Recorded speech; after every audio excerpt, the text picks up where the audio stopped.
Please show me your credentials before borrowing books.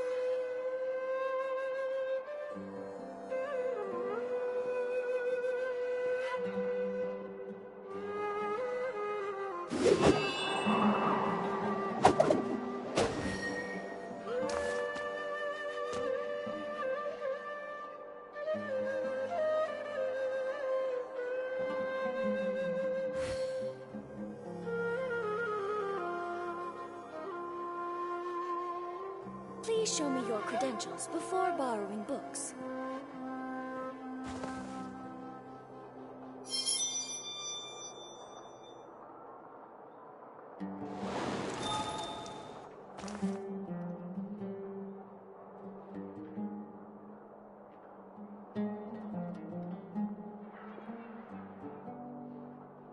Please show me your credentials before borrowing books.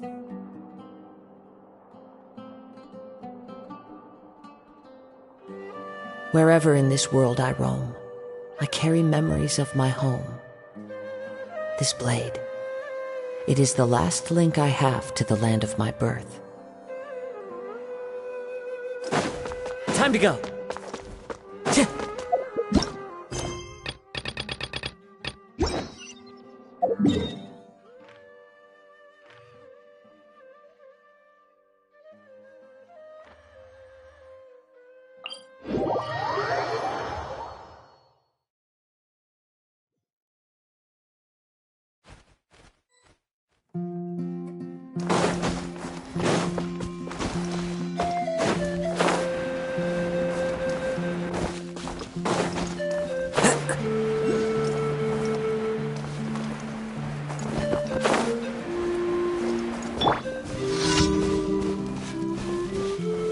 Stabilize!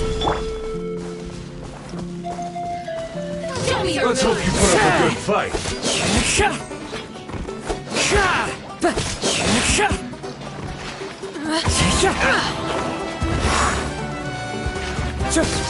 Finish this next time.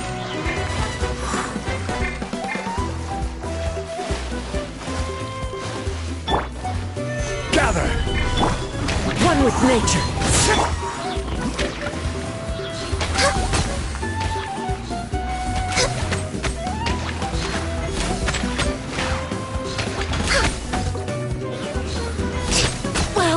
Blade!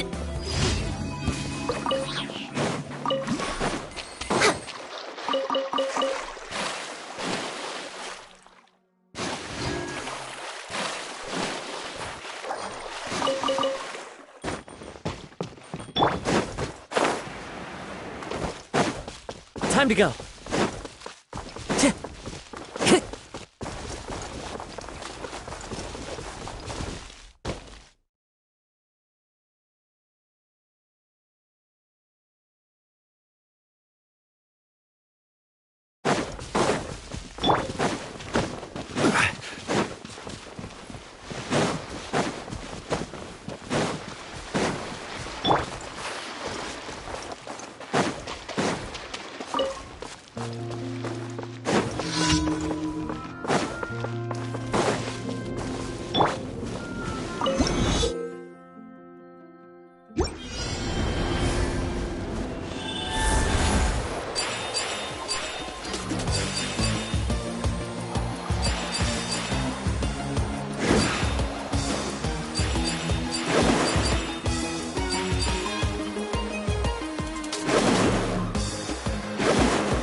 touching! That was quick! Stabilize! Time to go. The wind knows me. Access denied! That Let's was finish quick! this next time. Let's finish this next time. Gather! One with nature, as one with wind and cloud. No touching!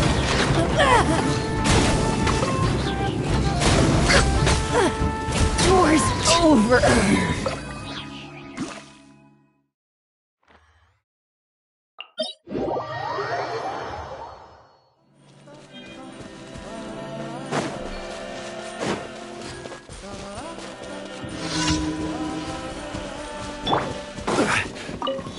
Prepare to fight! Well, here comes Into the another. wind. Gotcha!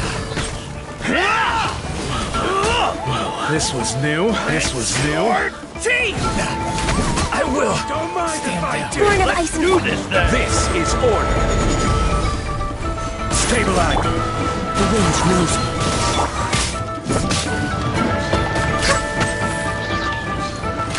Yes, you are. I'm good. After all.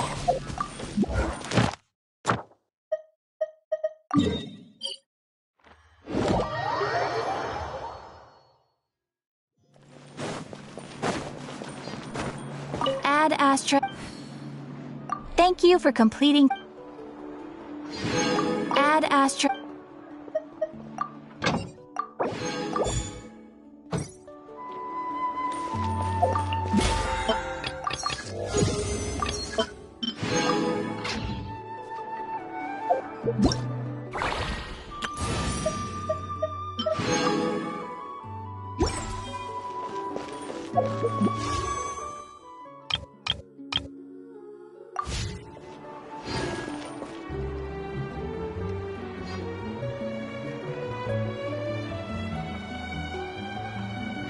I need to find time to send those Saurian relics from The biggest one in history.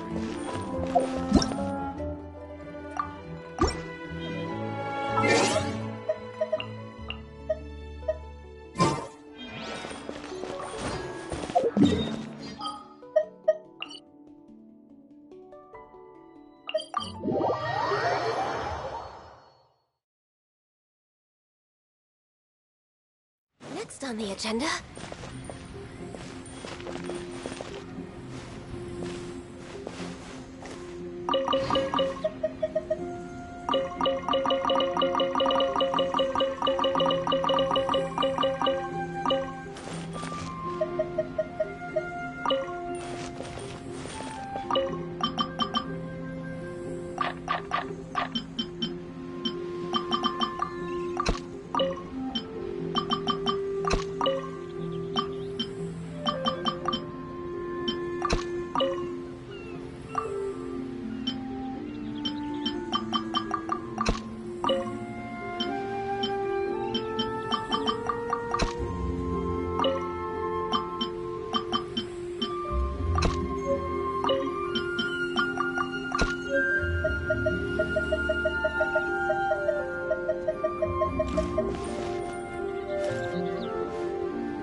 This realm is...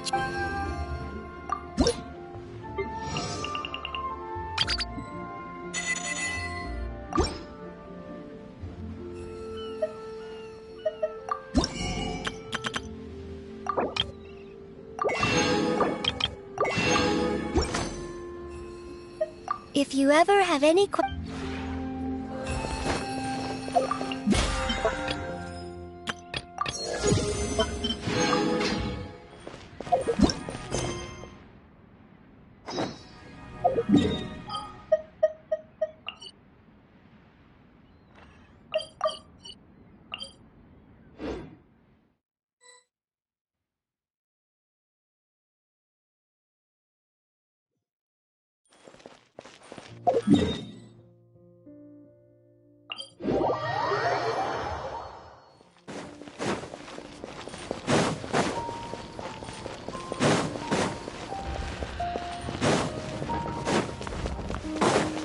Next on the agenda?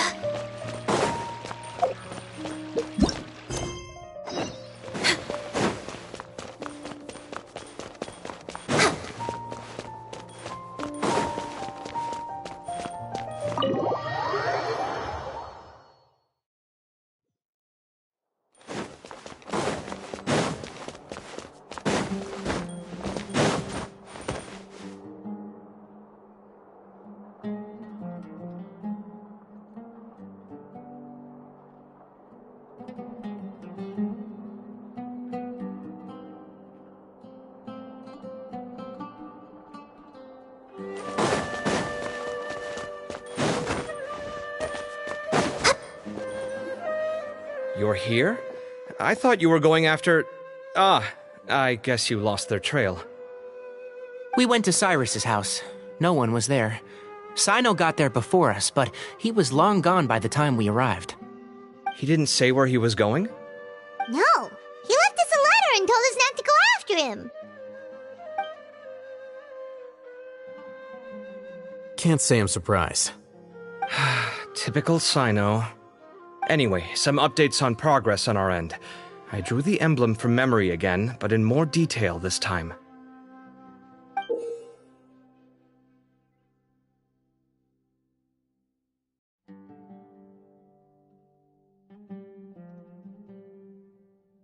I checked some ancient texts for a similar design. The one I found was a little blurry, but the similarities in the general form and certain details were clear enough to confirm a match. Yeah, and we're lucky we found anything at all. It turns out the emblem was all but lost to history. We scoured the entire Academia collection, and that book was the only one with a record of the motif. Meanwhile, Arav managed to get Uraka to disclose his source. The one who told him about Cyrus's embezzled funds was a young man from the desert. According to Uraka, he had a striking presence and was well educated. Apparently, the two met in the tavern over a game of cards. The guy claimed to be in the city for business as part of a merchant caravan. Uraka was intrigued when he heard what his new acquaintance had to say and brought up the idea of extorting Cyrus for Mora.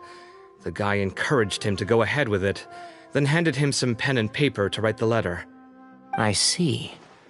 So it could be that this person planted the paper intentionally. So, how do we find this guy? Did Uraka say where he is?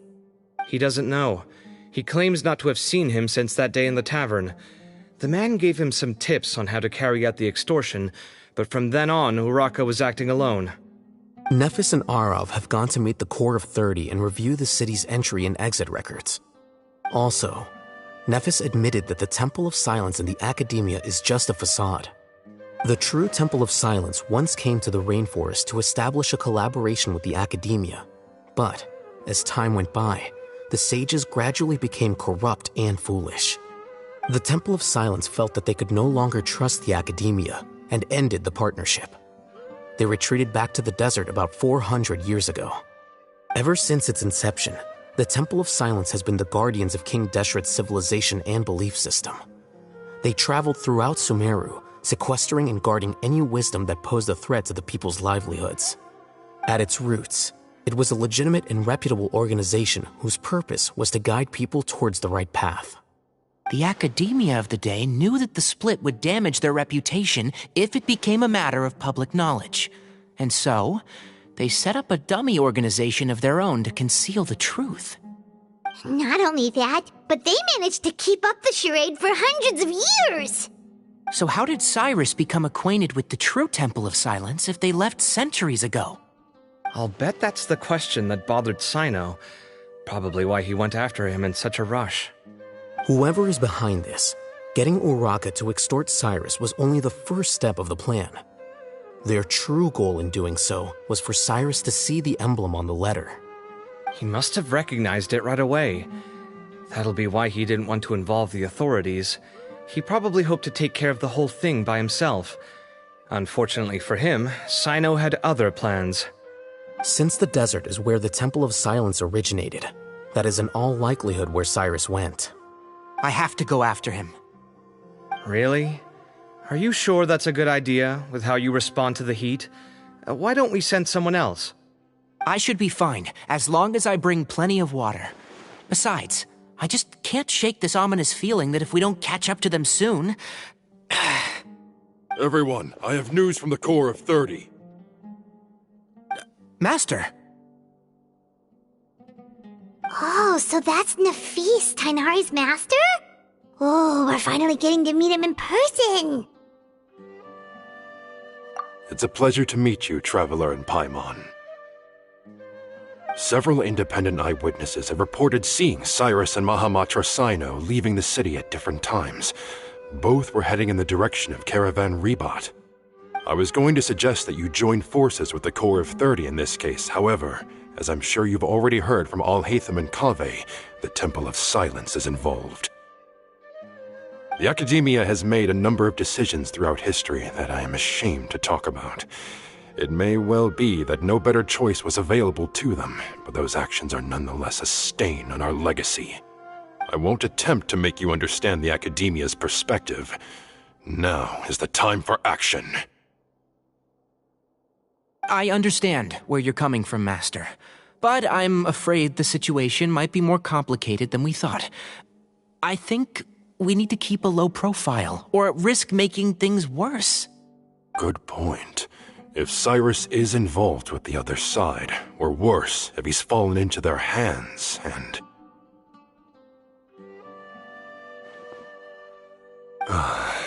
Everyone, we have to get Cyrus and Sino back safely.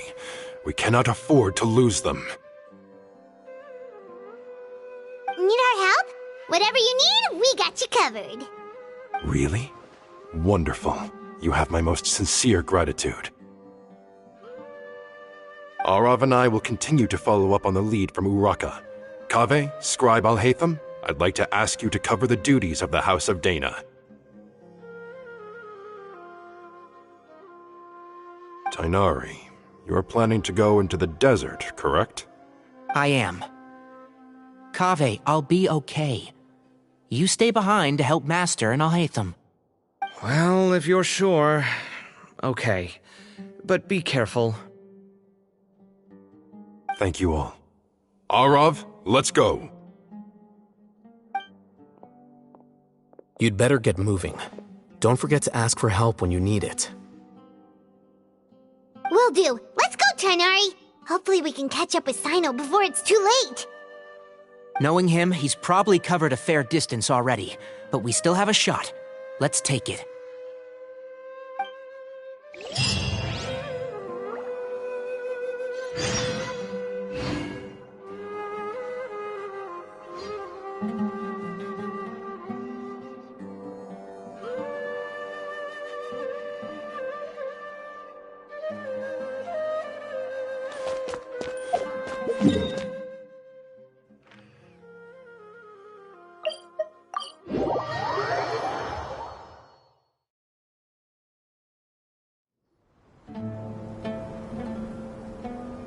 Okay, we made it to Caravan Rebat.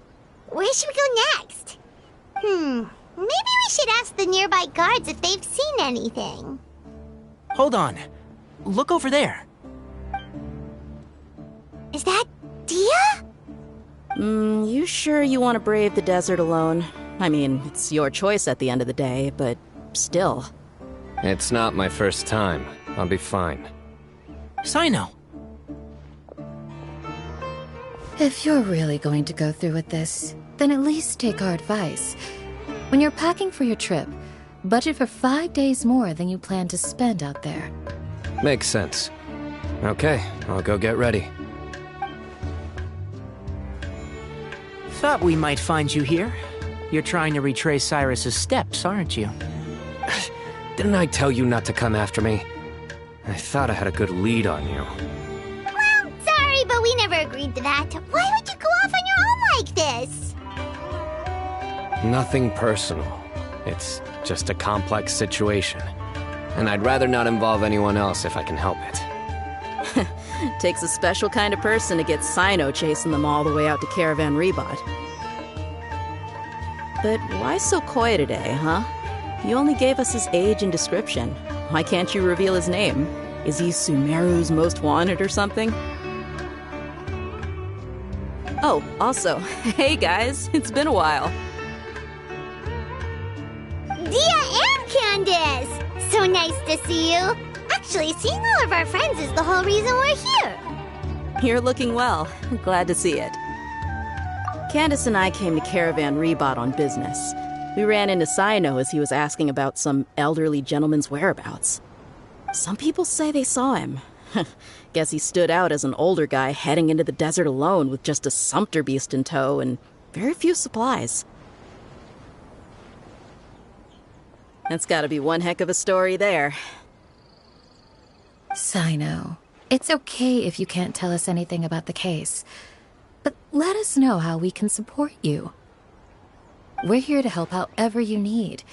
The more people we have working on this, the quicker we'll be able to find the person you seek. No, it's not that simple.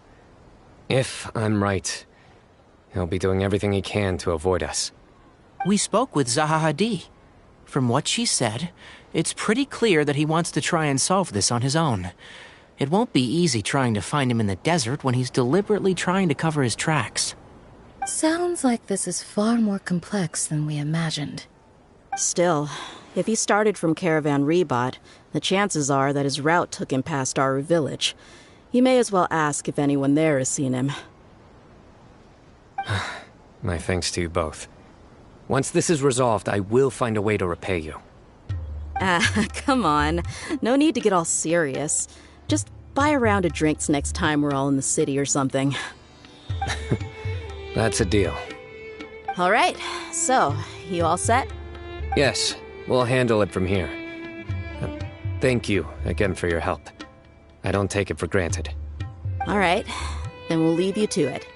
Just remember, if you change your mind and need some reinforcements, we'll be here. And don't think you'd be imposing. You can depend on us. Don't worry, we'll keep him out of trouble.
Hold on.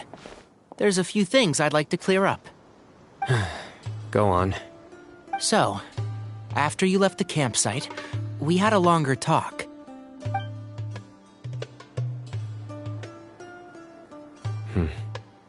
Clearly, we've only scratched the surface of the Temple of Silence question. It doesn't surprise me at all that the one in the Academia is a fake. Do you have any connection with the Temple of Silence? I do. I trust you're all aware of the spirit that gives me my power. Hermanubis, the original founder of the Temple of Silence. Due to my unique constitution, I was put through a number of trials in the desert when I was younger. Later, I met the professor, and he brought me to Sumeru City. But my memory of that time is hazy. I can't recall much. It's a good thing that Kaveh noticed the emblem on the letter. Without that, I don't know if we would have connected the dots and realized there was more to this case than mere extortion. I did not recognize that symbol at all.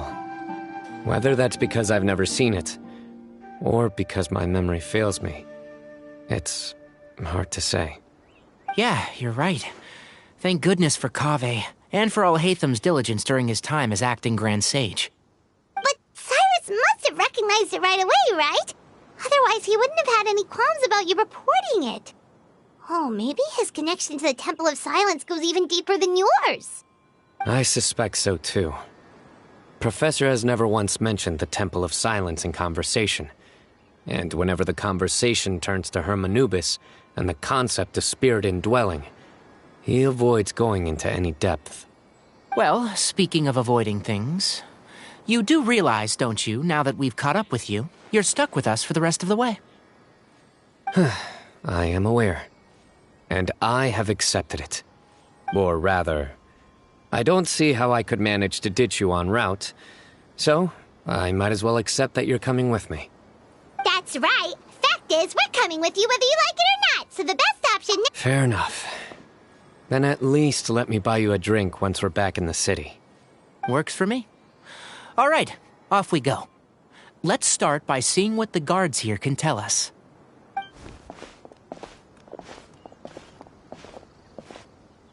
Hello. Mahamatra Sino? I'm looking for someone, so I'd like to confirm any recent foot traffic in and out of Aru Village. A man matching that description passed by Aru Village not too long ago. He stopped by to load up on food and water and feed his sumpter beast, then he was on his way. Where was he going? Let me think. He took a seat by the entrance of the village for a while, and had a brief chat with the person who came to deliver the water. He said he was headed somewhere near an oasis, but he didn't mention which one. Do you have a map? I can mark out the direction he was heading and the best routes to any nearby oases. I have one. Mark away. Great.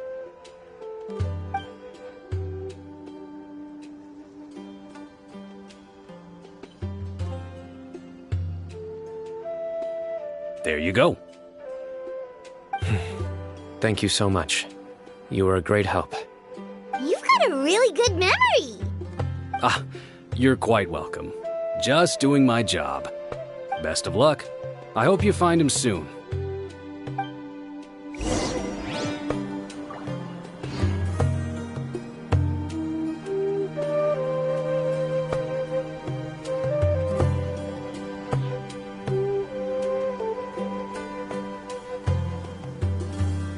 It's so nice to de-stress. When in Aru Village, please respect the local...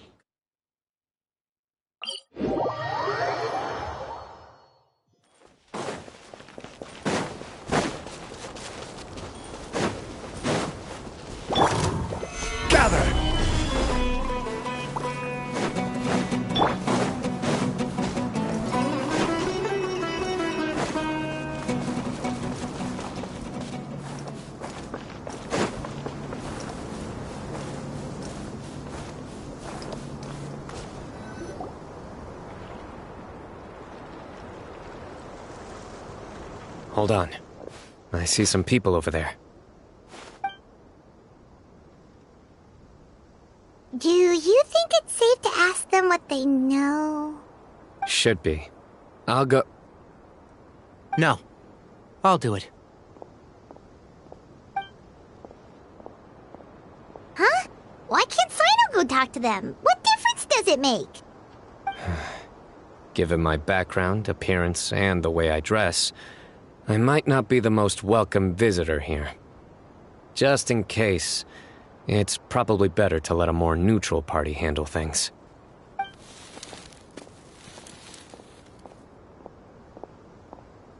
Ah, hello there. I hope I'm not interrupting. My friend and I are looking for an elderly man who's gone missing around these parts. Any chance I could ask you a couple of questions? Oh, a missing person, huh? Sure. What do you want to know? I'm just wondering if you've seen him. Let me give you the details.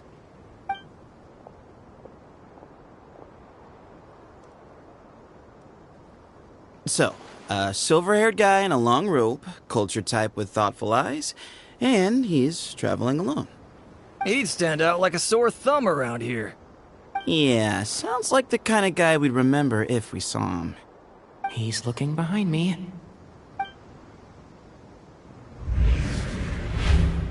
Uh-oh. That guy's looking our way. Your friend over there stands out a lot, too.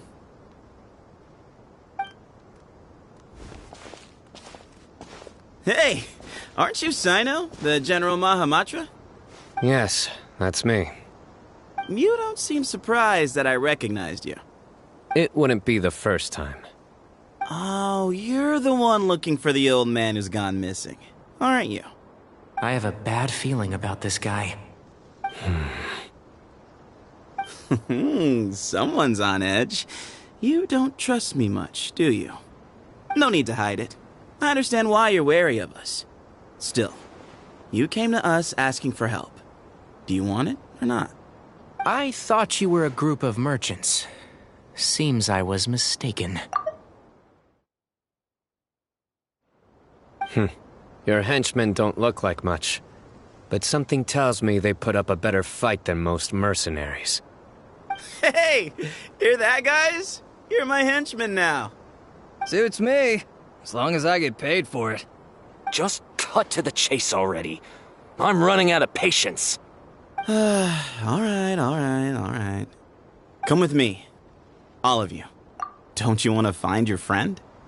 A silver-haired, long-robed, culture type with thoughtful eyes? Sounds like there's a whole other side to Cyrus I didn't know about. So you know where he is? Just follow me. I'll take you to him.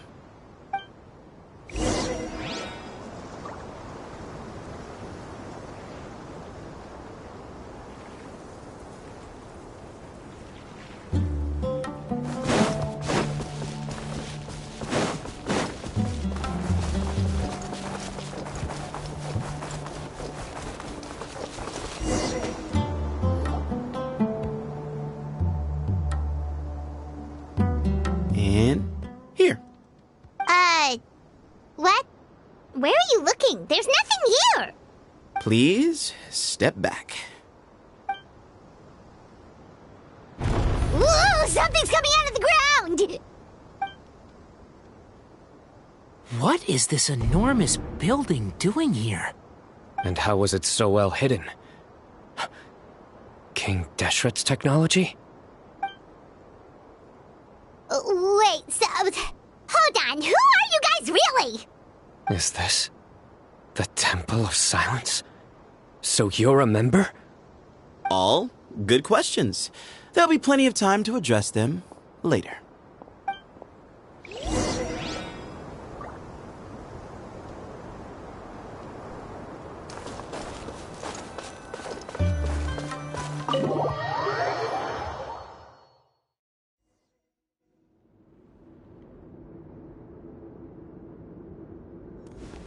This is not what Paimon was expecting to find in the desert, especially not hidden right next to an oasis.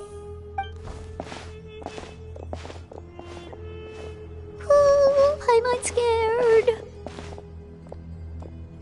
They must have kidnapped Cyrus. Do you think this is the guy Raka met in the tavern? What's wrong? Thinking about your professor? I just hope for your sake you haven't done anything you might regret. Me too. Hope I haven't done anything to incur your wrath.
All right, you can wait here for now. I'll inform our leader that you've arrived at the Temple of Silence. Sit tight until he comes to greet you. So he's just gonna leave us here unattended? Maybe we're not being kidnapped after all. They can't have been at the oasis by chance. They were waiting for us. Whoever the leader is here, they were obviously counting on us showing up. So this is the Temple of Silence. After leaving the rainforest, they hid themselves here? Hey, look! That guy's coming back. Don't worry. Someone will come and call for you soon. What's your name?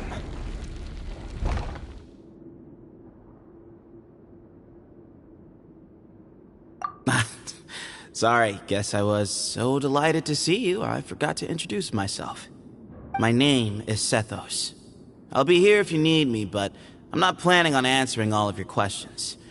Other than that, you can occupy yourselves however you see fit.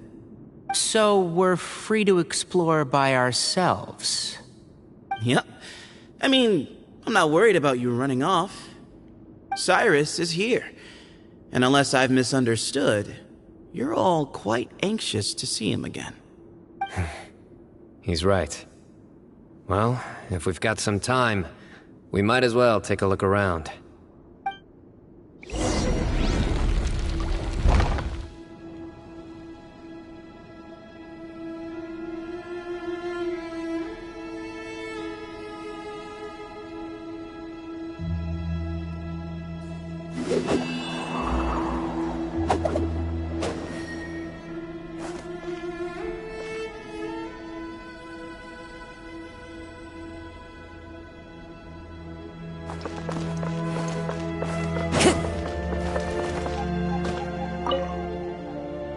Hey, Sethos!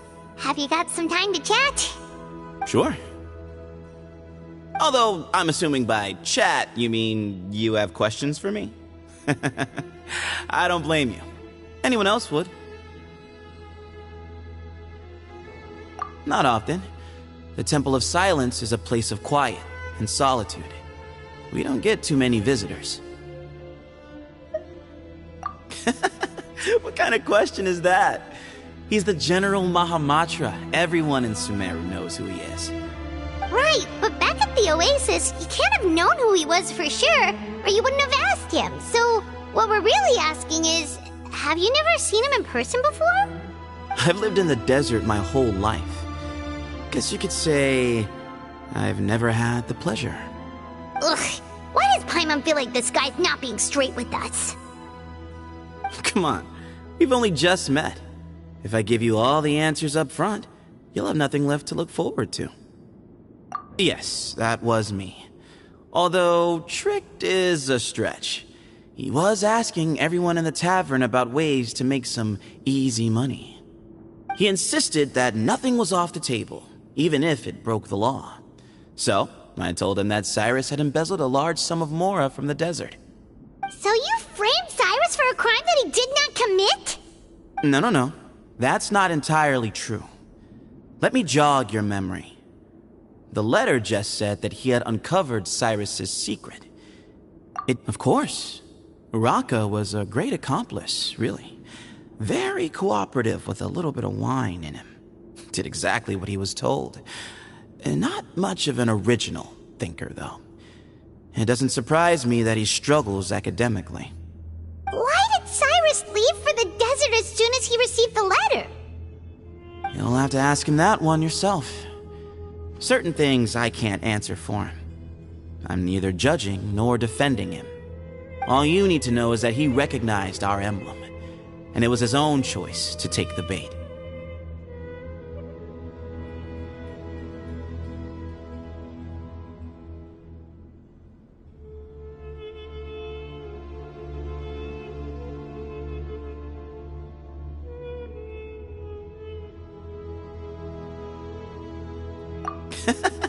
What kind of question is that?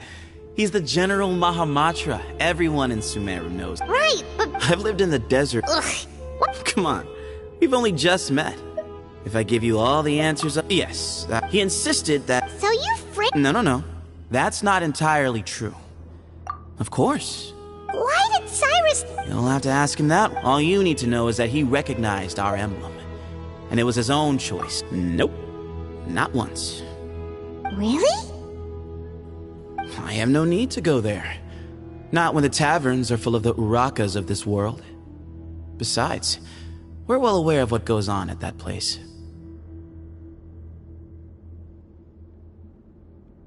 Spies? It's not as clandestine as that. The city gates are wide open. Anyone's free to walk in. You can find out all you need to know just by walking around town and hearing the word on the street. Mm-hmm.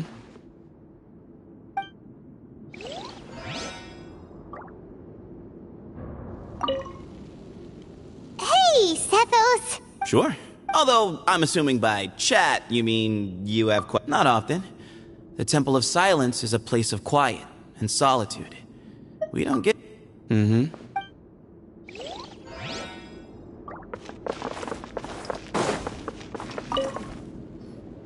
I never imagined that the true Temple of Silence would be hidden somewhere like this. We've passed through these parts before, but never noticed anything. That's King Deshret's technology for you, I guess. It borders on the miraculous. Amazing to think that it's been preserved intact all this time. We should be wary of our hosts. Still, at this point, we can be confident that the professor is safe and sound, so that's something.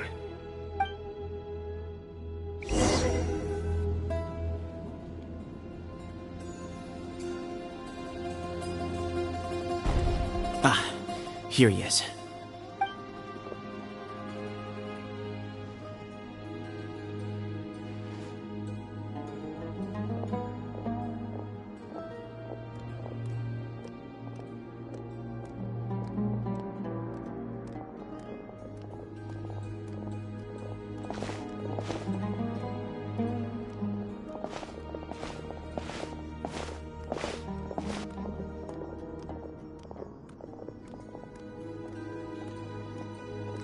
Grandfather, the person you wish to see is here.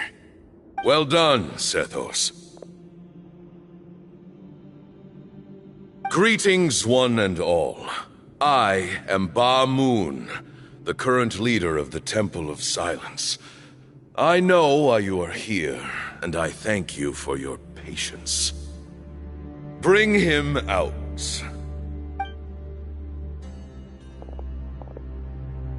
Professor! Cyrus, are you okay? Ah! Watch what you're doing! Oh, my apologies. We have no intention of causing you distress. But you must understand, Cyrus is of great importance to us. We had to find a way to bring him back to us. Cyrus owes me his life, and to the Temple of Silence, he owes a debt of gratitude. I let him go a long time ago, but now, the time has come to demand payment. I wanted to end my feud with this old bag of bones before you caught up with me. But you got here so quickly. Just leave, Sino. This is a matter between us two old men. You're all too young to get involved. So that's why you didn't want to report the letter. You'd made up your mind to come here from the beginning. You only left in such a hurry to try and throw us off your trail. Some things in life catch up with you, no matter what you do. You shouldn't have come. That alone brought the others. Sino didn't make us do anything. We came here for the same reason he did. To rescue you. We'd appreciate you telling us the truth.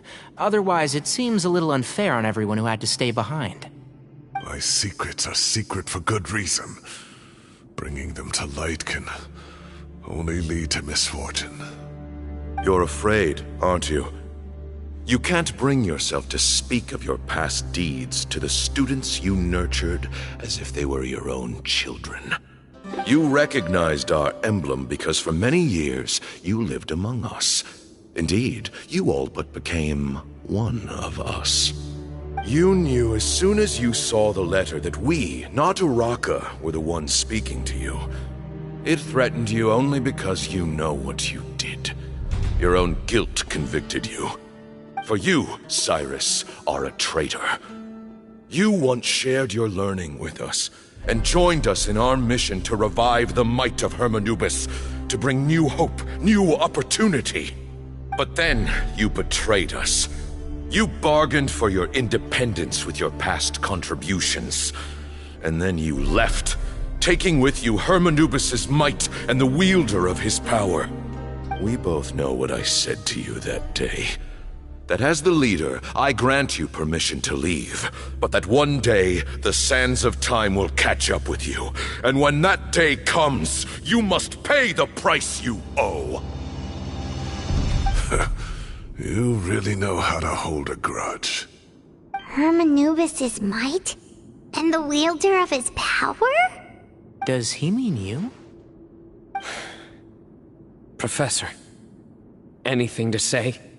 The moon is right. I came here once before. He rescued me from the brink of death once, many years ago in the desert. When he learned that I was a scholar, he invited me to come here and revive the might of Hermanubis together. It was a great, daring plan, and one shrouded in secrecy. The Temple of Silence had been bereft of Hermanubis for too long. The strength of its faith and its warriors were waning. Bamoon proposed that we implant bar fragments, shards of Hermanubis, into the bodies of suitable vessels. If the experiment was successful, the spirit of Hermanubis would then dwell within the vessel. Many believers volunteered themselves for the experiment. But we soon discovered that the bodies of grown adults could not withstand Hermanubis' power. In the end, Bamoon offered his own adoptive grandson. One other child was identified as a suitable vessel, and his parents agreed to release him into our custody in exchange for a small fortune. These two children were our only hope for hosting Hermanubis' power. For many years, the Temple of Silence had been in possession of 2 Ba fragments from Hermanubis. As remnants of his raw power, they were exceedingly rare treasures. The test subjects were sent into a room that had been prepared for the ceremony, and instructed to approach the Ba fragments, whose power had been amplified. If, after some time, this power did not repel them, this would mean that they were suitable vessels. The original plan was for a 3-stage experiment: resonance, implantation, and recovery and observation. The resonance stage went quite smoothly for both candidates. As the 2nd stage began, I realized a decision had to be made. Should we implant the fragments one at a time? This would allow us to monitor the results after the first round and adjust our plan accordingly. Or alternatively, we could implant each fragment in a different vessel at the same time and compare their effects. But as I was deliberating, both Ba fragments suddenly became active. They glowed with a light we had never seen before. I knew that if they were not implanted right away, they would disintegrate and be gone from the world for good. Our 2 vessels had both displayed great promise by successfully resonating with the fragments. Under the circumstances, the thought of implanting both fragments into the same vessel seemed out of the question. To preserve our faith and our power, we implanted each of them with a single fragment. Ultimately, I ended the experiment and left, taking one of the children with me. In recognition of your past contributions, I chose not to send someone to hunt down and kill you both. Your lives were spared, but I have paid a great price for your betrayal ever since. I have always wanted to see you, Cyno. Losing you and your Ba fragment dealt us a devastating blow. We've been in decline ever since you left. I see. So that's how I gained my power. Look, in essence, I borrowed your bar fragment for a decade or so. And now you are seeking justice. If you want to take my life, then so be it. I'm an old man now anyway. But you cannot lift a finger against Cyno. He is the General Mahamatra.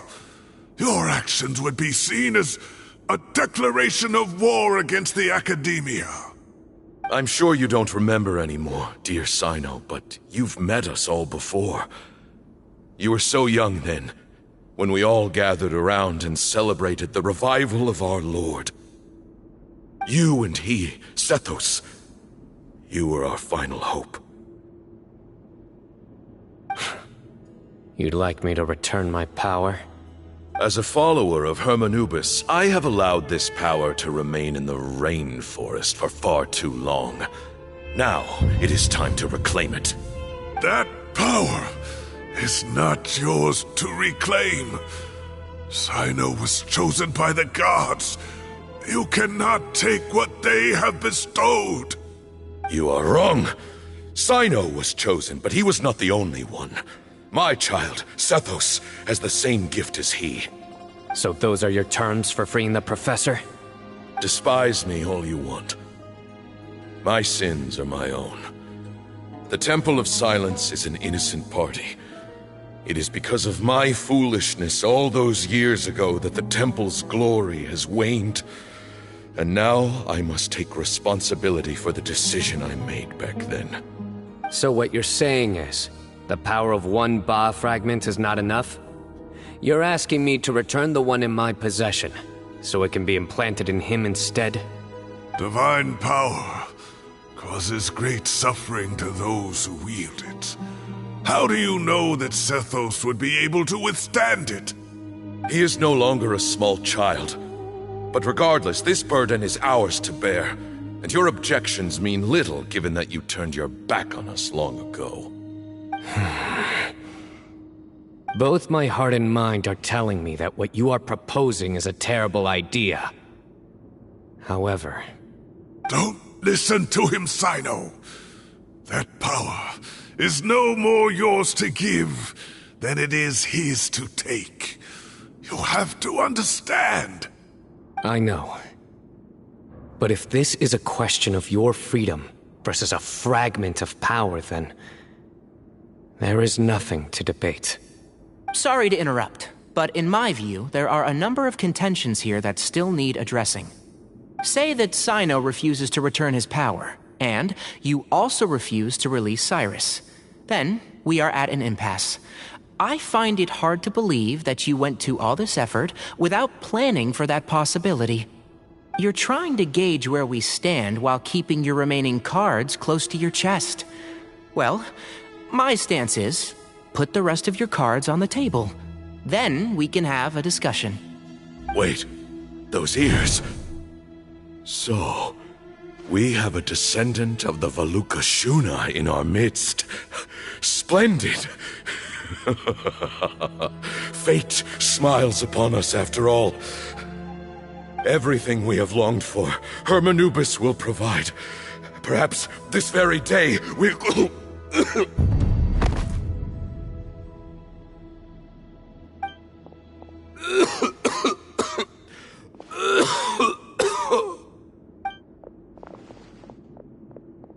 Why is he coughing so much? He looks like he's in really bad shape.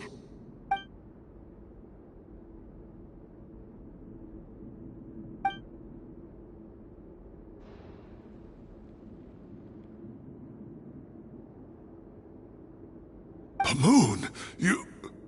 Take our leader back to his room. Sethos... you must...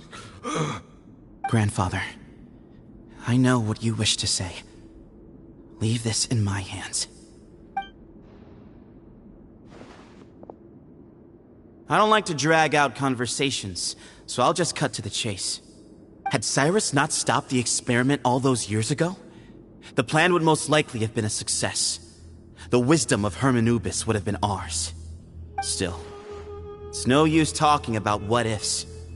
We cannot change the past. I'm not like my grandfather. The Temple of Silence has a grand legacy and a sacred duty to fulfill. So it's somewhat inevitable for the leader to have an inflated sense of self. But I see things a little differently. I don't believe the temple has the same stature that it once did. Time has worn away at its prestige and changed things almost beyond recognition. So I'm not going to force your hand. You're all free to leave. Except for Cyrus. My grandfather gave him his chance once, and now I'm giving the rest of you yours. You have courage and wise judgment, kid.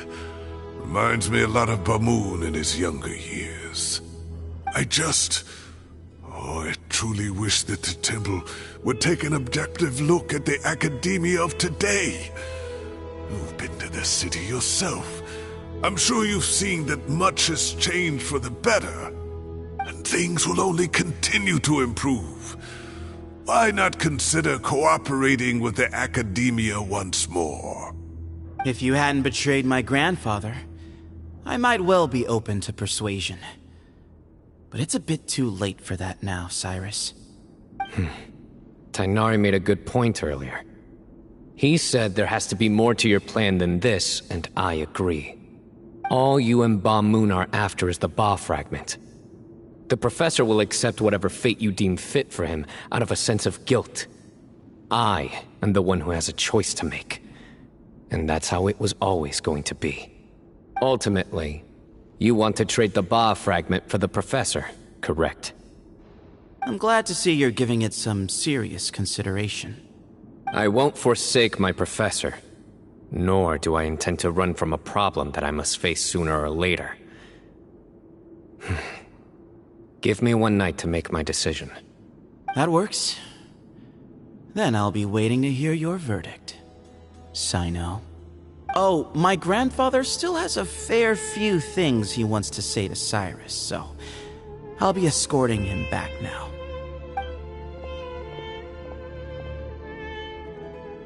Are you sure about negotiating with him? I need to think this through. Everyone, let's meet again later tonight.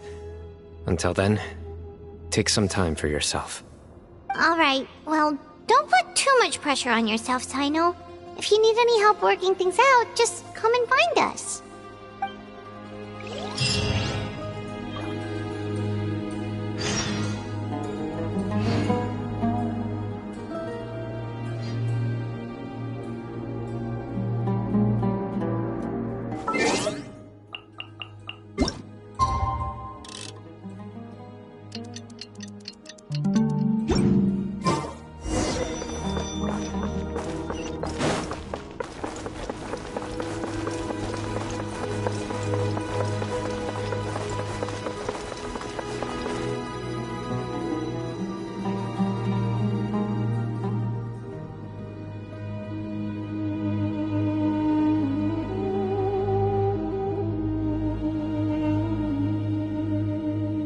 There are leaves around, and I know just the tune to accompany them, if you wish to hear it.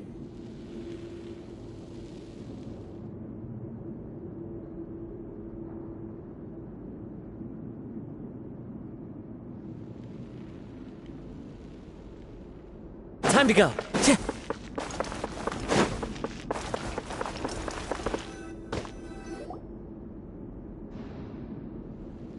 I've taken some time to reflect on this.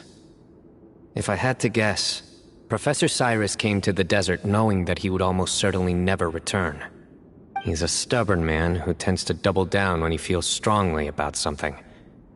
We won't get anywhere trying to convince him to escape. I agree. My master Nephis says the same thing. Once Cyrus makes up his mind about something, he won't listen to reason. So that's one thing. A few other things come to mind too. You've heard all you need to hear about the Temple of Silence, so on that, I don't have anything to add. My own memories of this place are hazy though. Probably something to do with the overpowering presence of the Ba fragments. That might explain why I suffered from constant headaches and fevers as a child. I do remember having some fleeting moments of profound emotion when vague images would appear in my mind. But I don't recall much, only bits and pieces. I was still young then, and all I could understand was that there was a strong will inside my mind. Thinking back on it now, I suppose it was Herm Anubis' way of trying to encourage me, even if we couldn't communicate. The power that came to inhabit my spirit was probably one of the cornerstones of their whole faith. So if the will and might of Herm Anubis is a real, intangible thing, and they are its rightful worshippers, then... You're not gonna give in to their demands, are you? Surely there has to be another way!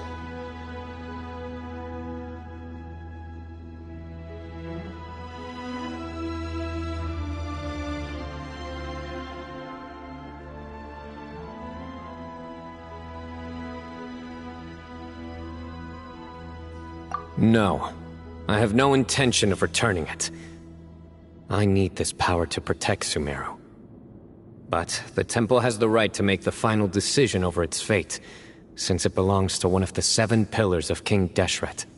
So I will challenge them head-on, and win the right to wield this power for myself, fair and square.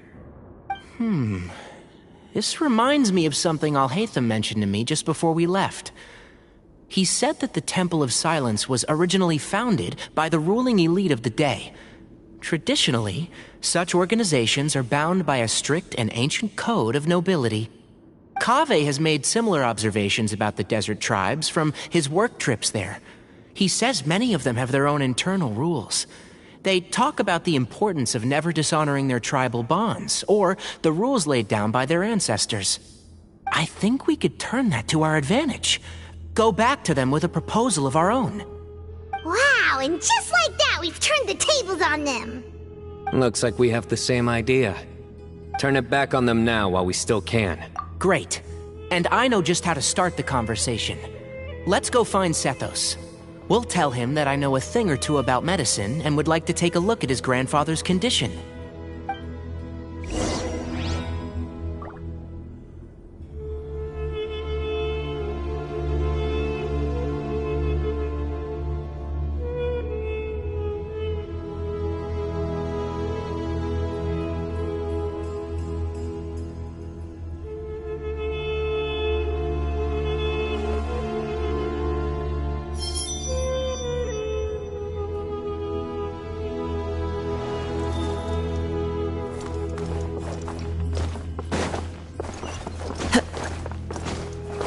Time to go.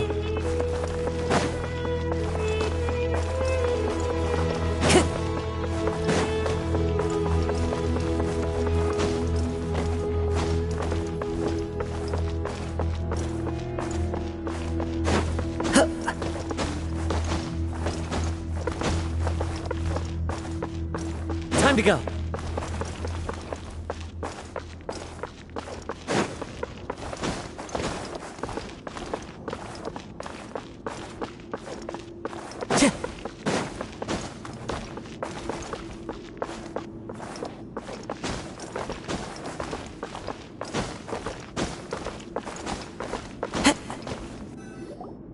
Sethos, let's talk.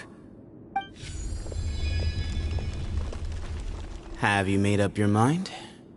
We'll get to that, but first, I have some degree of medical training, so I was wondering if you might let me take a look at your grandfather?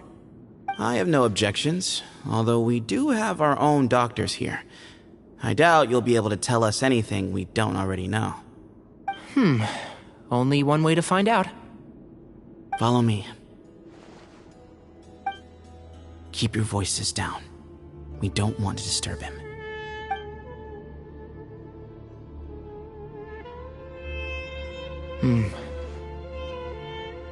Let's talk outside.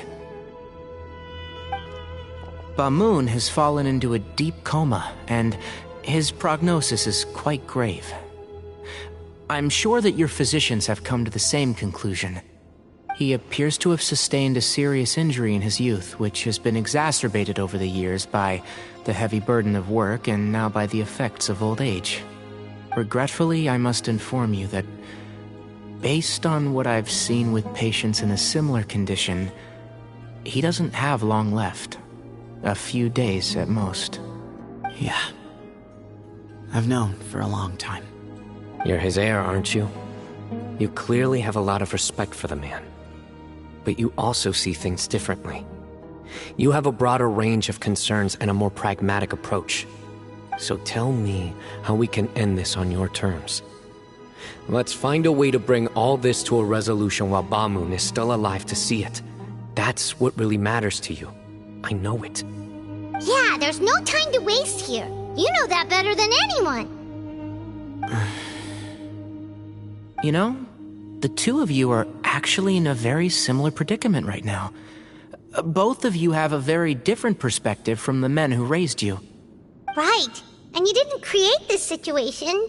They did, but somehow you've ended up having to make the tough decisions. You're right. We both look at this problem very differently than the people we inherited it from. I accept, Cyno. This all began because of Hermanubis. So let's end it with the rite he himself created. Legend has it that when Hermanubis first arrived in Tuletula, he sparred with the city's residents.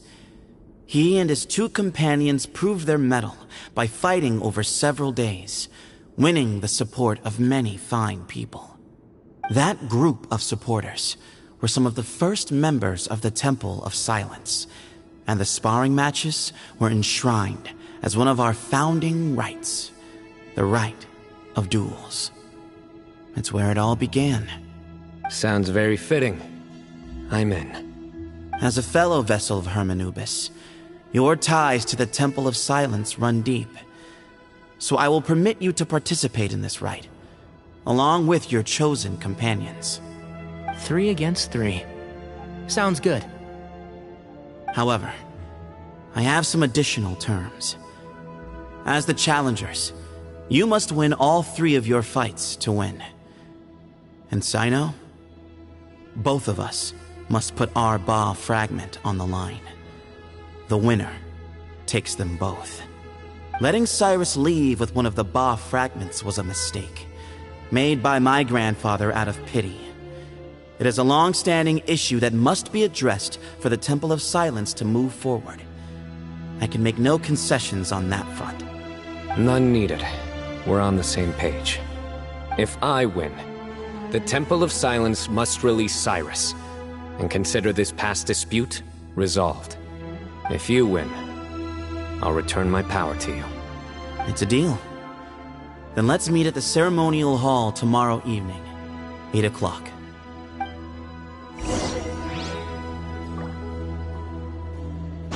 Time to go.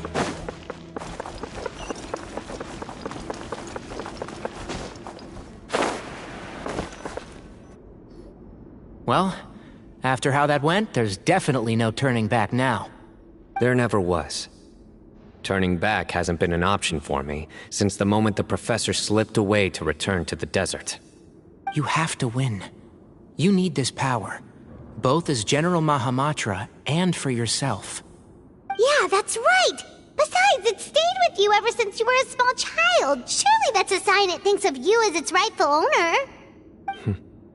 Both as General Mahamatra and for myself. Yeah, when you put it that way. I've had to overcome a lot to tame this power and claim it for myself. Not everyone could have done that. Exactly!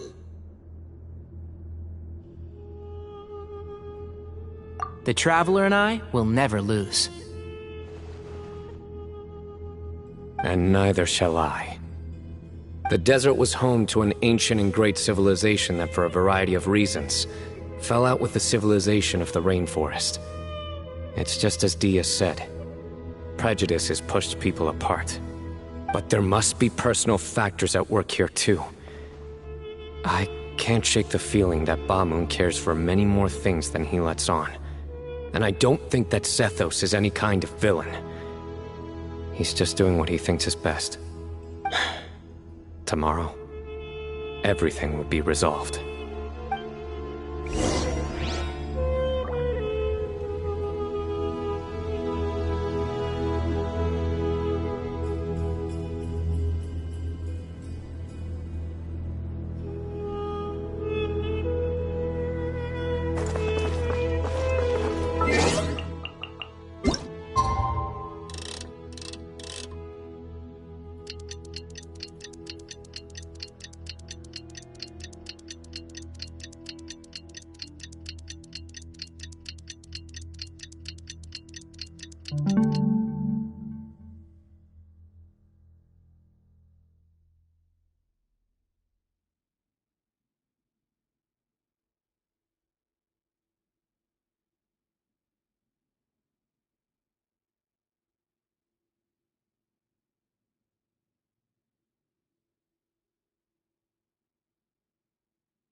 gather on this day to perform once more the rite of duels, with the greatest of all sages, Lord Hermanubis, as our witness, for his power and authority is present in our midst.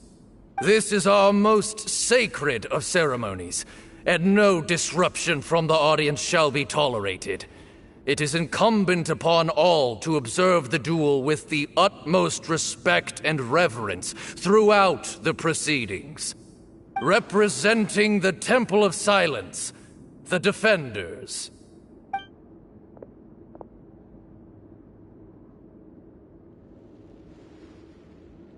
Grandfather, you're here. A rite of duels after all these years. I am surprised by your decision, Sethos. I know what I'm doing, Grandfather. Just leave it to me. Representing the Academia, the Challengers. Ready. We will fight to have our voices heard. Warriors, take your positions and decide on the order of battle. We come not to debate what brings our challengers here, nor what will become of the defeated duelists. Duelists, the might of Hermanubis himself is at stake here. Now, fight. Fight until the rightful victor is proclaimed. Huh? Are you sure?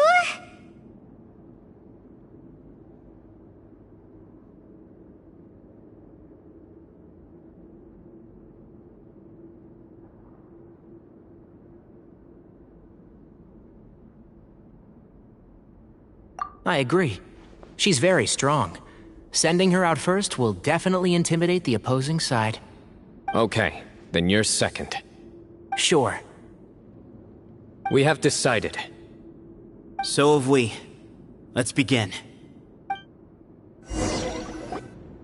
Duelists of the first bout, please step forward.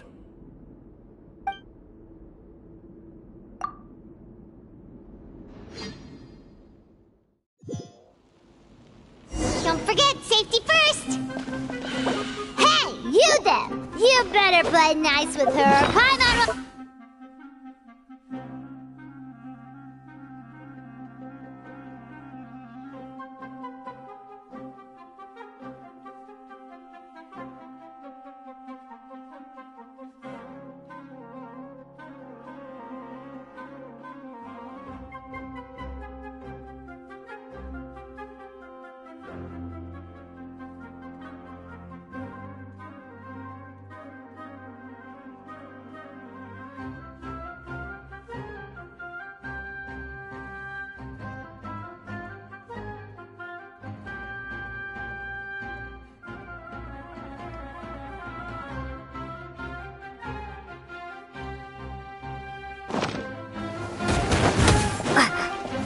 Little bit too much chatter from the audience over there.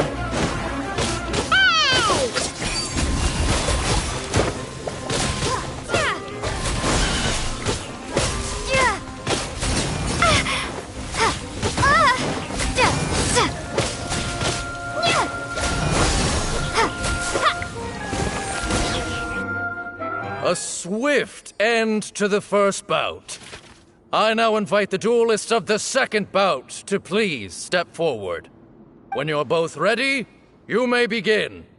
Let's begin. Watch out! He drank plenty of water before the bout, so he should be fine.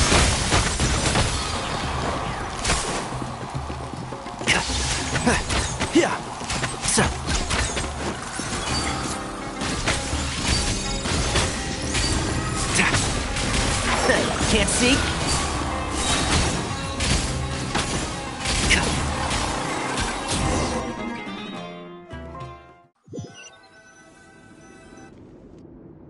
Thus ends the second bout. We will now move to the third bout. Duelists, please step forward. I'm ready. So am I. This is the final stage of the rite. I remind you both that the terms you agreed upon in advance are binding. When you're both ready, you may begin.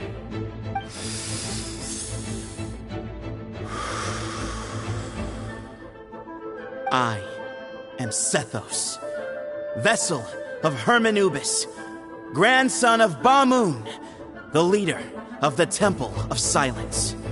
For many years, we have kept our covenant with Lord Hermanubis by guarding the secrets of King Deshret.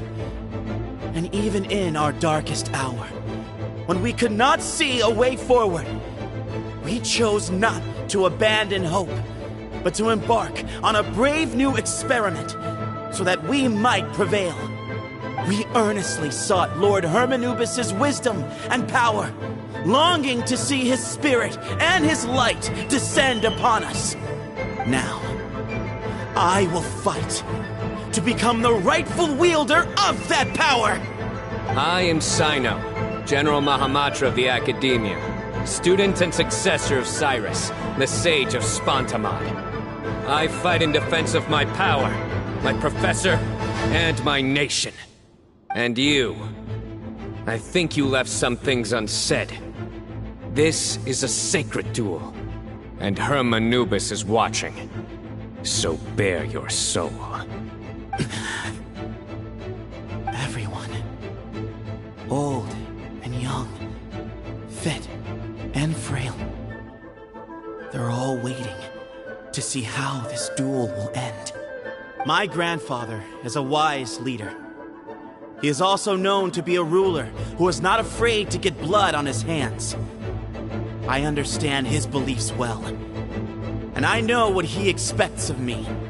But our faith has held us back for too long. After I grew up, I went to the rainforest once, and I saw for myself the people of the city. Times have changed. The people of Sumeru are happier and more free now than in the past. I thought about this as I stood at one of the tallest points in the city, gazing down at the streets below. Then I thought of you, Sino. You and I both wield the same power, but the lives we lead could not be more different. Each Ba fragment of Hermanubis stands for something different. Might, glory, or one of many other secrets that have yet to be revealed. I once thought that the nature of our fragments must be what makes us so different from one another. But maybe it's that you've found your answer, and I am still searching for mine. I am more than just a warrior. I am my own person. Exactly. The name Hermanubis has left its mark on both of us, shaped the course of our lives. We are his vessels, and yet we are more besides. So show me your answer, Sino. Show me I can be more than my faith, more than the power I wield. Show me the person I can become!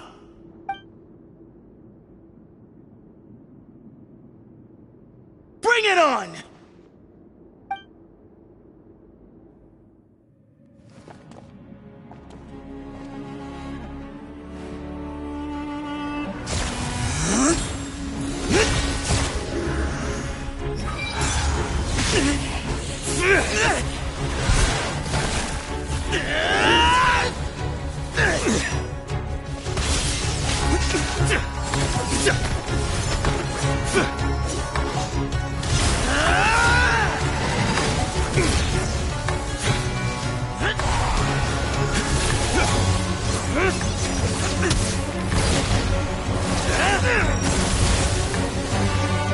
That's all you've got? What happened to searching for your answer?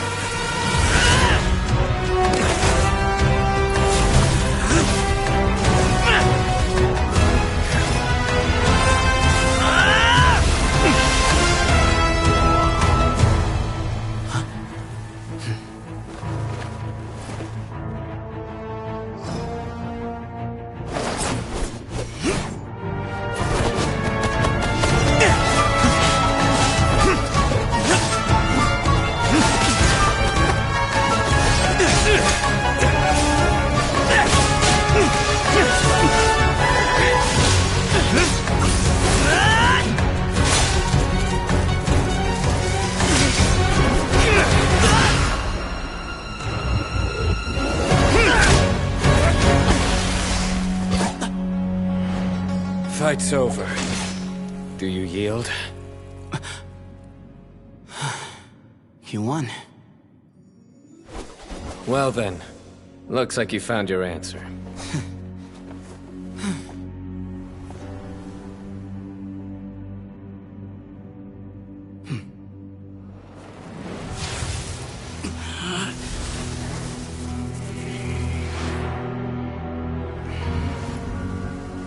I give his glory to you.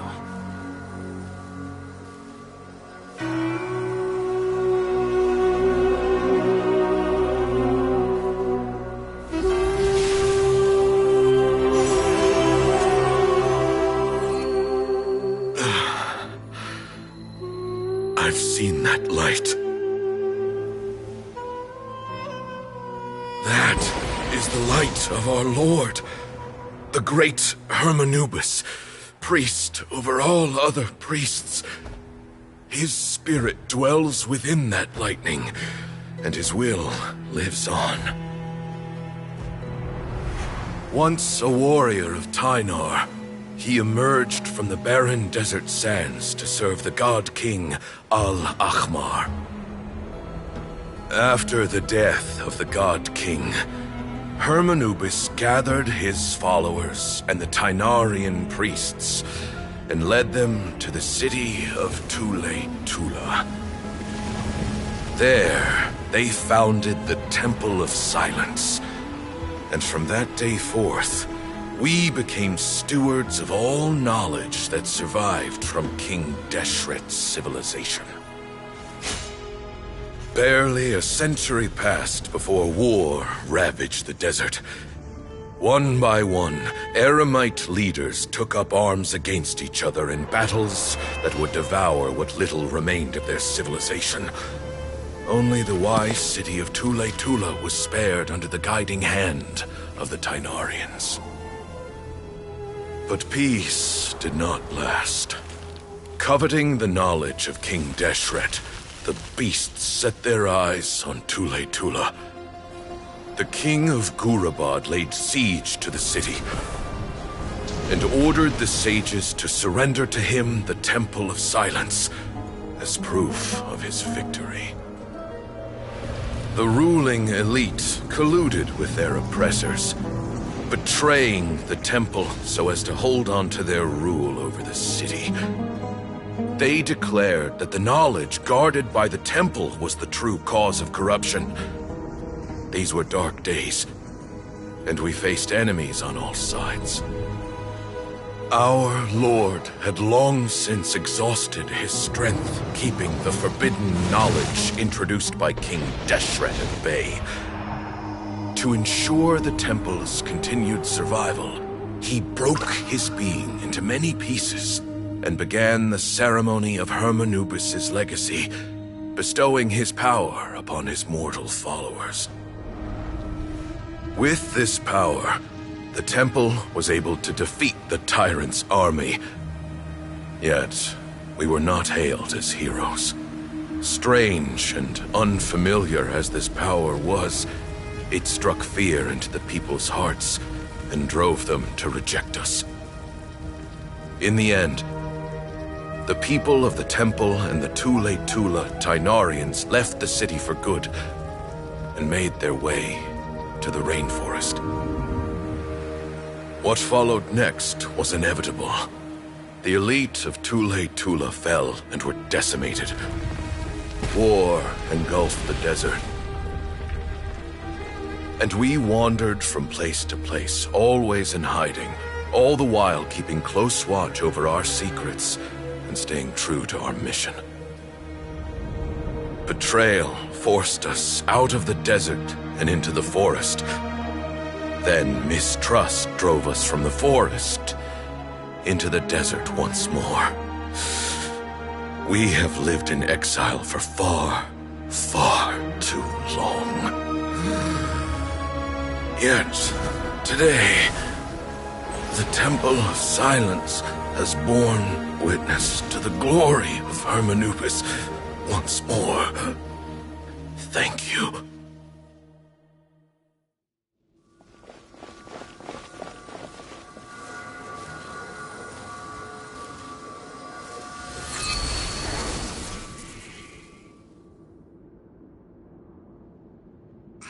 is it? Do you feel okay?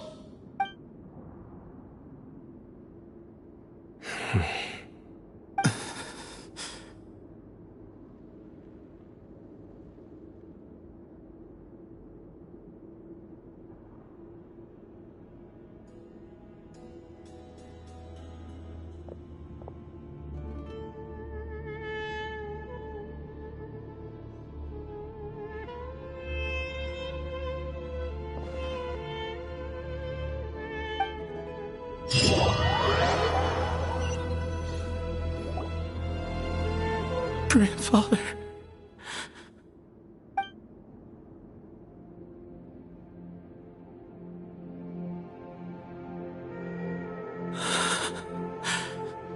Hey, Sethos. You'll get through this. I know. I'll miss him.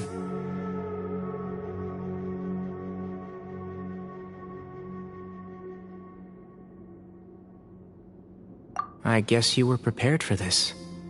It's been a long time coming, huh? Yeah, he's been on death's door for a very long time now. I think it was only through sheer willpower that he managed to hold on to this point. At least, he was able to see this chapter come to a close before he passed. What's next for you? Per my grandfather's last wishes, the Temple of Silence should submit to whoever possesses the largest number of Hermanubis fragments. That entitles you to be our new leader, Sino. But that's never going to work, as I'm sure you realize. I'm the General Mahamatra. I am needed back at the Academia. I did foresee this possibility, and I gave it some thought. The fact is, I know next to nothing about the staff, records, and environment here. As such, I am ill-suited to be your leader, Sethos. I believe the honor should go to you. Were it not for this duel, or indeed if you had other intentions, the Ba fragments would most likely be in your hands by now. I'm sure Bamoon never meant for anyone but you to be his successor. You really think so? I do. Still, I didn't think Bamoon looked very surprised by the final result. Perhaps he had an inkling that this would be the way things end. Well, in any case, since the Ba fragments are with me now, I guess I can call the shots.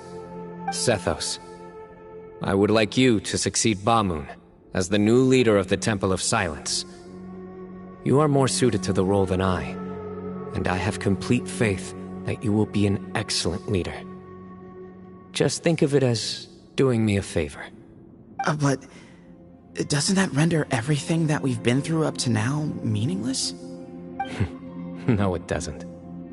This experience has allowed us to become friends, which means that the Academia and the Temple of Silence will become partners once more. That's a much bigger deal than you might think, Sethos. You said yourself, times have changed. You have to believe that things can change for the better here at the temple too. I will try. To be honest, I couldn't have asked for a better outcome. Actually, part of me wonders whether Bamoon's intentions from the very beginning was just to create enough pressure to force us towards a duel. That way, no matter who won, one of us would have to surrender our Ba fragment, and the power of Hermanubis would be concentrated in one single person. Had you won, the Temple of Silence would have doubled its strength. And were I to win, he correctly anticipated that I wouldn't suddenly drop everything to become the leader of the temple, much less integrate the temple into the Academia by force. He knew that the temple's future would depend not just on the guidance of Hermanubis, but the support of the Academia too. So he made it his responsibility to ensure his successor would be free from the burdens of the past. His plan meant that whoever ended up succeeding him, they would have an easier time interacting with the Academia. With one single letter, he lured out the professor. No matter what happened after that, it would result in a net benefit to the temple. And here I thought the General Mahamatra wouldn't care for all these trivial details. You're absolutely right. Grandfather and I considered this from every angle. We had to find a way to mend our relationship with the academia. In that sense, the right of duels was just a means to an end. Thank you for everything, Sino. As a gesture of our gratitude, to those that you and Lesser Lord Kusanali deem worthy, I will grant the honor of access to the Temple of Silence for their pursuit of knowledge. The Temple of Silence has a wealth of information on King Deshret's civilization, more than any other organization in existence today. In times when you need information that only we can provide, we will be here to support you. But you must be exceedingly careful with your selection of candidates, lest you lead humanity to repeat the same mistakes. By the way, Tainari, my grandfather was so happy to see you. You are a descendant of the Veluca Shuna, and we are the heirs to the will of Hermanubis. The story goes that King Deshret chose the sage Hermanubis from among the Tainarians and appointed him as his familiar. He went on to fight many valiant battles with his Tainarian companions. They always stood by each other, from the founding of the Temple of Silence to the fall of Tuletula. The Tainarians who left Tuletula joined their human counterparts in the rainforest. A few centuries later, when some of the group returned to the desert, many of the Tainarians chose to stay and put down roots in the rainforest. In all likelihood, those were your ancestors. How fascinating. My father once mentioned that I was named after the Tainarians, but I never knew that my forebears had such a history with the Temple of Silence. I like this story. By the way, has anyone seen Cyrus? Yes, Cyrus. You'll probably find him in my grandfather's room. He wouldn't show it in front of me, but I think he still has many fond memories of my grandfather. If it's true that you and your grandfather really planned for everything to turn out this way, then I guess he didn't really resent Cyrus as much as he appeared to. Who knows?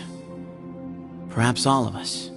You, me, and Cyrus. We're all just pawns in my grandfather's plan to set things straight. He was awful like that. Someone's got to make the decisions when history is at a crossroads. I will make a detailed report on all of this to Lesser Lord Kusanali, and arrange for an official delegation from the Academia to come and meet you in the desert. I'm sure you'll have lots to attend to in the days ahead. But once things return to normal, please come and visit the rainforest again. You should stay for a few days this time, and start to build some relationships. If we're going to work together, both sides have to get to know one another better. I will. All right, well, bye for now, everyone. I'll be seeing you.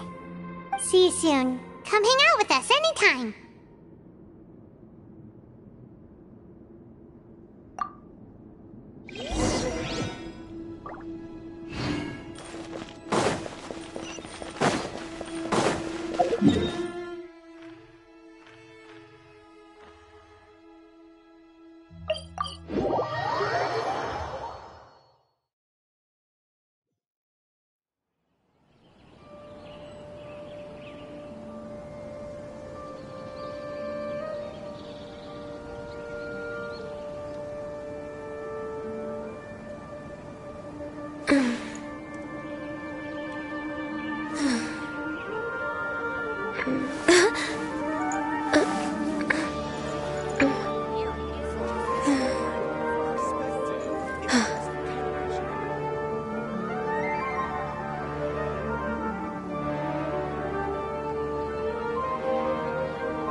If you lie on the grass, you can feel the heartbeat of the world.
What were you thinking gallivanting off into the desert alone at your age? What if you take the bucket, You told not a soul what you were up to, designated nobody to handle your affairs, and left everyone scrambling frantically to try and figure out how on earth to clean up the colossal mess you'd made. Oh, please, will you stop your yelling? What other choice did I have? What do you mean, what other choice? Do you mean to tell me that after all your years of learning, and sagehood no less, the only idea you could conjure up in that white-haired walnut of yours was to shoot off into the unknown like some hot-headed 20-year-old adventurer? A one-man suicide mission, That's the best idea that one of the finest minds of a generation could come up with, is it? It astounds me that you survived the journey, and you're lucky that Ba Moon didn't finish you off when you arrived. All right. Honestly, the way you're going off on me, it's like you wish you'd been there to lend him a hand. Does it mean nothing to you that I'm your colleague and former classmate? I've got nothing more to say. What's the point of berating an old bag of bones? What do you mean, bag of bones? I'm a flesh and blood hero who, despite his old age, saved our General Mahamatra from being stripped of his powers. Okay, look. Fine, I admit it, I was in the wrong. How can I make it up to you? What about, a month's work at the Academia? 1 month? Try 3. Inari's master is really laying into Cyrus. Let's give them a wide berth.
Professor brought this on him.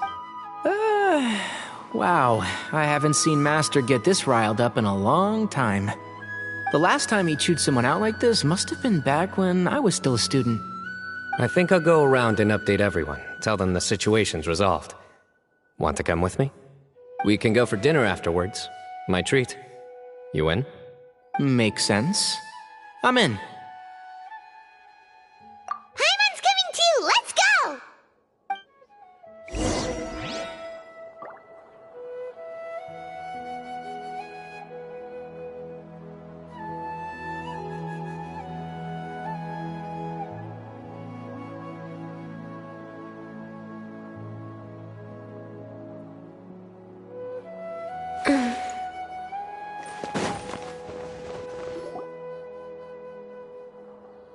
Hey, Kale.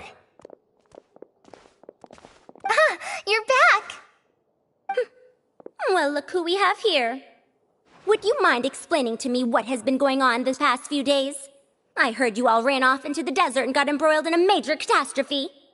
All taken care of. That does not answer my question. How could you be so careless? That goes for you as well. Yes, and you too. When you run into problems, you really ought to ask for help, you know? I've been around the block. Don't you think it would have made sense to involve me? And let's not forget, I know the desert like the back of my hand. Now would not be a good time to attempt to argue with Farazan. You're right. Mm-hmm. It's not the first time that I've had to talk to you about this sort of thing either. You need to learn that there are times when the right thing to do is get a more experienced member of staff involved. Do I make myself clear? Because if you don't, Kale, please do something. He's giving me the signal. All right, guess it's time to play my ace in the hole. Say, Madam Farazan, I can see you're pretty upset, but, I was just wondering, remember that time you offered to give me a tour of the academia? Does that offer still stand? Huh? Wait, did I hear that right? Kale, you remember? Wonderful. Well, of course the offer still stands. Come on. Madam Farazan will show you around the old classrooms.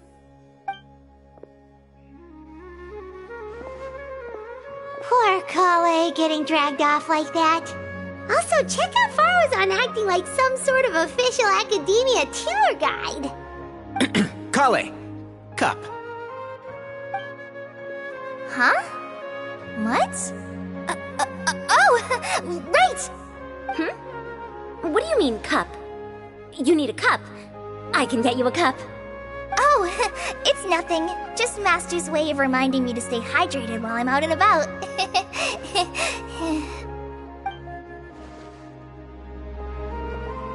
It's code for let's reconvene at the cafe. Tainari and I used it while we were in school, and it's become something of a family tradition now. Oh, that's kind of fun. Mm-hmm. 2 people left. Let's bring them along, too.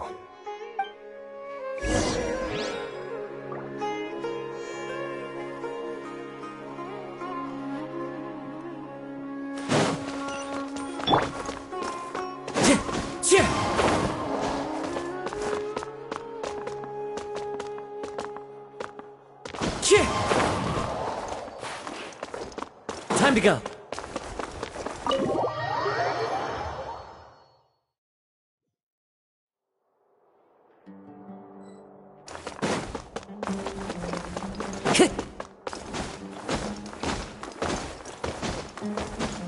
Follow the wind. Time to go. Am I hallucinating? Or do I see Kaveh and Al-Haytham engaged in diligent studying? We're just reorganizing all the books we used. Look, there's a whole mountain of them. There's no rush. Nobody reads these books anyway. My sincere thanks to you both. Yes, with your help, we resolved the issue rather swiftly and painlessly. And the outcome was better than we could have hoped for.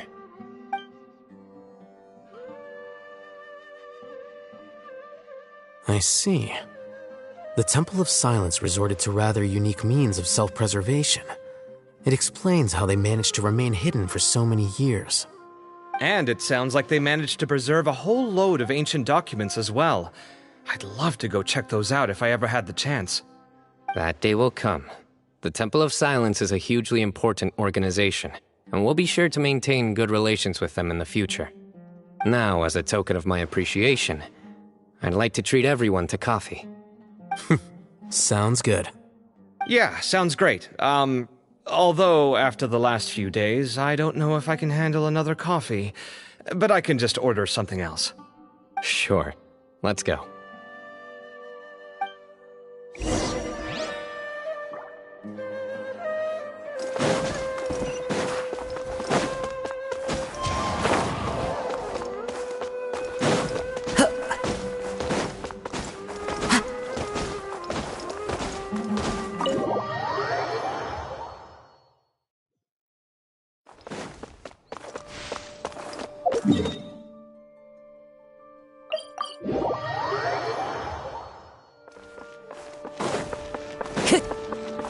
Time to go.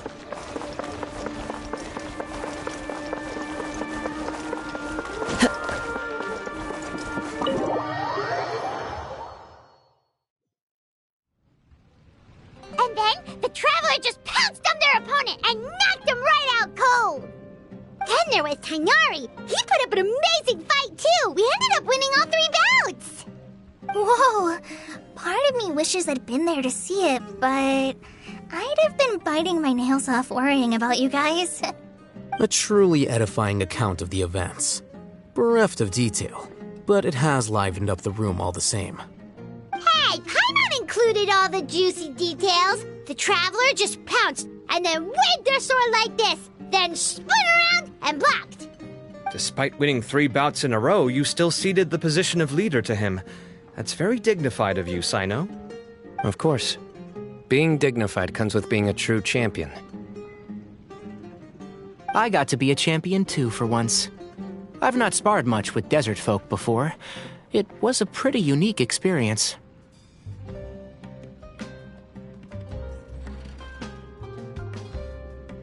Yeah! Huge place! It felt like something right out of an epic poem! Imagine this. It was like there was... Maybe save that one for later, Paimon. Dessert's here.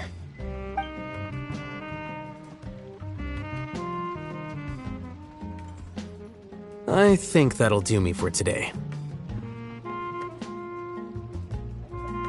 Shall we stop off at the House of Dana again before heading home? We should probably finish putting all those books back. My thoughts exactly. See you around. I should get going as well. See you all later. Make sure you get some good rest tonight. I need to go say thanks to the Core 30 for their help.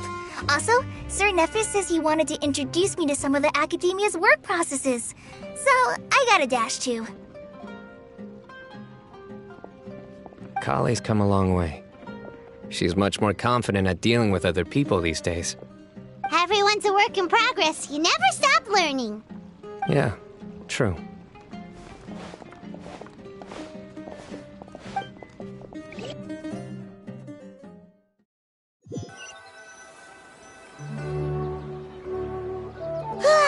That was good. It feels like everything's finally wrapped up now. Life is all about these moments when you can finally relax and hang out with good friends after a job well done. And also, those desserts Sino got, they were really good. Paimon definitely needs more of those in the future.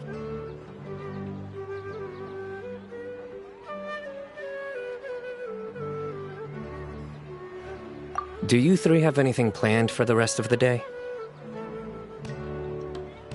If not, would you come somewhere with me?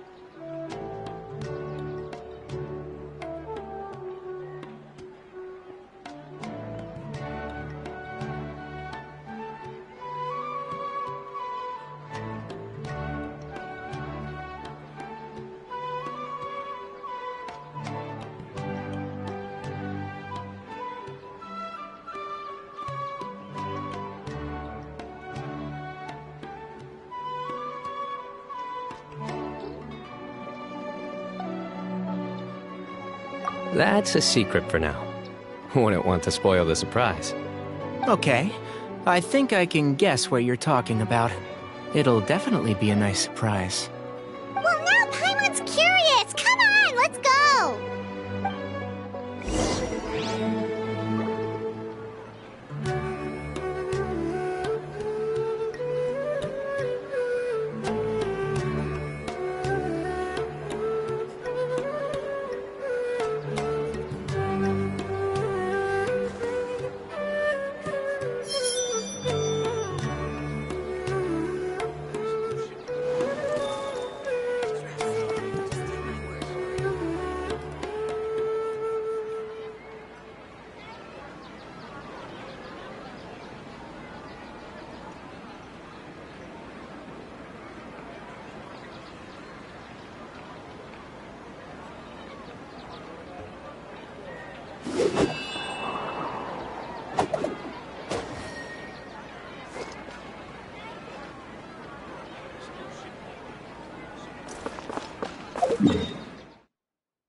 Been a while since I last made my way up here.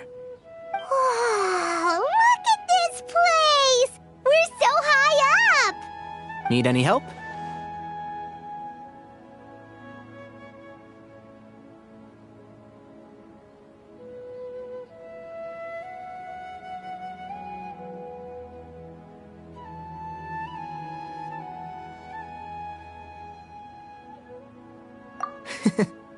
As you wish. It's a nice spot, isn't it? What a great view! We're so high up, we can see for miles! Traveler.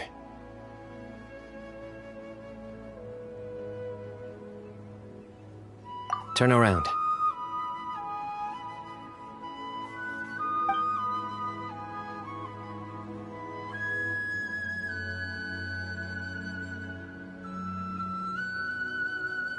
This is my secret base. Somewhere I only bring my best friends. When I was a student, I used to slip away and climb up here all the time, just to clear my head. I was quite young then, and hadn't... Back then, I had a lot of the same questions that Zethos was asking. Who am I? Why do I have this power? And what should I be fighting for? Our gifts help us to find our rightful place in the world. That was my experience. And I'm sure Zethos will figure things out in his own time, too.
You two really are like brothers. I feel the same way.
Of course.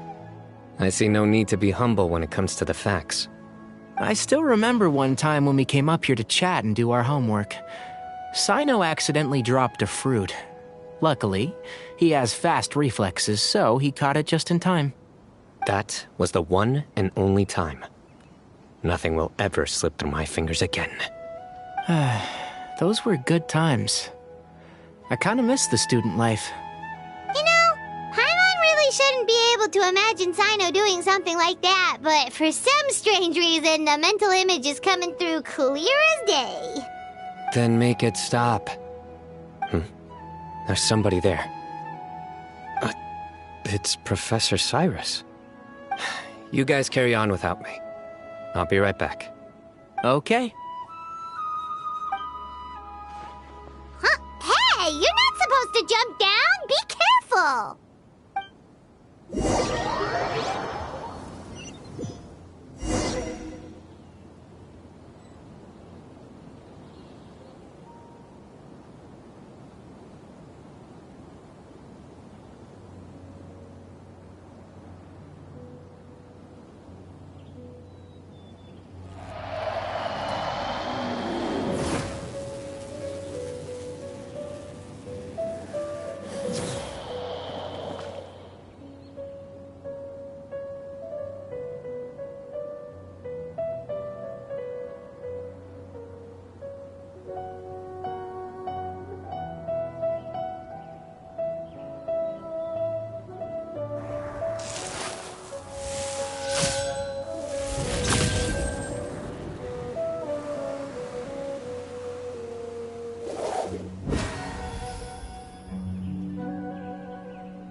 Luck can swing the results of a single game, but it's bound to run out sooner or later.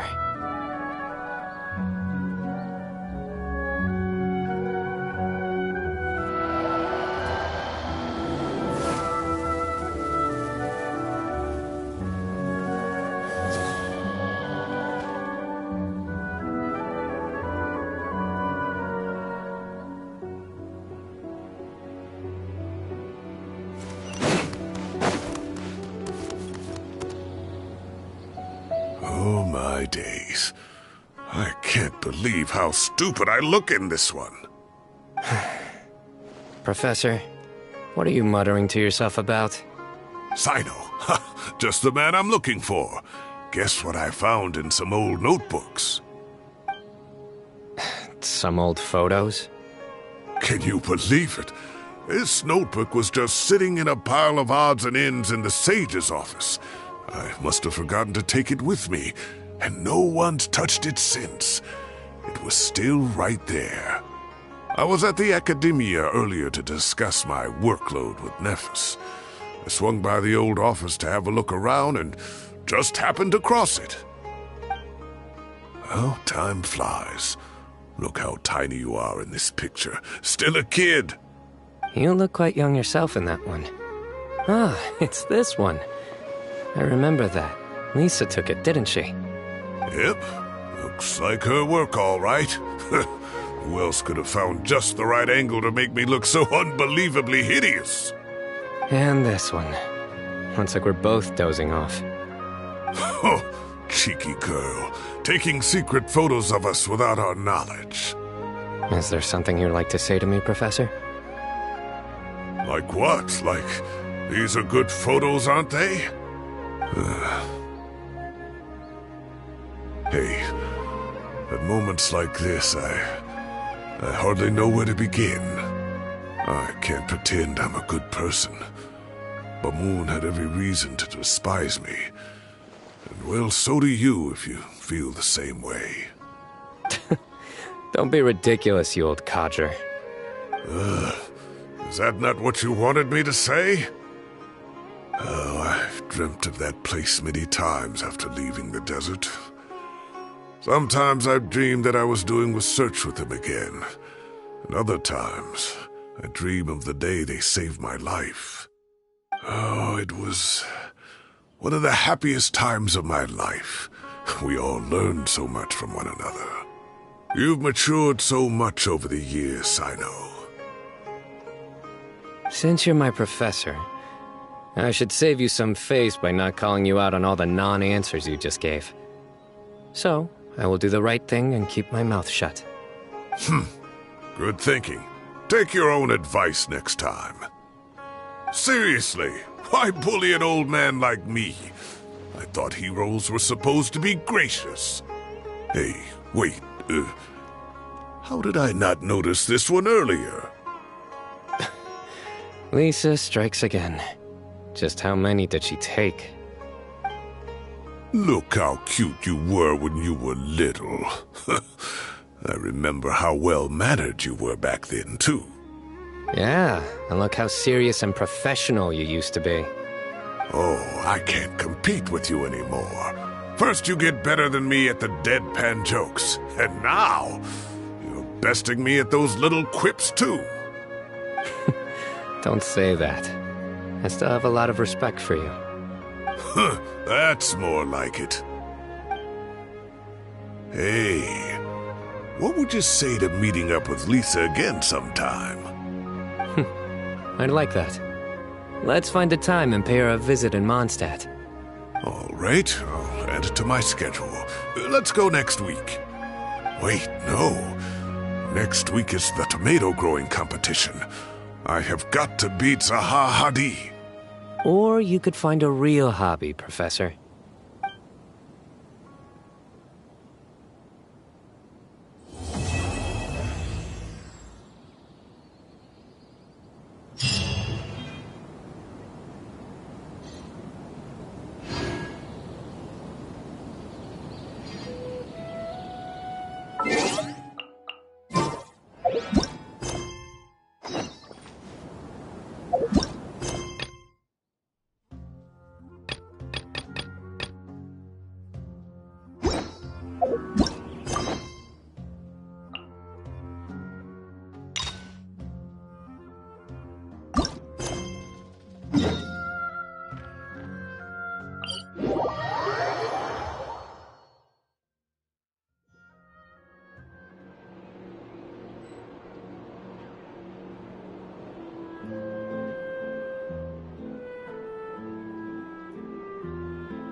It's so nice to de-stress.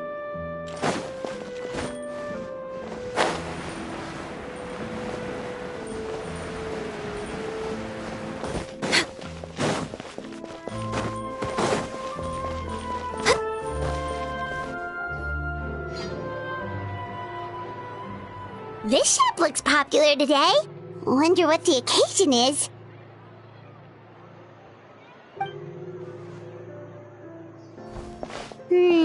Butterfly Dew Cosmetics now on sale. Huh, looks like it. Oh, Seedween's here too! Hey there, Seedween!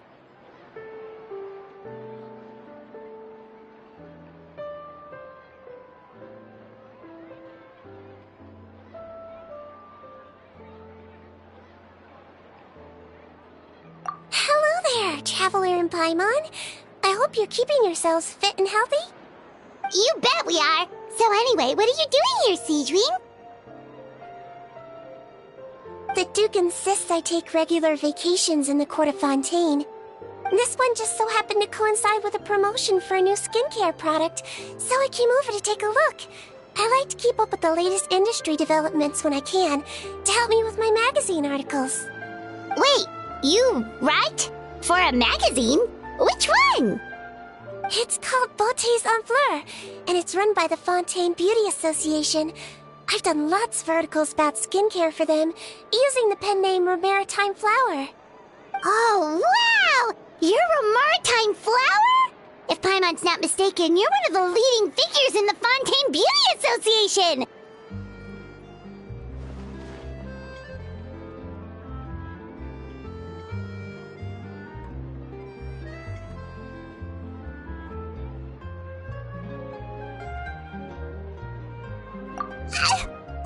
What's so weird about that? Everyone loves beauty! I really like this role. The staff at cosmetic shops are always so polite. And as long as I wear a big smile on my face, I always get the best customer service. Well, they sure don't want to make an enemy of the Maritime Flower.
Obviously, it's because of Siegewing's love for beauty.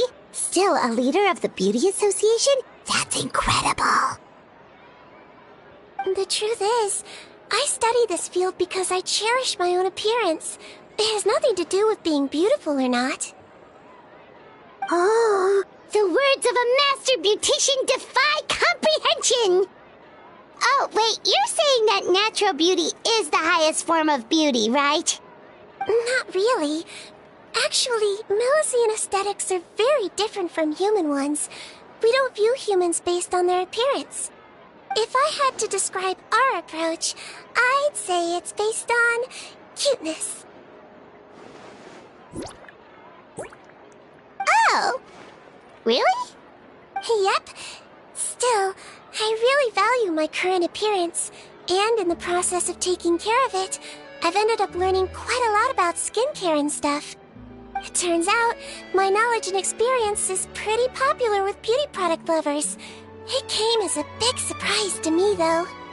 Oh, Paimon gets it now. But speaking of your appearance, how come you look human anyway?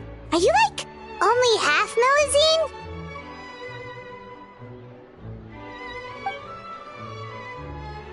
Ooh, wait, sorry. That was probably really offensive, wasn't it? No, I don't mind. I'm not mixed, though. I made a decision to turn myself into this form a very long time ago. If you're interested, I could tell you the story. A shape-shifting story? Oh, heck yeah, of course we're interested!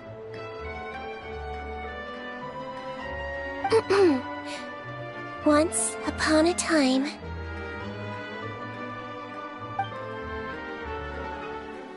Long ago, humans rejected Melazines, and Melazines feared humans.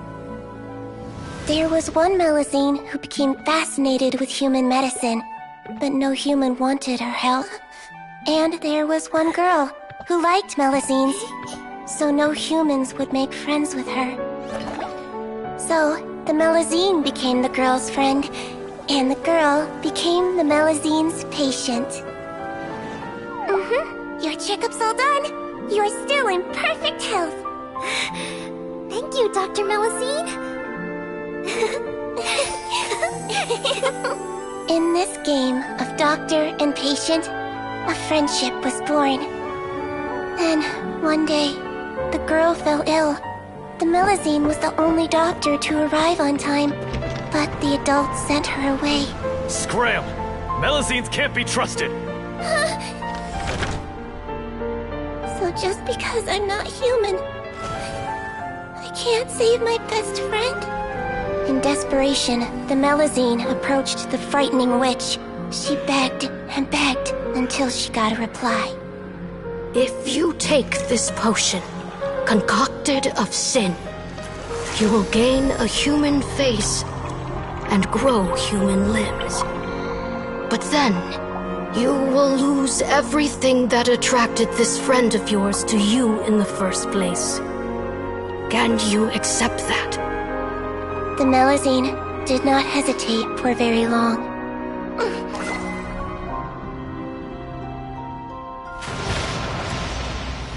On a rainy night, a little doctor knocked on the girl's door.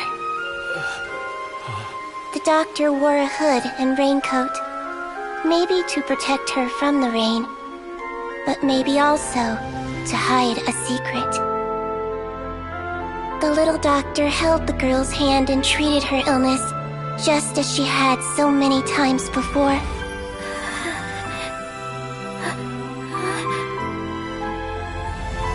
Dawn came, and the little girl's condition improved. But the little doctor was long gone, for she knew her friend would never recognize her again. And so, since then, I've lived my life in human form. Most people who know me just think I was born this way. Ooh. A witch? A potion? Why does this sound like a fairy tale? Trust me, it's a true story. Must be the way you told it then. It just sounds so...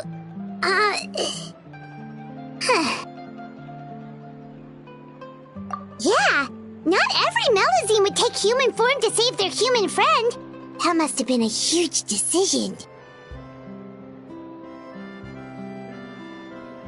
Treating patients is a doctor's duty.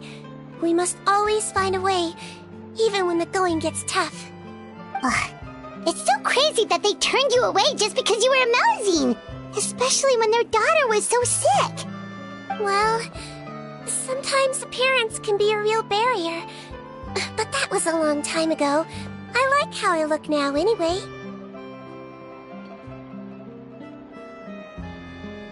Paimon too! You're super cute this way. Attention customers! Thank you all for waiting. Now, on behalf of our skincare partner, I'm delighted to announce that our exciting new product is now officially on sale! Well, there we go. Let's have a look, shall we? Oh, Paimon, if you want to buy any skincare products, I'll be happy to give you some suggestions. Really? Personal advice right from a leader of the Fontaine Beauty Association? What an honor! Allow me to introduce our newest skin lotion, Butterfly Dew. I'm sure many of you have already read about this product's trials in the newspapers. To say that it improves skin quality is an understatement. This product gets its name from the way it transforms your skin and makes it glow anew, like a butterfly emerging from its chrysalis and spreading its wings for the first time. We are thrilled to have the inventor of this fantastic product with us here today. please welcome Mr. Rawat, a researcher from the Fontaine Research Institute. Now, without further ado, I'll hand over to Mr. Rawat to tell you all about what Butterfly Dew can do for you. Thank you. Hello, everyone. I'm Rawat, and I developed Butterfly Dew. Wow, what a looker. He's a researcher? Wow, he's really challenging the stereotype. It seems that everyone is surprised by my entrance. Or should I say, my appearance. I'm well aware that researchers are generally better known for their brains than their dashing good looks. In that regard, I do believe I break the mold somewhat. Of course, appearance is a skin-deep way of defining a person. And yet one's appearance can be a very real set of shackles, holding a person back in their life. It can rob a young person of their self-confidence when applying for a job, dissuade a young lady from approaching the one she loves. Our actions are at the mercy of our appearance, and we slowly become the very person that the outside world sees us as. But what if I told you that those shackles can be broken? If our appearance prevents us from changing, then let us first change our appearance itself. Wash away moles, birthmarks, and wrinkles, and they can no longer rob us of our confidence. Replace them with luster and radiance, and we shall never again hang our heads in shame. That is why Butterfly Dew exists. Its mission is to allow us to shed our pupae, undergo a complete metamorphosis, and embrace a new life. Well, whether it actually works or not, after that speech, Paimon's already sold! Mr. Rawat, could I ask if you've used this product yourself? Of course, I tried it many times while I was testing it. You can consider me a product ambassador. Wow, then it's sure to work! Still, I don't expect to convince you just by blowing my own trumpet. So, could I get a volunteer from the audience to try it out? Oh, Paimon volunteers!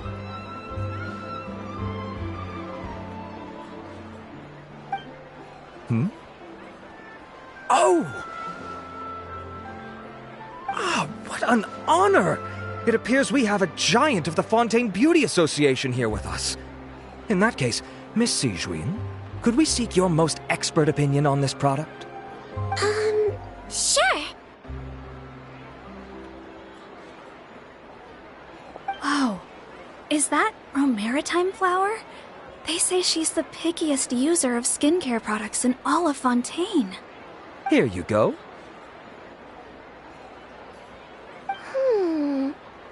Oh, it's very kind to the skin, and the absorption rate is high. Even for Fontaine, this is a first-rate product. Wow, now that's high praise! I'll take one! Any discounts? All right. Well, all that remains for me to say is, Butterfly Dew is now on sale!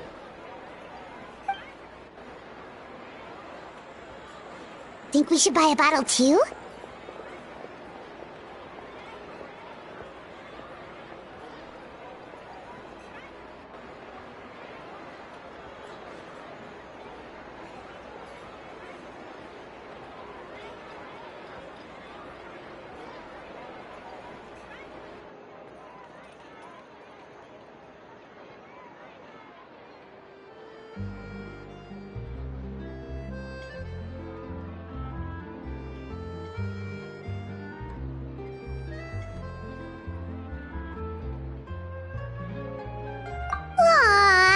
Really? Well, it's still good to care for your skin though, right? Paimon definitely feels kinda rough from being exposed to the elements all the time. And if you're worried about whether it's the right product for you, well, luckily for us, Sijuin's here, so we can get an expert consultation.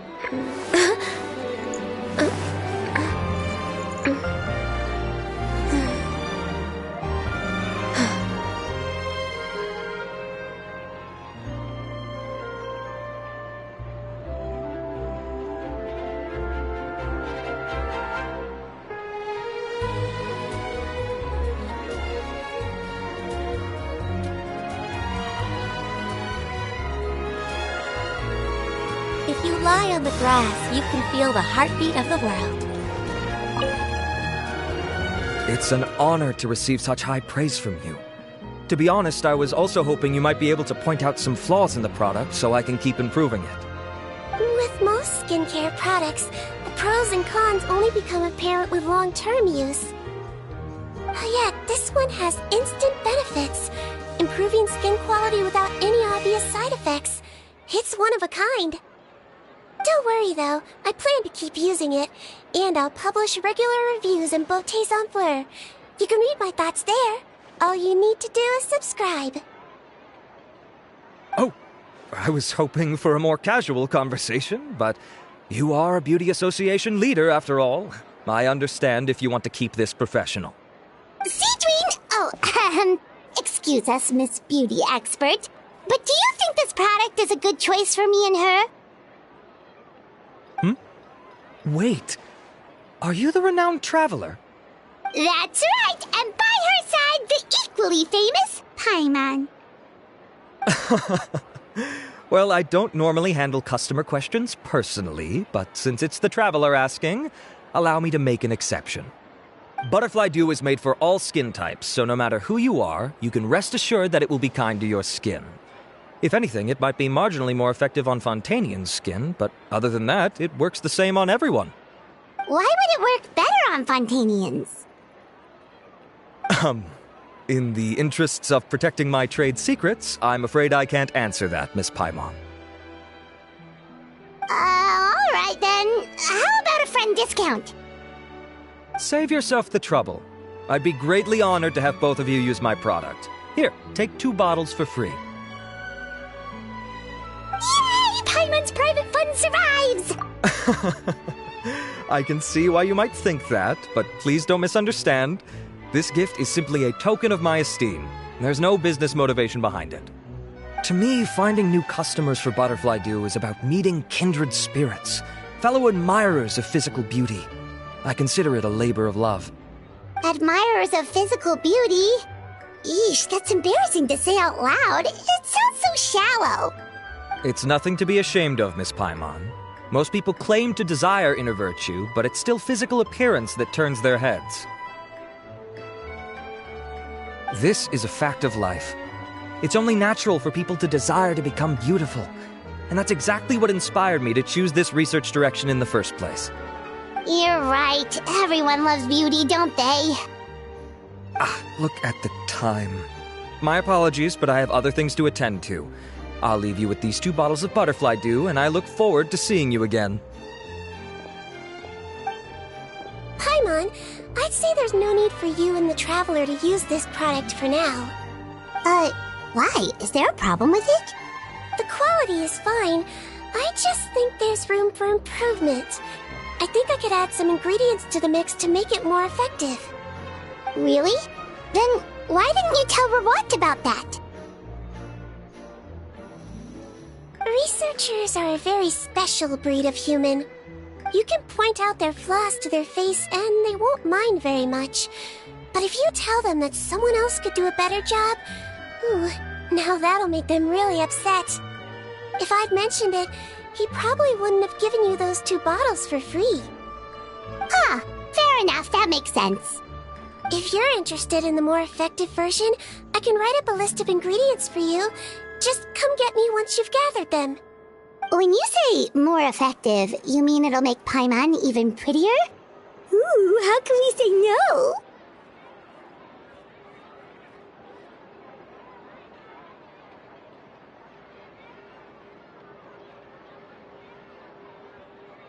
As for me, it's probably time I got back to the Fortress of Maripede. I mustn't leave the infirmary unattended for too long. Alright, see you there then!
It's so nice to de-stress.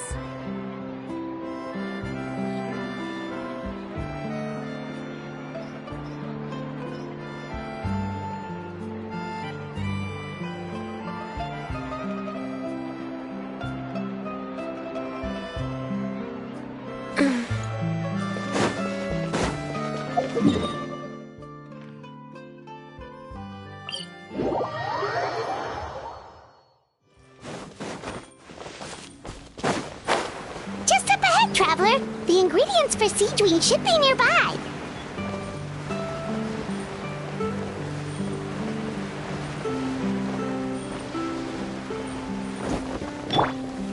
Stabilize!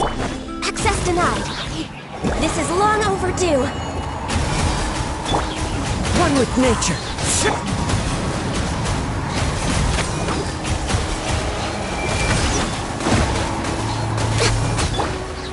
Gather!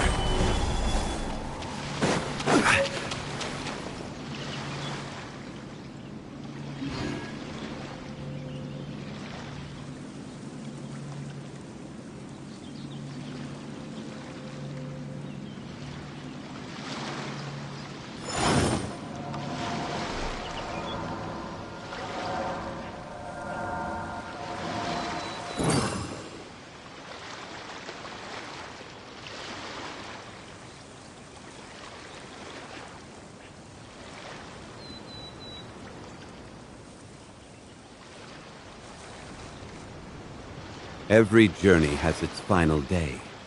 Don't rush.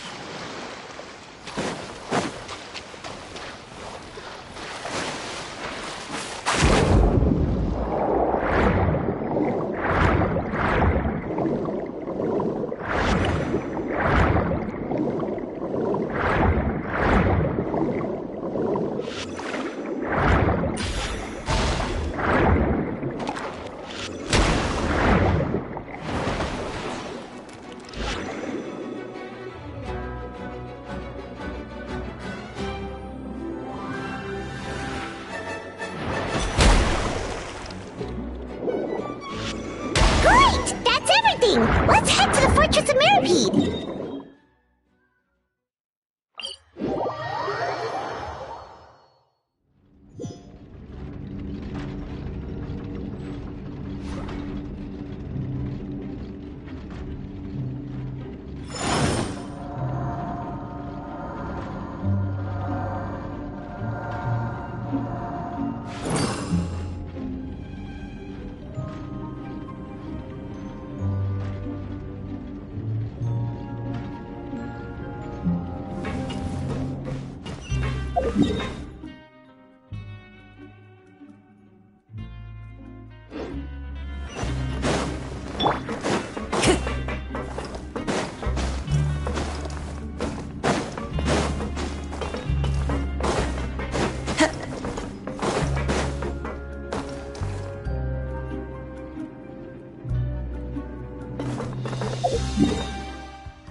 Whoa, the infirmary is packed! Please, you have to believe me. I saw it with my own eyes last night. Another me! He looked exactly like me. Got it, okay. I've written down everything you told me. Now, I have a few tests to run. Take a deep breath, and don't worry, it's nothing to be nervous about. First, which finger am I holding up? Your index finger, but I'm telling you, my mental state is fine. I'm not crazy. Very good. Now, on to the next. Hey there, Your Grace. It's been a while, huh? Ah, it's you two. Indeed it has. I would offer you some tea, but I'm afraid the timing is unfortunate. Duty calls. No worries. Actually, we were looking for Siegwien. Do you, know what all of this is about? This inmate came running to the guards in a panic, claiming to have seen his exact doppelganger. A doppelganger? Doesn't that just mean someone else kinda looks like him? And that's what I thought when the report first reached my desk. But we've inspected our records. No one even vaguely resembles him. Considering how certain he is of what he saw, I could only surmise that he's having some mental issues. So I brought him for a medical evaluation. All right, very good. Take a sip of water and rest for a bit. Evaluation complete. I couldn't find any symptoms pointing to a physical condition. I see. So do you still believe there's more likely to be an issue with his mind than his body? I have to assume so for now. Psychological issues are more difficult to detect. At this stage, we can at least confirm that he is in command of his cognitive faculties. The rumor mill will go crazy if word of this gets out. Guards, take him to the ward for a period of observation. The Marechaussee Phantom has requested my cooperation on a case, otherwise I'd deal with this myself. Sorry for the trouble, head nurse, but I'll have to leave this to you. No problem, Your Grace. I'll add him to my observation list. By the way, we have a couple of guests here who have made the trip just to see you. I imagine it must be important. You probably won't need to add them to your observation list, though. Oh, Traveler! Paimon, it's you! Hey there, Siegwien! It's actually not that important, but... I'll be in my office if you desperately need me. Goodbye for now. Okay, bye-bye! So, Siegwien... Would you mind waiting for just a moment? I have another patient to see. Just find an empty bed and take a seat. I won't be long. Oh, sure! Siegwien, we've brought him. And he seems to have taken a turn for the worse again. Okay, don't panic. Let's start by sitting him down here. Paimon had no idea how busy it can get for Siegwien. Maybe now's not the time to ask for a good point. Besides, it might actually be interesting to observe her at work. Well, this could hurt, so I suggest you take a deep breath first. Did his face melt? What happened to him? It's anyone's guess. His face melted off shortly after arriving at the fortress. But since he's a serious offender, he can't be allowed out for medical treatment. Best we can do for now is ask the head nurse to give him something to manage the symptoms. Oh, this is gonna be awkward. We still need to bring him to the Marechaussee Phantom for questioning. What if he scares them half to death? Will that be our fault? The Marechaussee Phantom? Does this have something to do with the case Risley's dealing with? Yep, it was a huge case.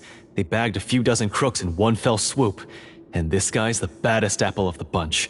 He harmed countless people. And now, it looks like it's all finally catching up with him. You done gawking? Not yet. I need to check the severity of your ulcers to decide the right dosage. Don't worry. We Melazines have a very different sense of aesthetics from humans. To me, he just looked like a little kitty with slightly scruffy fur, but still just as cute. Don't patronize me. Do I look like a kid to you? Just give me the meds and let me out of here. I already missed my cell. Hey, lose the attitude. You dare talk back to our head nurse like that again? Your days are numbered. Oh, it's fine. Okay, I'm going to apply the medication now. Tell me if it hurts, alright? Look how nice Seedween's being. And he still talks to her like that? What a nasty piece of work. Can I leave now? Wow, not a peep. What a brave little guy. Thank you, Sejuin. And I apologize for the trouble. So, Traveler, Paimon, did you bring the ingredients? We did, but we don't want to interfere or anything. You're busy saving lives here. Oh, don't be silly. I agreed to it, didn't I? Just hand me the ingredients, and I'll make some time to whip it into the improved version for you. Take a rest here if you want. Or, if you're not tired, I hear they're holding a new pancreation tournament in the administration area. Or alternatively, is there anything we could help you with, Seedween?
Let us help you out. It's the least we could do.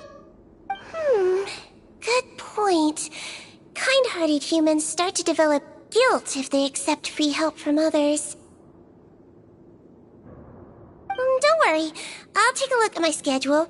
I'm sure I can find something to treat this condition. I gotta warn you, though, it'll be tiring work. So I suggest you take a break first, then come back and see me when you're ready.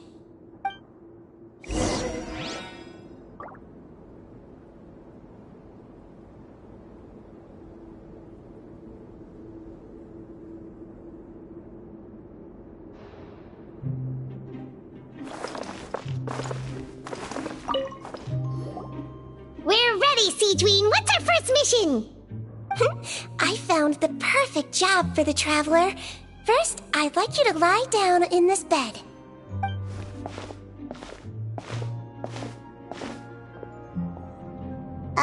What for? I need you to pretend to be sick. What? Oh, is it that difficult? I thought you did a pretty good job last time. Oh, so you knew. I sure did. She was way more interesting than the usual malingering inmates. When you played along very well, Paimon, I observed you two for quite a while after that. Well, this is awkward. But why do you need us to do it again now? No time to explain. My next patient will be here any second. Please just do as I say. You can, pretend like you've got a nasty headache. And throw in some dry heaving for good measure. Okay.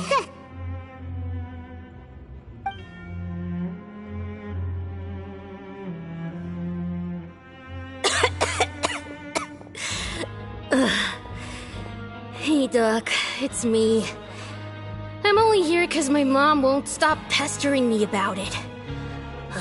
So annoying. Well, your mother has enough on her plate with a busy job. The last thing she needs is to worry about you being sick as well. I know! I shouldn't treat the place like a playground. Shouldn't go swimming in the lower levels where we join up with the sea, because it'll give me a cold and distract her from her work. I thought I'd be able to have some fun here at the fortress for a few days, but it's always, don't do this and don't do that. All right, sit yourself down and I'll take your temperature.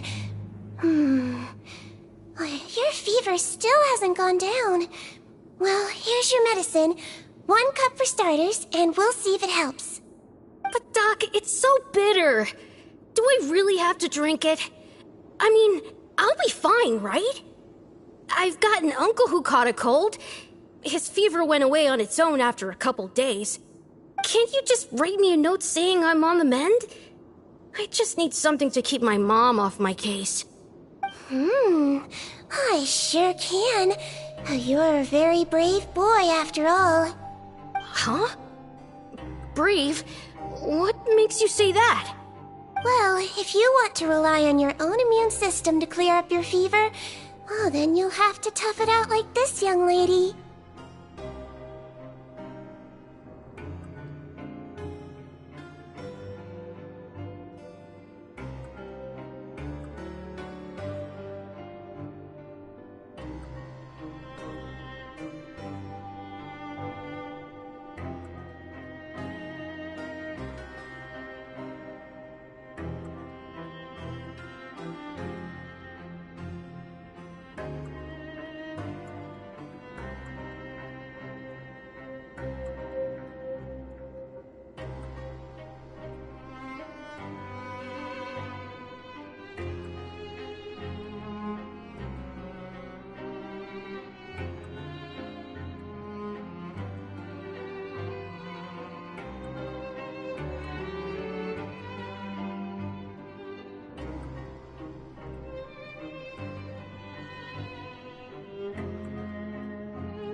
There, traveler! Are you gonna puke? Paimon can get you a paper bag! Huh? As long as you're tough enough to get through the nausea and dizziness caused by the high fever, you'll be right as rain after just a few days' rest. And if I'm not tough enough? Hey! Wake up! Wake up! Put it this way. At least you'll never have to see the doctor again, right? I think maybe I'll take that medicine after all, if that's okay. Oh, of course. Here, it's still warm. It's so bitter. All done. Great job, you two. That kid really doesn't know what's good for him. His mother's a guard here. She's been working back-to-back shifts lately, but unfortunately his father's away on a business trip right now. She had no choice but to bring her son here for the time being. He was quite happy at first. He seemed to think that the Fortress of Meripede would be all fun and games. So you made us put on that act just to scare a kid into taking his medicine? That's a pretty sneaky trick. Seems like there's a whole side to Siegeween we never knew about. It's a technique I learned from my teacher. Oh, you had a teacher? Was she a Melusine doctor too? She was human. She passed away a long time ago. Oh, sorry. No, it's fine. I really liked my teacher, so it's always nice when I get to talk about her with other people. She was a traveling doctor, and since she didn't have a clinic, she'd go out and visit her patients wherever they were. Dealing with the badly behaved ones was her specialty. She used to say, if you can scare the little brats into taking their medicine, you won't have to hear them wailing and screeching when their condition gets worse.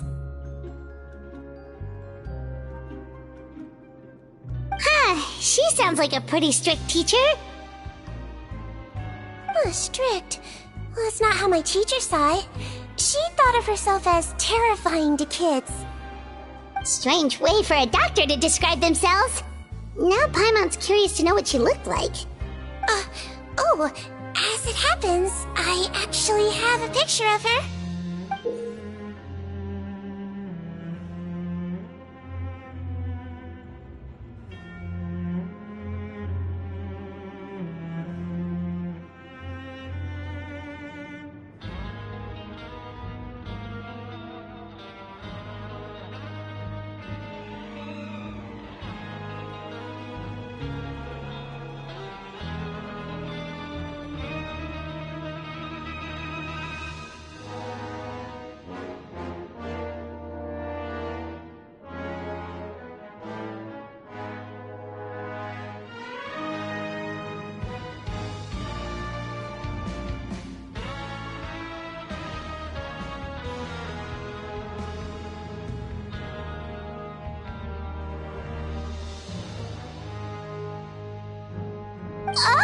Oh, wow, yeah, okay, that'll terrify the kids.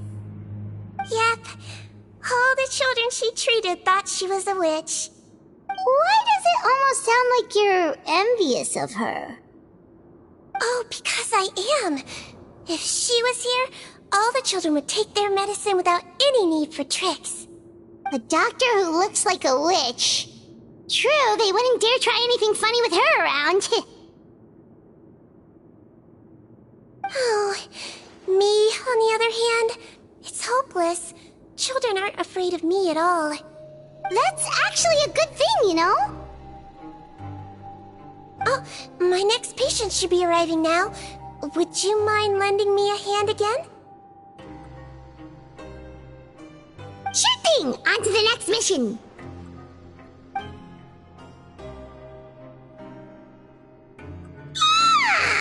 Is it nighttime already?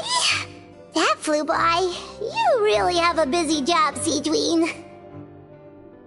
Well, thanks to you two, it was much easier today. Aww.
should we get some rest? It's getting pretty late. Oh, there is one last thing. I have to keep it confidential, so we usually leave it till after everyone's clocked out. Confidential? Are you sure you can tell us? Well, it's fine. You're not living here anymore, so it's okay if you know. All it is I have to prepare some ingredients to make healthy meals with. Wait, you mean those healthy meals?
My patients refuse to eat any healthy meals I prepare in front of them, so I have to prep the ingredients in secret, then let the chef at the Coupon cafeteria handle the rest. Considering even the chef's version makes people uneasy, it really makes you wonder what's in it. You want to find out? I can teach you how to make it. That way, if you ever suffer from exhaustion on your future travels, you can prepare a healthy meal for yourself. It's really good for you, you know. Sure? Guess we can help out one more time.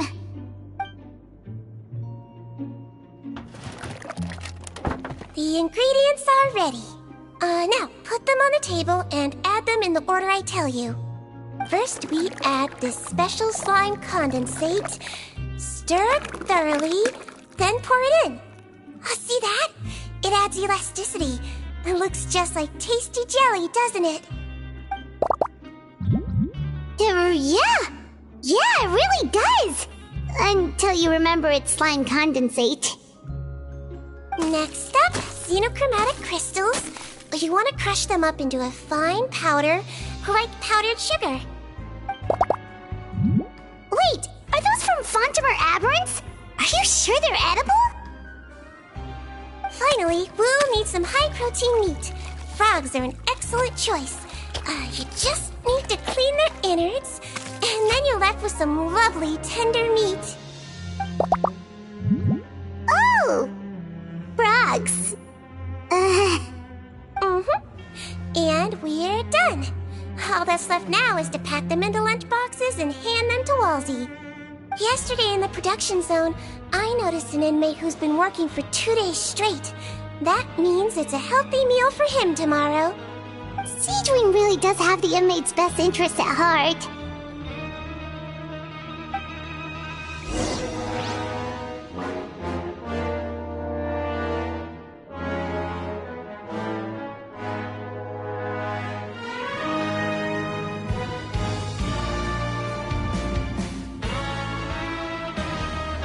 Wherever in this world I roam, I carry memories of my home.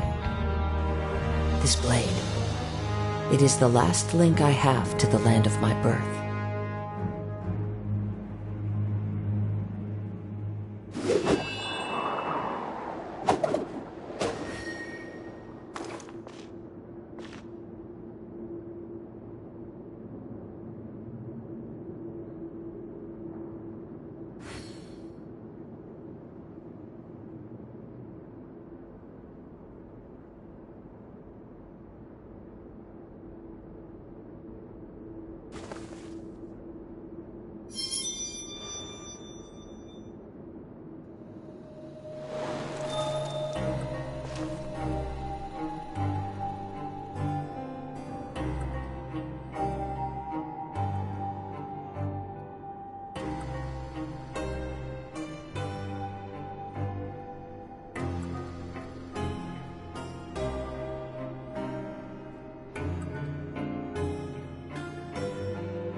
This scenery is wonderful. Surely enough to convince anyone to become a wanderer.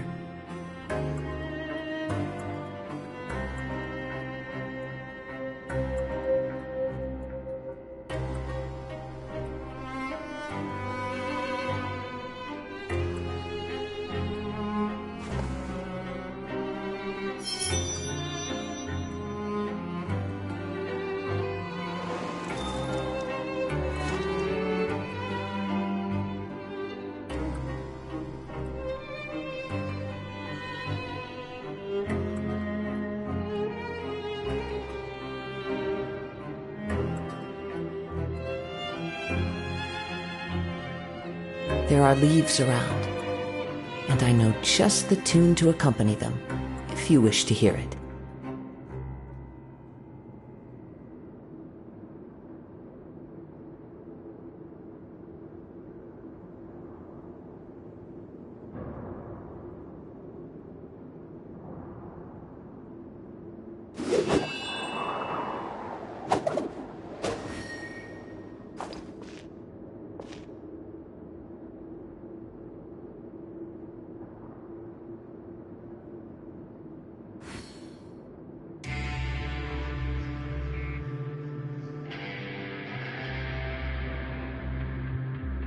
Wherever in this world I roam, I carry memories of my home.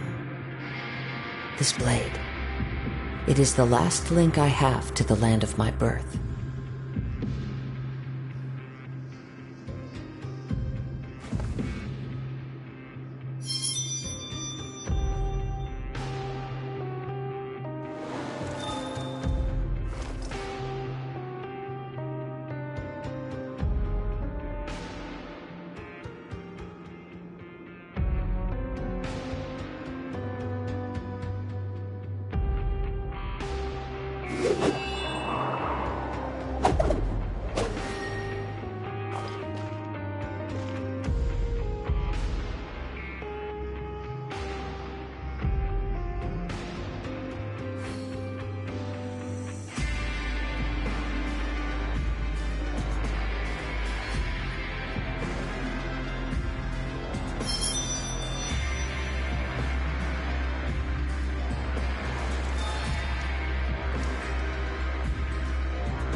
There are leaves around, and I know just the tune to accompany them, if you wish to hear it.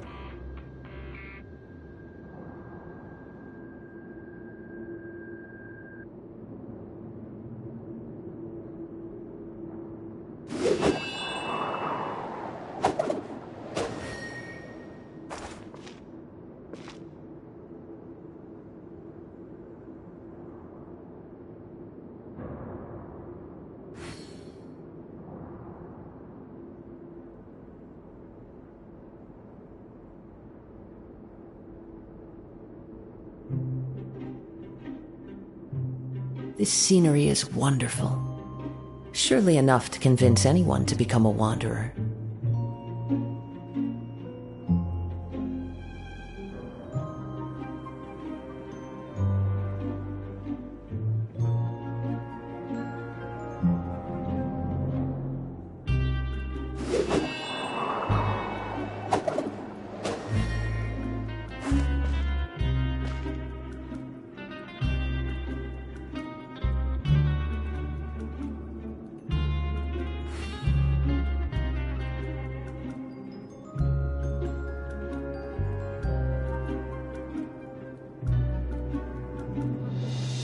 Wherever in this world I roam, I carry memories of my home. This blade, it is the last link I have to the land of my birth.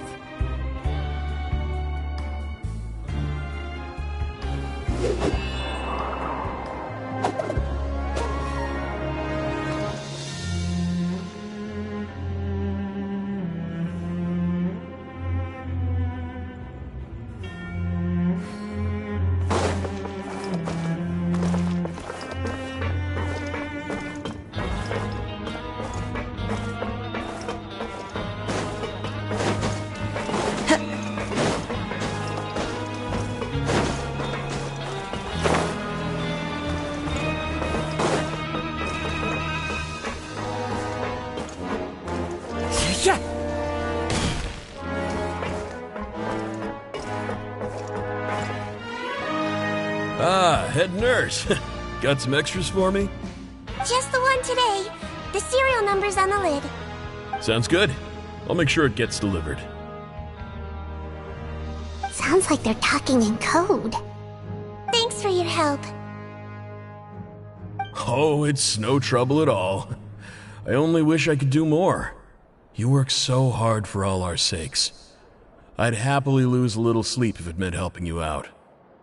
That won't do. If you reduce your sleeping hours any further, your health will start to suffer. All right. Nurse's orders.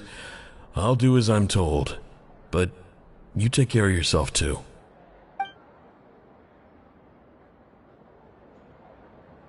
Well, I'm done with work for today. Thanks for helping out, you two. Seems like the guards and staff here have a lot of respect for you, Seedream. In just one day of helping you with your work, it feels like we've done a lot for the fortress. Head nurse, please, wait. I'm sorry to disturb you this late at night, but I think you'll agree, this is urgent. Okay, just relax and catch your breath. What's the matter? The guard at the observation ward, Odilon, he told me to pass on a message to you. One of the inmates there, the guy suffering from possible hallucinations, well, he seems to have made a sudden recovery, and now he wants to apply for permission to leave the ward. Huh? Already? You were right to tell me. I'll have to examine him and make sure he's well before we discharge him. Looks like we've got one job as medical assistants left. We'll come with you.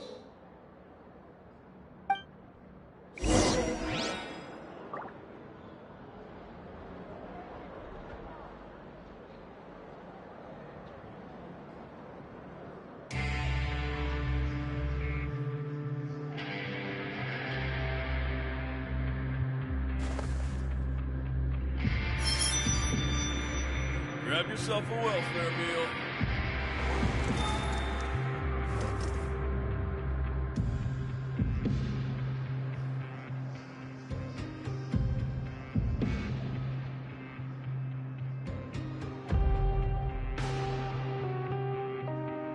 This scenery is wonderful. Surely enough to convince anyone to become a wanderer.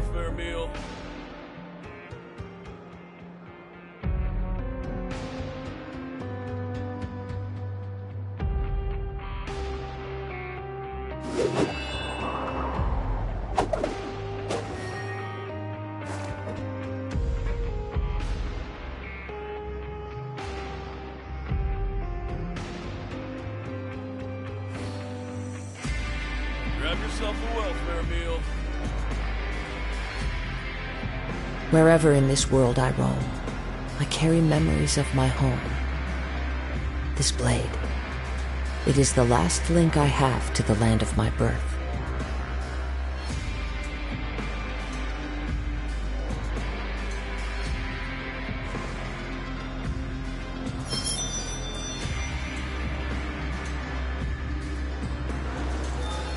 Grab yourself a welfare meal.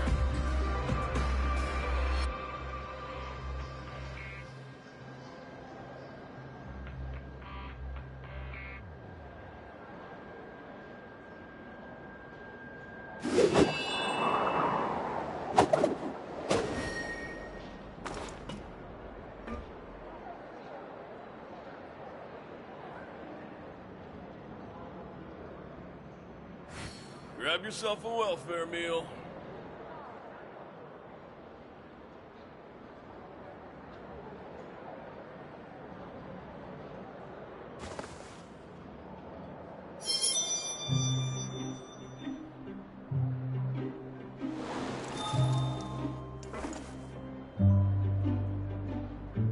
Grab yourself a welfare meal.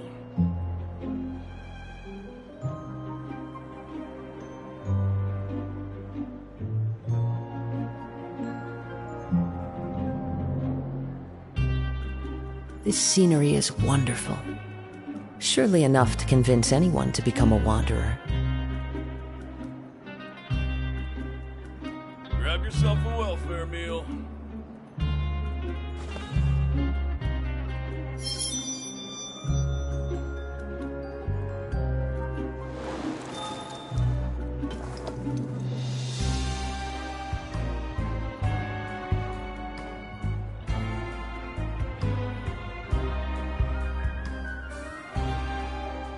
yourself a welfare meal.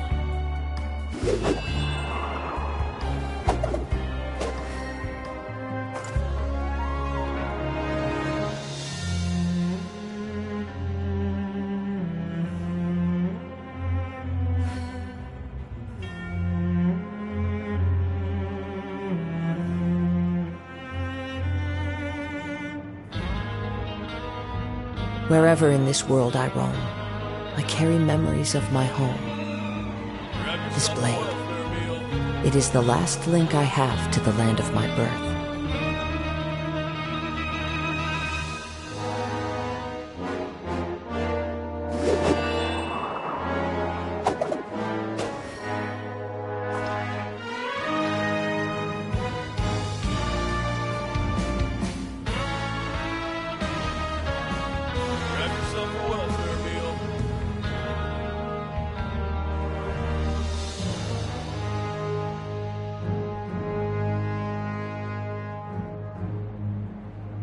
There are leaves around, and I know just the tune to accompany them, if you wish to hear it.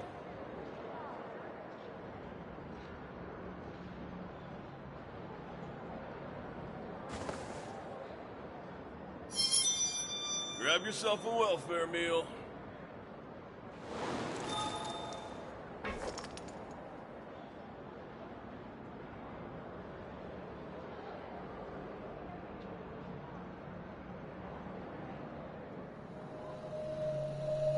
This scenery is wonderful. Surely enough to convince anyone to become a wanderer. Grab yourself a welfare meal.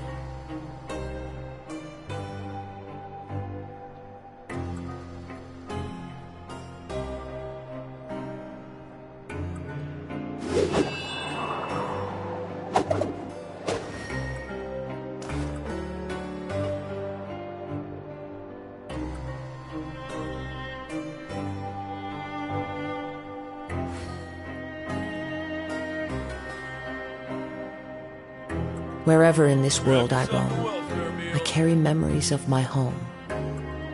This blade, it is the last link I have to the land of my birth.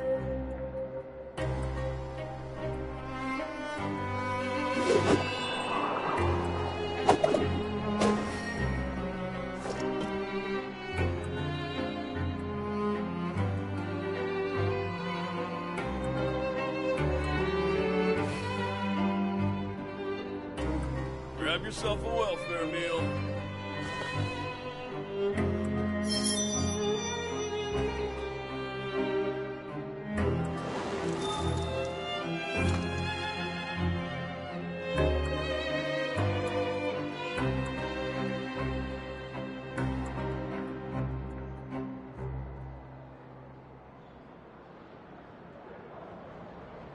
Grab yourself a welfare meal. This scenery is wonderful. Surely enough to convince anyone to become a wanderer.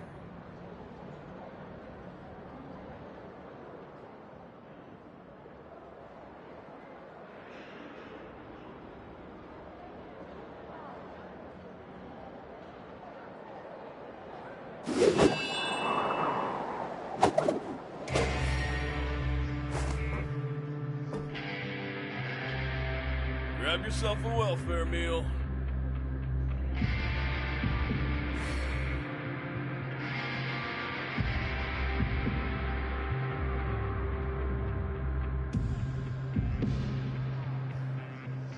There are leaves around, and I know just the tune to accompany them, if you wish to hear it.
Ah, head nurse, you're finally here. I'm so sorry for all the trouble I've caused you, but I believe I've now made a full recovery. After giving it some thought, I'm sure that I was probably just seeing things. Stress-related, I imagine. I'd been working long hours, so I definitely wasn't in the best state of mind. I totally understand. Still, I have to give you an examination before I can discharge you, okay?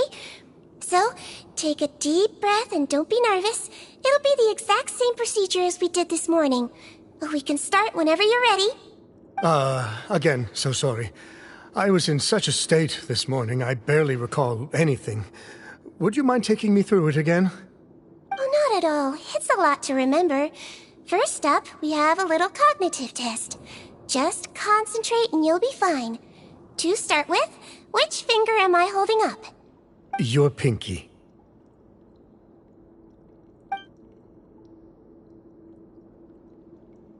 Alright, all indicators seem normal. So it was a stress-induced hallucination after all? Well, we've certainly had previous cases of mental illness caused by overwork, which is why I carefully observe everyone in the production zone. I wonder how I managed to miss the signs this time. Please, head nurse, you shouldn't blame yourself. I'm just still adapting, that's all. Pushed myself too hard, and I guess I couldn't take it. Thanks for looking after me. I'll be as good as new after a good night's sleep. And if you can give me the okay, I know I'll sleep better back in my good old dorm. It can be difficult to relax in an unfamiliar environment. Alright then, you can leave the ward. I suggest you take 2 days off to focus on your recovery. I'll take you off the observation list for now, so you're officially discharged. Great. I can't thank you enough, head nurse. Mr. Odilon, could you escort him back? Of course. I'm on guard duty in the administrative area tonight, so nothing will go wrong. You have my word.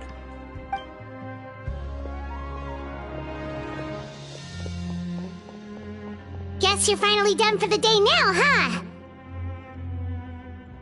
Yep. But I still haven't gotten around to making that improved lotion for you yet. Oh, no rush! Seriously, it's super late now. You should go get some rest too. Well, tomorrow it is then. Good night, Traveler. Good night, Paimon. Hope you sleep well. Oh, don't you worry! We will! After a productive day of work, we're both gonna sleep like a log.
tight, Seedween. See you tomorrow.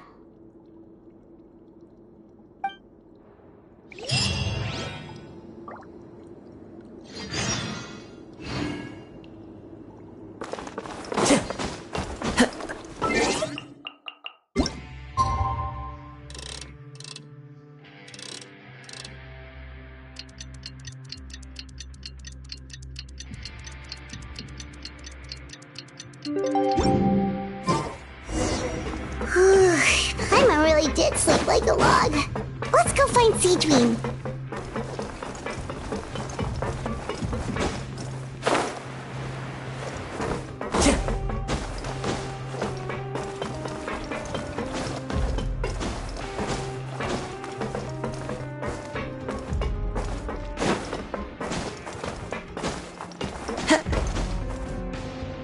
Whoa!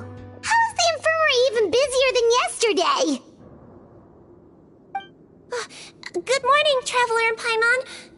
I have a few people here for a checkup, so you might need to wait for a while. No problem. Anything we can do to help? There's a bit of a complicated situation here. I'm still getting to the bottom of it myself. You have to believe me. I'm telling the truth. You're in a medical facility. Keep it down. Please, listen to me. I'm not Gascon. I'm Uwe. You're a horrible liar, you know that? We get all your mugshots with the arrest warrants. It's clear as day that you're Gascon. You mean because of the way I look? I don't know what happened. I just woke up like this. Then you guys dragged me in here for an interrogation. I brought you here to figure out what's going on. If you truly are the victim of an injustice, yelling isn't going to achieve anything.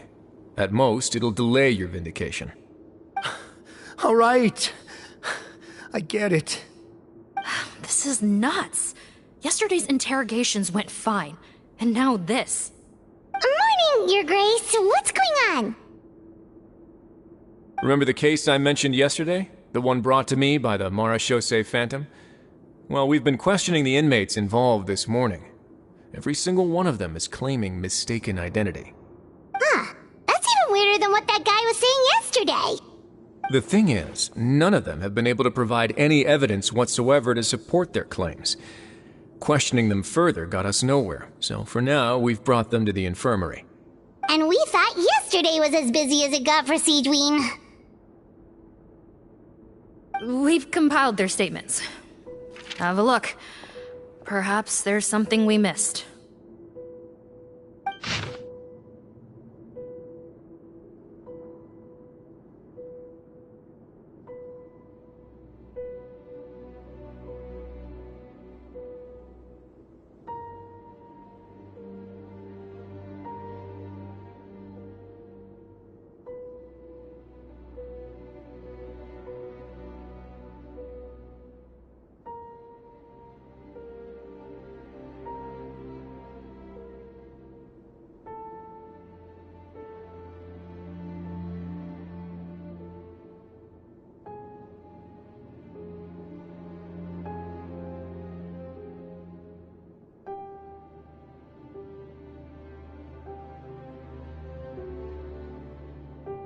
Wait.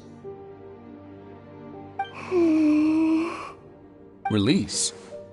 Interesting. The inmates they spoke of in their statements appear to all be due for release today. I noticed that too. If that's their plan, they're underestimating us a little. Every serious offender claims that there's someone else who just so happens to be due for release today. And they're expecting us to go along with that. All the more reason to be cautious. Lumberzar, check the release list for today and make sure no one gets processed. We're gonna need an excuse, though. Just say we're out of forms, and that we're furiously printing more as we speak. I'm on it. It's conceivable that our group of serious offenders somehow found a way to switch places with inmates who are about to be released, so they can walk out right under our noses. We did consider that possibility. But I mean, just look at them. They match the warrants, period. How could there have been a switch? Only if they're dead ringers for the inmates due for release, I suppose.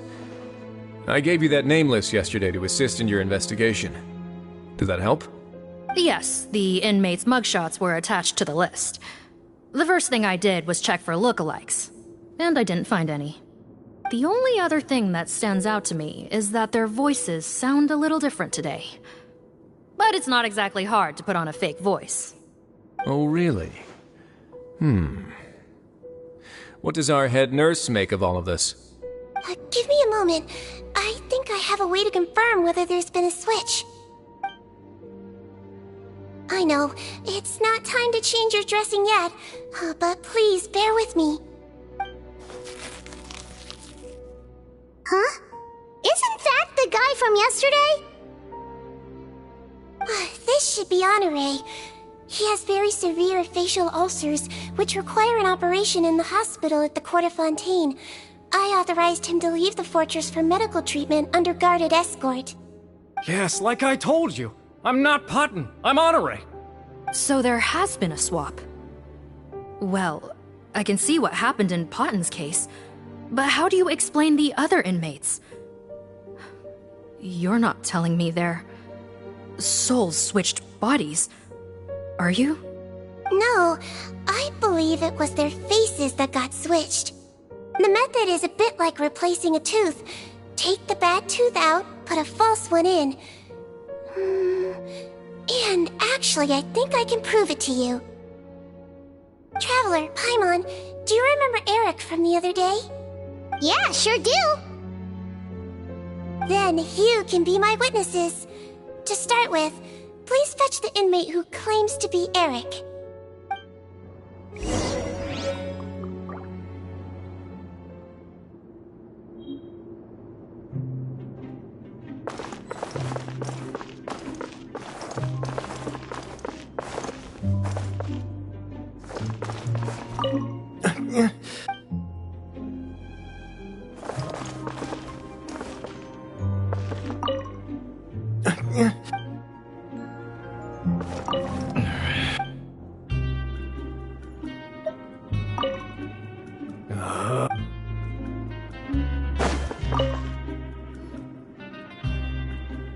So, you're... Yes, head nurse. It's me. You do believe me, right? I need to do another examination on you. Same procedure as yesterday. All right. It's the cognition test first, right? So I need to concentrate.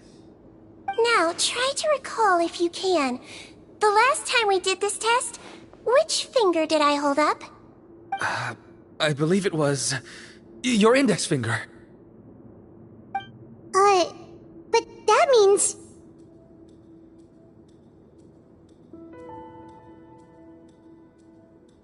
Huh? So basically, last night the Eric who said he saw another him suddenly recovered and applied to leave the observation ward. Seadwing did another test before letting him leave, but that time she held up her pinky finger.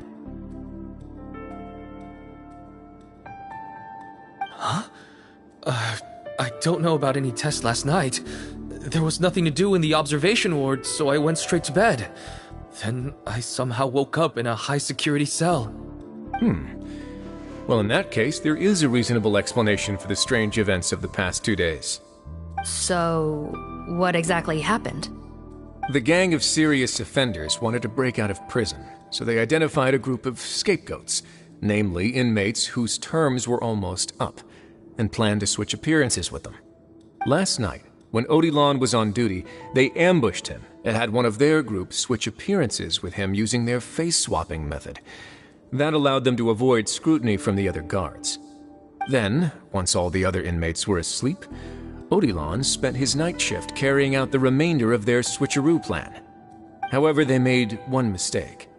Henri changed his appearance to match Eric's earlier than he should have done, and ended up being spotted by the real Eric.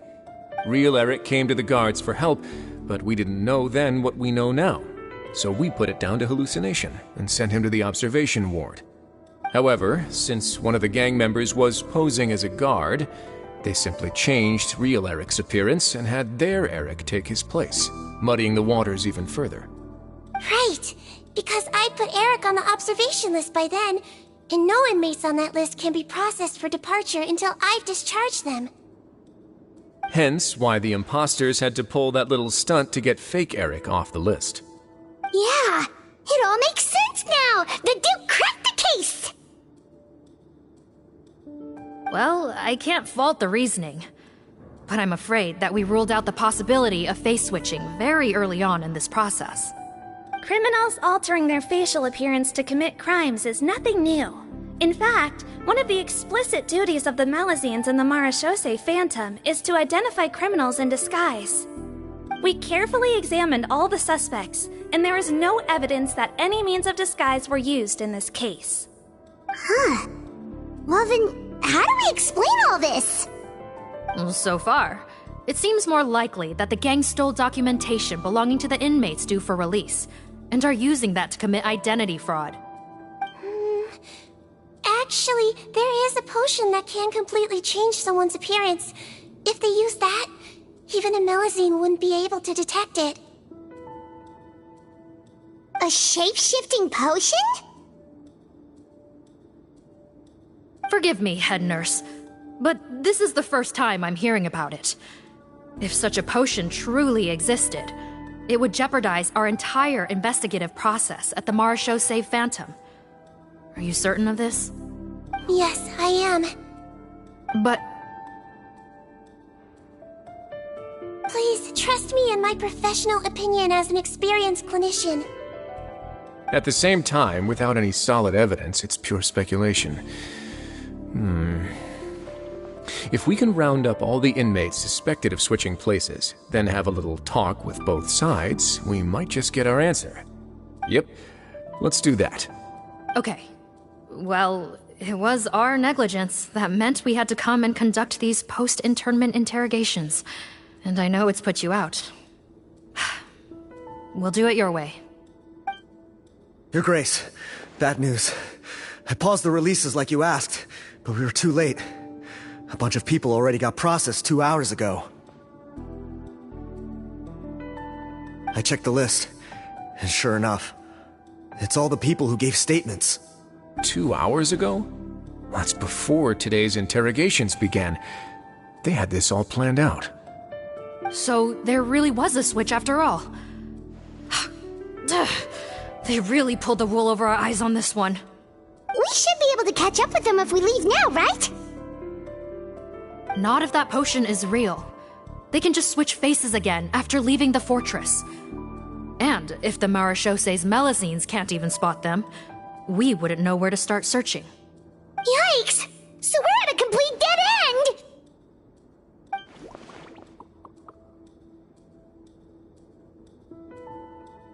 Well, technically there is one more lead we could follow up on.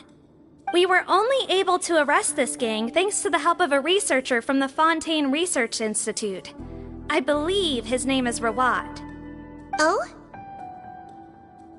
Rawat? Isn't that the handsome guy we met at that skincare promotion? Handsome? Maybe from a human point of view. I just remember that he specialized in potions. One of the crimes this gang is charged with is the manufacture and sale of illicit drugs. According to Mr. Rawat, they appear to have stolen technology he developed through his research and used it in their operation. At first, he thought it was a typical case of intellectual property infringement, and he tried to negotiate with them. But once he discovered their criminal operation, he reported them to the authorities. Thanks to his report, we were able to swoop in and arrest them all in one go. What a hero! Bet that took courage on his part. No doubt. This is worth following up on. As the one who snitched on them, it's highly likely that Rawat will be targeted by the escapees. That aside, since he's negotiated with them in person before, there's a chance he'll have some additional information for us. Understood, Your Grace. My team and I will head to the Fontaine Research Institute right away. In the meantime, please keep an eye on the face switch victims for us. Of course. Miss Morgane, I'd like to come along and help you catch these criminals. Huh? Why's that? Well, I'm the one who discharged the fake Eric last night, so I feel partly responsible. Don't say that, head nurse. Your focus was on the inmate's health, and rightly so. We can't ask you to help with arresting criminals. That's our duty. I also have a more personal reason. Cotton is a patient of mine, and if I don't get a new batch of medicine to him in time, his condition will get much worse. Look, head nurse, I completely understand where you're coming from. But arresting criminals is dangerous business. And if anything happened to you, none of us can afford to take on that responsibility. Don't worry, I can defend myself just fine. You say that, but still. If I may, Miss Morgan, Sigewinne is the one who raised the potion hypothesis, and I'm sure she has far more expertise on the topic than your team. My suggestion would be to bring her with you. And if you really are worried for her safety, then...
Ah, there you go, right on cue.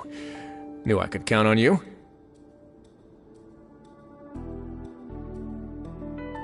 Okay. Well, since this plan has the Duke's blessing, far be it from me to refuse. We should head off immediately. Time is of the essence.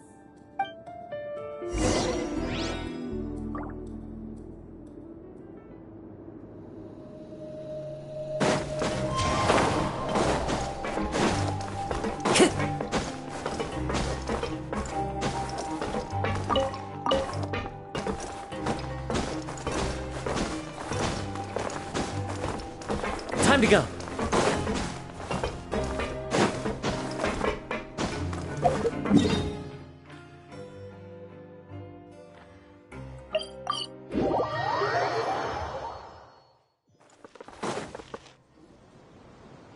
Greetings.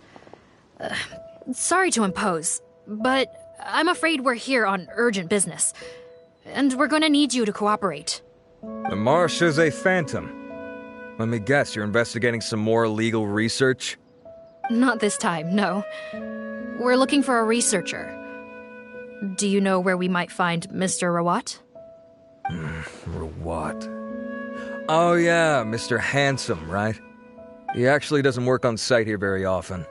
There's a handful of researchers in the nearby area who know him pretty well, though. You can see what they know.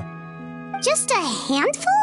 Paimon figured he'd be the most popular guy around. Well, I guess you could say he's popular, at least on a superficial level. He's blessed with good looks, so he tends to make a good first impression on people.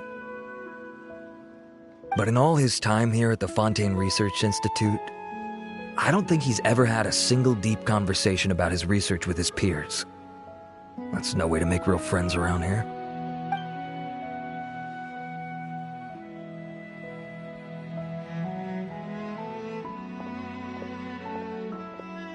That's so weird. He definitely didn't come across like a recluse at that product promotion. Oh, I don't find that weird at all. He definitely didn't strike me as the kind of guy who's good at making friends. Really? Paimon couldn't tell. Must be a Melusine perception thing. Okay, we should talk with his acquaintances. But we also need to check the Research Institute for any clues. Let's split up. It'll save us some time. Sure thing. We'll go ask around among the other researchers with Sigewinne. Paimon's suddenly kinda curious to know what everyone really thinks of him.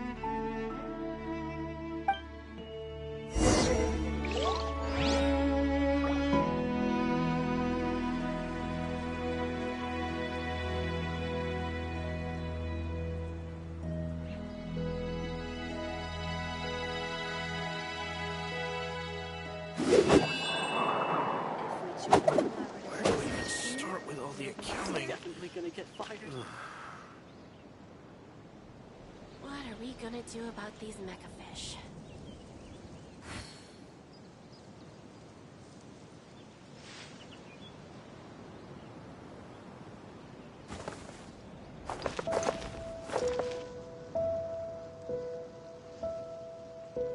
If we join a collaborative research team, where do we even start with all the accounting? What are we gonna do about these mecha This scenery is wonderful. Surely enough to convince anyone to become a wanderer.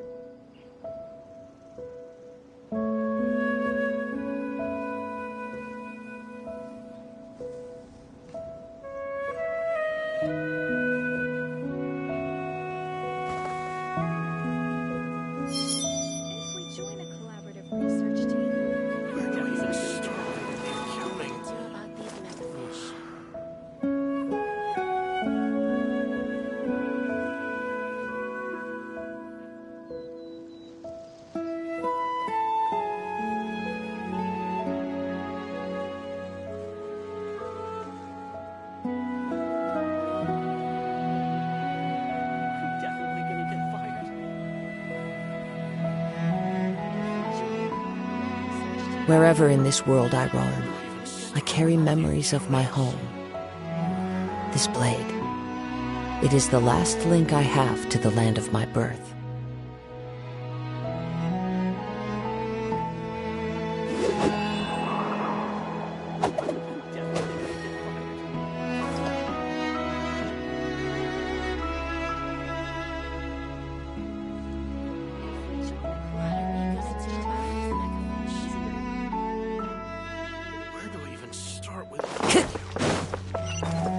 Time to go.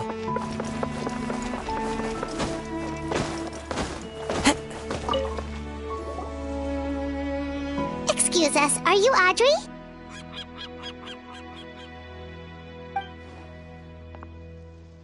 That's me. What is it? Are you close friends with Rawat? We're trying to find out where he is. Close friends? You mean because I told him I had feelings for him once? I doubt I'm the first or last at the Institute to make that mistake. Why would you single me out as a close friend? I should have known, really. Men like him, they just enjoy being surrounded by fawning women. They're not interested in a serious relationship. Okay. We were just kind of wondering if you might know where we can find him. Why would I know where he's at? I barely know him, and he probably doesn't even remember me. Ugh, this is getting annoying. Shall we go ask someone else?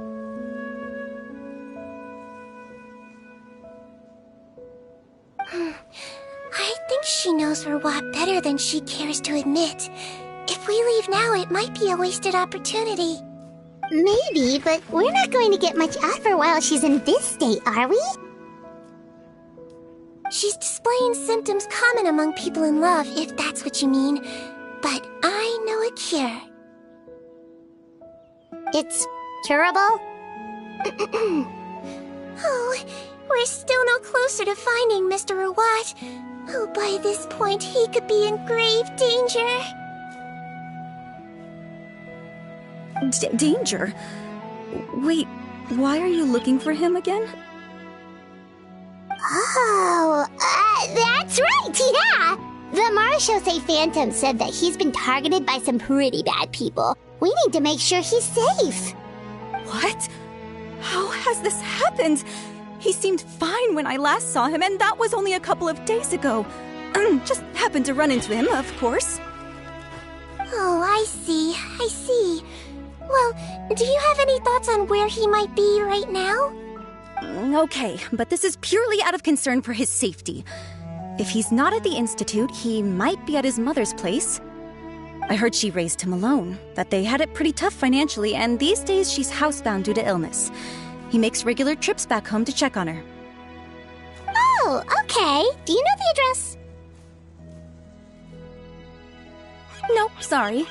I only found out the thing about his mother because it came up in conversation once. I was just trying to find out more about him, so I could get to know him better. When I told him I had a crush on him, I offered to help him take care of his mother. And yeah, maybe that was a stupid idea, but did he really have to yell at me for it? It's like, fine, I can take no for an answer, but what's with the temper tantrum? Unbelievable. These guys only want to show you their charming, well-groomed exterior. They can't stand it when a few home truths shine through. Looks like her love syndrome is flaring up again. We need to find out Mr. Rawat's mother's address. Let's check with the marechaussee officers when we regroup. Cool, sounds like a plan.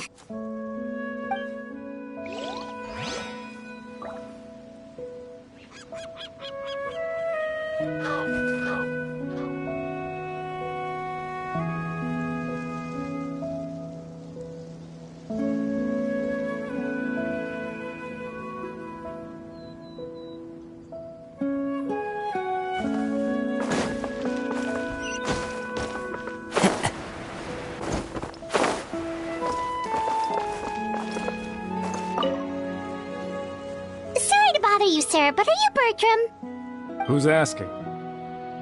Just some concerned citizens helping out the Marechaussee Phantom with an investigation. We'd like to ask you about Rawat's whereabouts, if that's okay. We're told the two of you are pretty close. Not anymore, we're not. Turns out we don't see eye to eye. Oh yeah? What happened? The thing about us researchers is, most of us do what we do for some sort of higher purpose. But not Rawat. All he cared about was how to commercialize his findings. He won't even let you work with him unless you sign a confidentiality agreement first. Also, he has better control over who gets which intellectual property rights. How are you supposed to get any meaningful research done working with a guy like that? Now that I've got my own technical solution for my compressor, I don't need to work with him anymore. So that's what Rawat is really like. We'd still like to know where to find him. Is that something you can help us with? Wait, you're... Yeah, I know you. You're the head nurse at the Fortress of Meropide. Alright, then I'm happy to help you if I can. I respect the work you do. Medicine serves the highest purpose of all the sciences. Wow, turns out Seedween's got some real clout. Thing is, I have no real way of knowing where he might be. I stopped working with him 2 months ago, and I've barely seen him since. But if you want my advice, I'd say go talk to the peddlers. There's a few he meets with every other day or so. Maybe they know where he's at. Peddlers?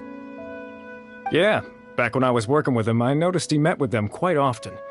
Wouldn't surprise me if they were involved in some shady business together, because it seemed like they went out of their way to avoid discussing anything in my presence.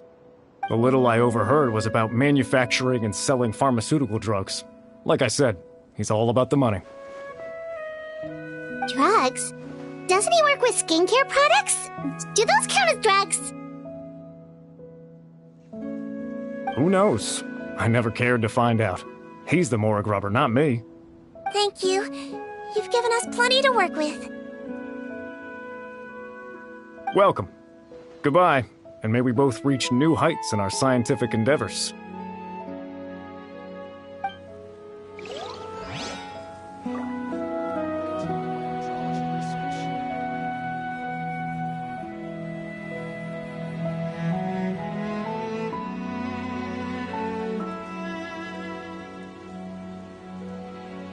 This scenery is wonderful.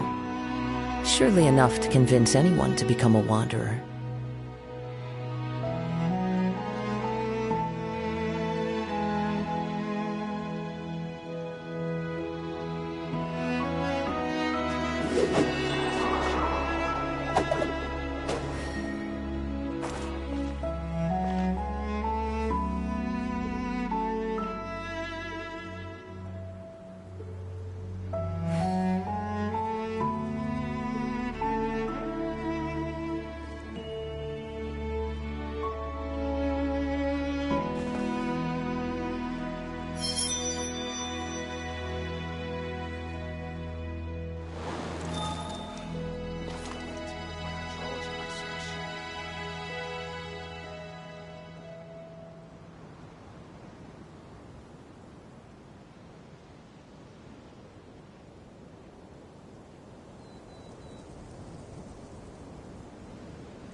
There are leaves around, and I know just the tune to accompany them, if you wish to hear it.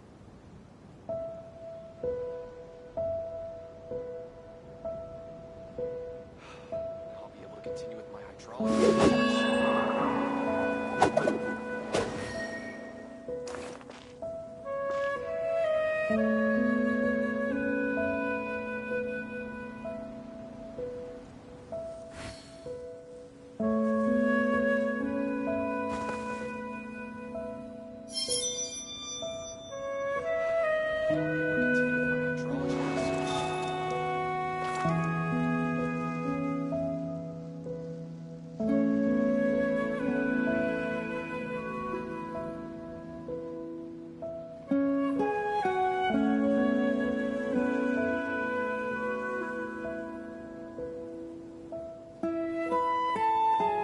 Wherever in this world I roam, I carry memories of my home.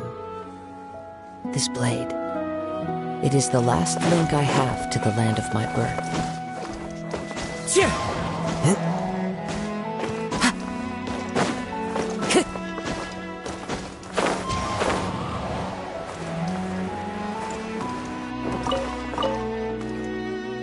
Hey there, are you in Teep?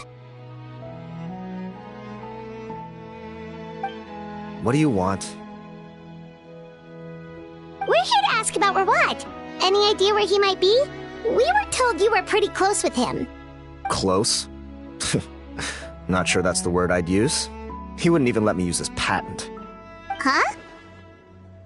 It's been a good few days since I last saw him. I don't know where he's at. Go ask someone else. Would the patent in question happen to be related to the new skincare product he developed? Yeah, kinda. Butterfly dew, or whatever he calls it. I heard he made a tidy sum off of that one. Okay, now we're getting somewhere. Keep going. Most of the other researchers here focus on mechanics, energy, stuff like that. I get why he wouldn't be interested in having anything to do with them. But I'm studying coatings. There's a huge overlap in our areas of research. Why would he refuse to work with me? I bought his product once and noticed it contains a unique substance that might have applications in coatings too. If it worked out, I could probably make as much as he's making. Don't get me wrong, I had no intention of plagiarizing his work. I was hoping to get official permission to use his findings in my own research. Followed the proper procedure. It was all above board. I would have had to pay him a license fee and everything. But despite that, he turned me down not once, not twice, but 3 times. It's like he's vehemently opposed to the idea of anyone else making the kind of money he does. Huh, so is Rawat antisocial, or is this guy just jealous? Well, it doesn't look like we're gonna get any info about Rawat's whereabouts from him. Let's go. Wait, 1 second. Mr. Antibes, next time you go shopping, you should buy some Buell fruits. Peel the skin, steep in water, then drink. It'll help calm your mood. Huh? Yeah. Thanks. Well, that's all 3 researchers. Let's head back to the meetup point.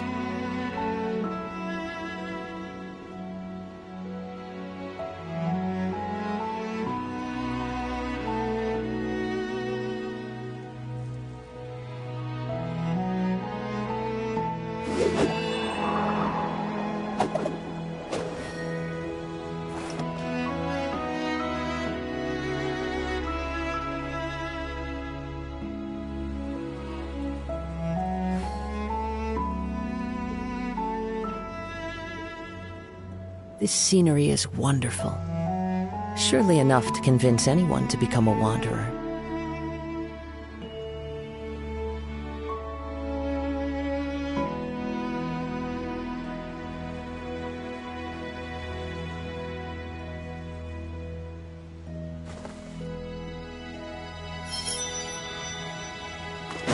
Time to go. You know, Paimon started out thinking Rawat was a handsome researcher with a friendly and cheerful personality. It's such a surprise to learn that his peers have a different impression of him. So, what's your view of him now, Paimon? A handsome researcher whose difficult upbringing turned him into a profit chaser with a chip on his shoulder? So your thoughts about his appearance haven't changed at all? Well, his looks are kind of a big deal, at least in Paimon's opinion. How does such a handsome guy end up being so antisocial? Even with his difficult family background, it just doesn't make any sense. You can't judge a person solely based on their appearance. Head nurse. Traveler. I assume you've spoken with the researchers. What did you find out? Bertram mentioned Rawat's involvement with some pharmaceutical merchants. Do you know if he's registered any pharmaceutical brands? Since he was a whistleblower on such a huge case, I ran a background check on him. I don't remember there being any brands under his name. How strange. If he was so focused on commercializing his research and averse to sharing his technology with others, why wouldn't he have registered his own brands? Maybe he and his business partners needed to avoid public scrutiny? You think he may have colluded with the gang? Well, the crime was manufacture and sale of drugs, and that would certainly be in his wheelhouse. We can't rule it out. Isn't that pretty unlikely, though? He was the one who blew the whistle on them! Most children who come to me with tooth decay have suffered pain for a long time already, but they'll still try to hide the fact that they eat too many sweets. Grown-ups and children aren't so different in that regard. If you say so. I saw him when he came to make his report, and I certainly didn't get the feeling that he was the type to collude with criminals. Perhaps it's more likely that they were coercing him. You mentioned that he comes from a poor family. So, it's possible that the criminals approached him asking for academic support, luring him in with the promise of riches. By the time he discovered who they really were, he was in too deep. They had leverage on him, so he was forced to keep working for them. I've seen it happen many times before. That does make a lot of sense. It would definitely explain why he was so unwilling to cooperate with his fellow researchers. No wonder he's so unsociable. He must be on edge all the time with a gang of crooks breathing down his neck. In that case, the situation could be worse than we thought. If Rawat was working with the escaped inmates, they're sure to know more about his whereabouts than us. Oh, there's a good chance they'll get to him before we do. Based on the information we've gathered so far, he was last seen 2 days ago. If no one's seen him since, maybe we're too late. 2 days ago? So he went missing right after that product promotion. That was the same day he reported the criminals, too. Not a good sign. Don't worry, everyone. I believe we still have a chance. Since he disappeared right after blowing the whistle, it's likely that he's gone into hiding. Yeah, he must have been worried that they'd come for him. All the more reason to find him as soon as possible. The only lead we have at the moment is his mother's house, which you mentioned earlier. Seath, think you can find the place? Yep. When you register a brand, the Court of Fontaine requires you to provide a legal address. The one Rawat wrote down was in the outskirts of the city. That should be the place. Okay, then there's no time to lose. Let's move.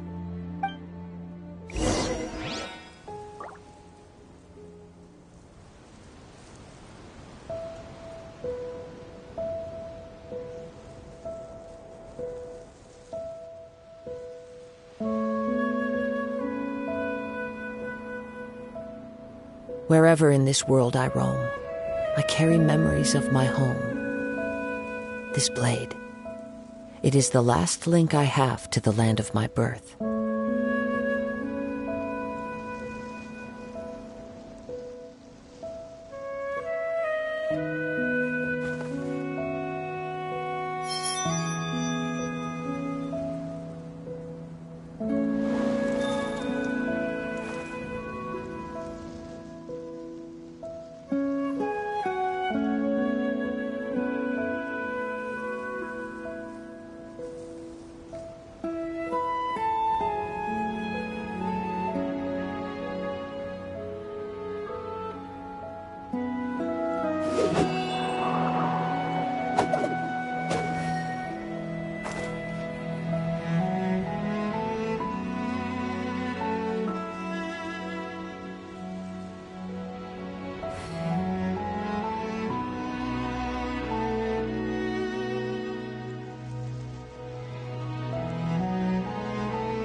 This scenery is wonderful. Surely enough to convince anyone to become a wanderer.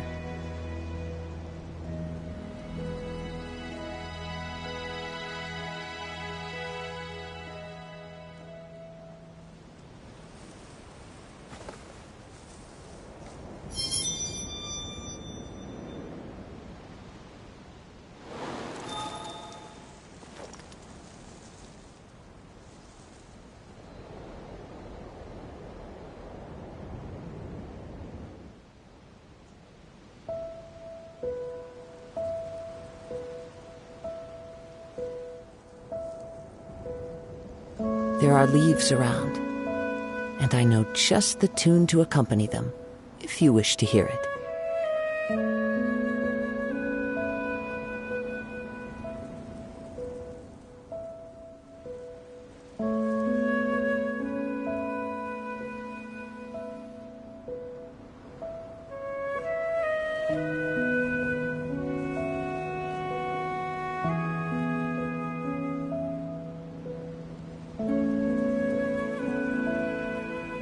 This scenery is wonderful. Surely enough to convince anyone to become a wanderer.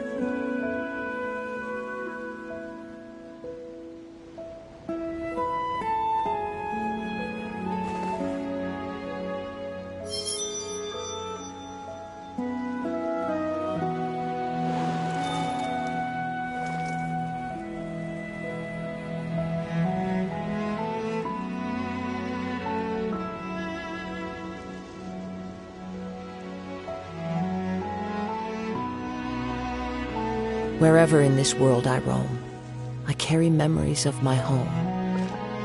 This blade. It is the last link I have to the land of my birth.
There are leaves around, and I know just the tune to accompany them, if you wish to hear it.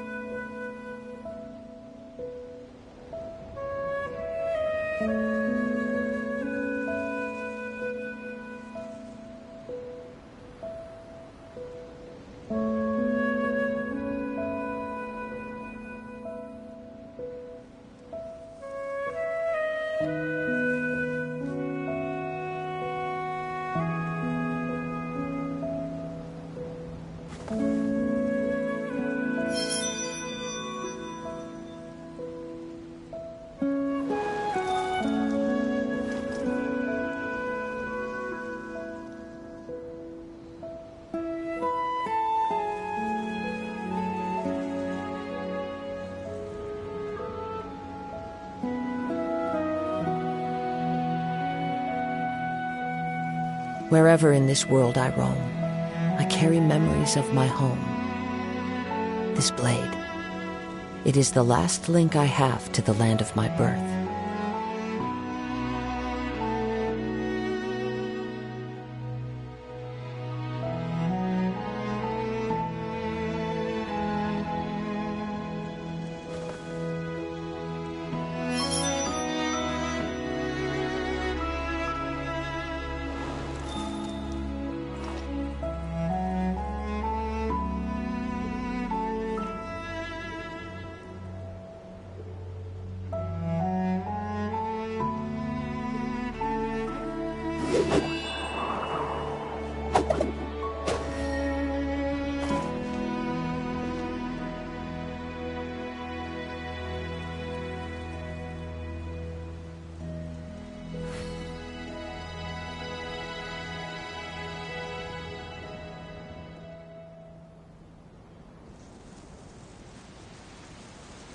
There are leaves around, and I know just the tune to accompany them, if you wish to hear it.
Alright, this should be the house.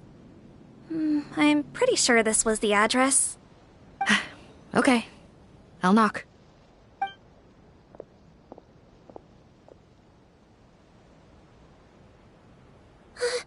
Sounds like whoever's inside has restricted mobility. Oh, it seems serious. Oh, what's the fastest way to get this door open? Break the door down? No, I'll handle it. Let the expert deal with it. There'll be a mountain of paperwork if we damage a citizen's property.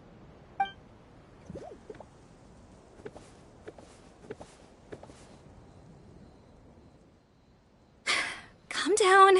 Deep breaths. Remember your training. Control your strength. And... it's open! Seath, take a few people and lie in wait. Keep your eyes peeled for any activity around the house. The Traveler, head nurse, and I will go inside.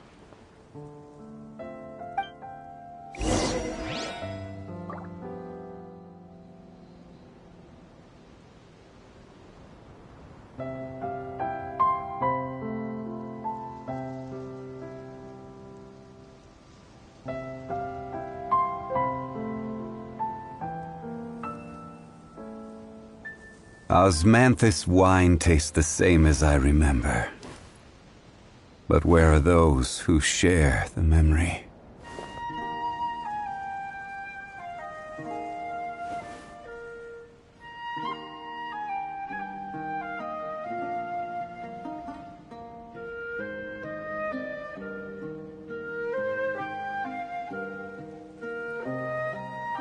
Where do you want to go next?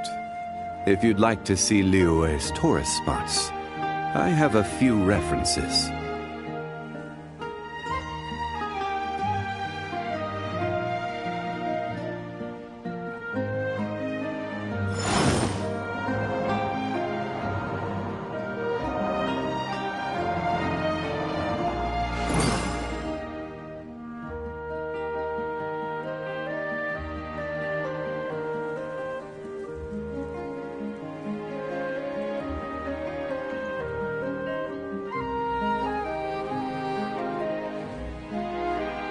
Every journey has its final day.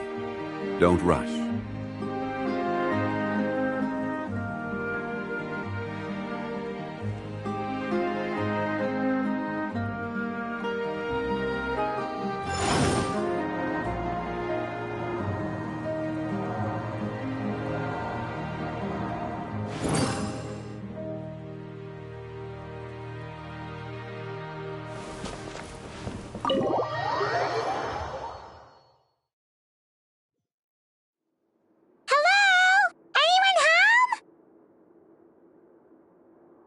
Oh, there.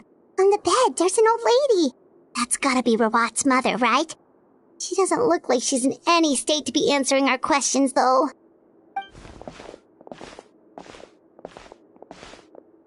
We could try, but she is very ill.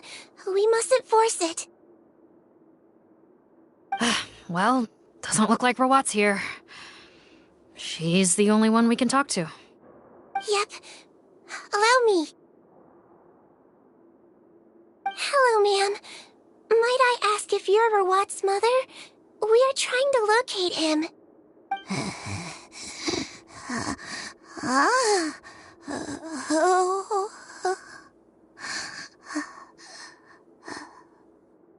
Hard of hearing, perhaps. Does anyone have a picture of Rawat? I have one here. I'd like to show you a photo, ma'am. Is this your son? Do you know where he is?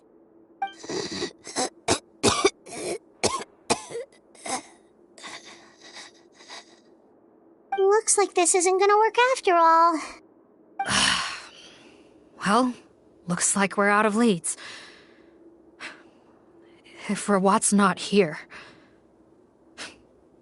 things are looking very bad for him. Is it possible he could have avoided returning here because he knew he'd be in danger? Maybe. But if so, where do we look next? Maybe we should take another look at the Institute. Yes, so. I suggest we all return there now.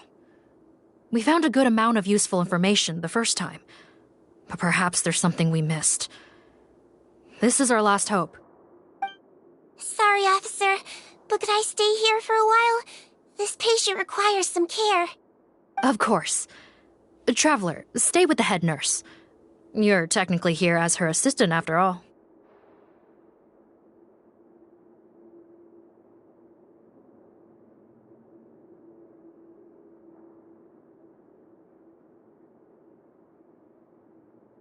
Also, I'd like some Marechaussee members to stay as well, and keep an eye on the area. Why's that? If Rawat knows how serious his mother's condition is, he will return. Got it. Okay, I'll tell the squad members in hiding to stay put and keep a lookout. Thanks for helping me out yet again, Traveler and Paimon. No problem. But when you say her condition is serious, do you mean...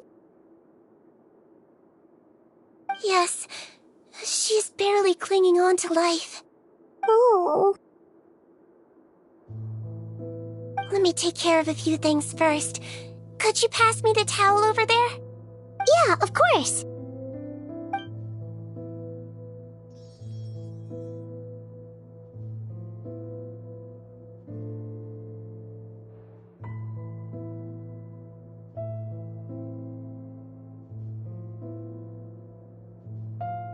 I can tell that her family has tried a lot of different treatment methods, including some very expensive medicines. Unfortunately, her condition is so multifaceted that a recovery looks all but impossible. Seedwing. Paimon bets being a nurse must be pretty tough at times like this. Yes, it makes me a little sad. In a Melizine's eyes, a human's birth, aging, sickness, and death are as much a part of natural law as sunrise and sunset. But human medicine can defy that law to some extent. In that sense, it is a science of miracles. That is why I became fascinated with it in the first place. But it was only after I truly became a doctor that I realized miracles don't always happen. Even the greatest doctors cannot cure all diseases. Seedwing. Well, don't worry about me, Paimon. A doctor's duty is not to cure all diseases, but to treat whatever ailments they can. At the very least, I can lower her fever. That way she'll suffer less, and she might even be able to see her son. Yeah, all the more reason to find Rawat as soon as possible, even if we don't catch those crooks.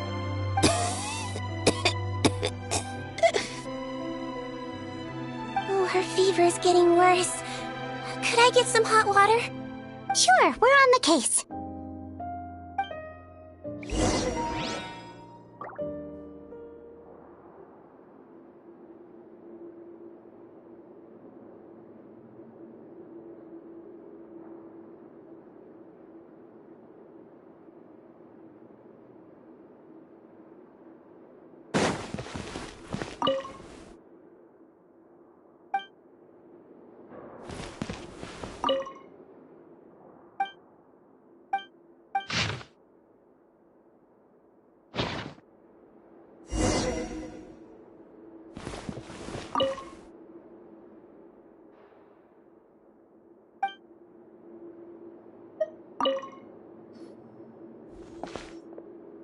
Found the hot water?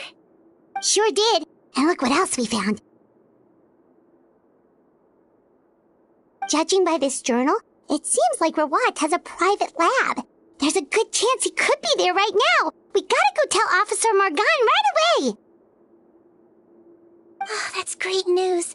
But hold on just a moment. The wet towel is ready. I'm giving you another injection. Are you feeling better now?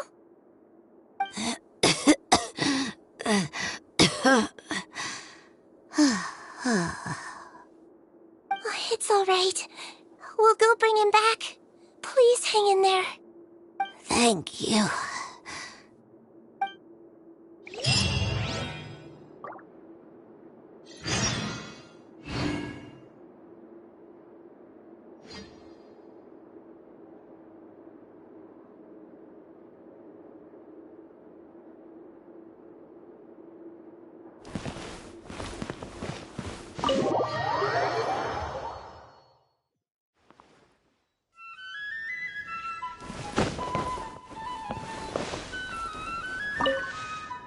No, don't look this way. I'm supposed to be hiding, remember? Captain's orders.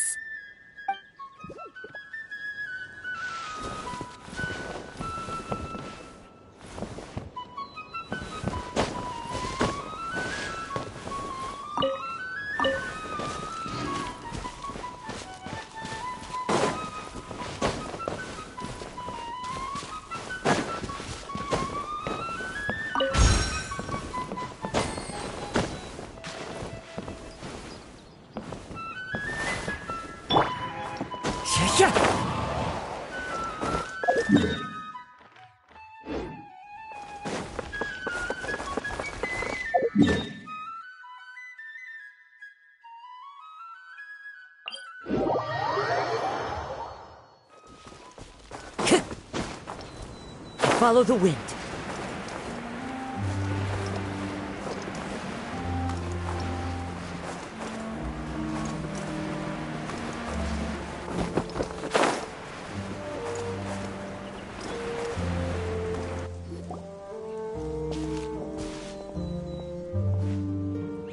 It's Officer Morgan! They're already here!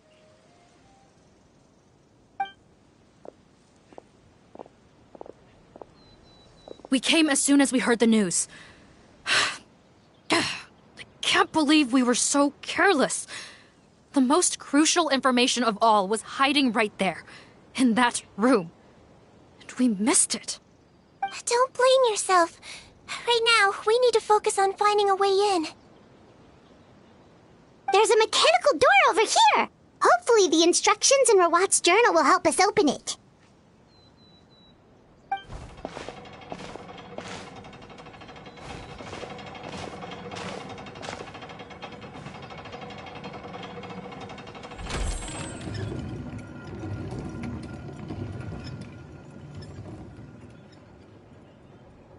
It's open.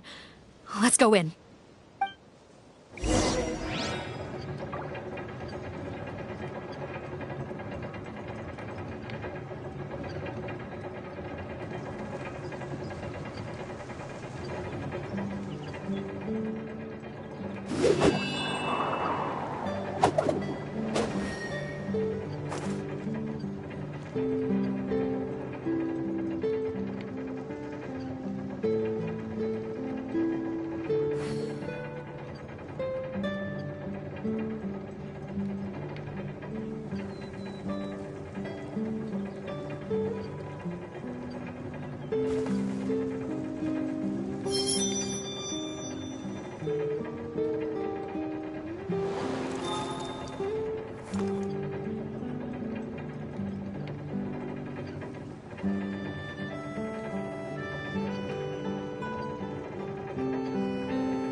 This scenery is wonderful.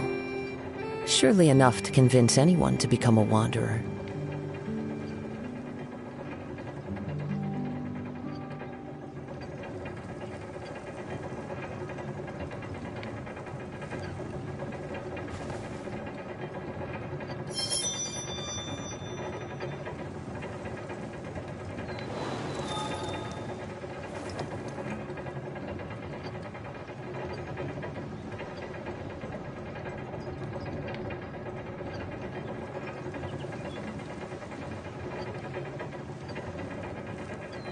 Wherever in this world I roam, I carry memories of my home. This blade, it is the last link I have to the land of my birth.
There are leaves around, and I know just the tune to accompany them, if you wish to hear it.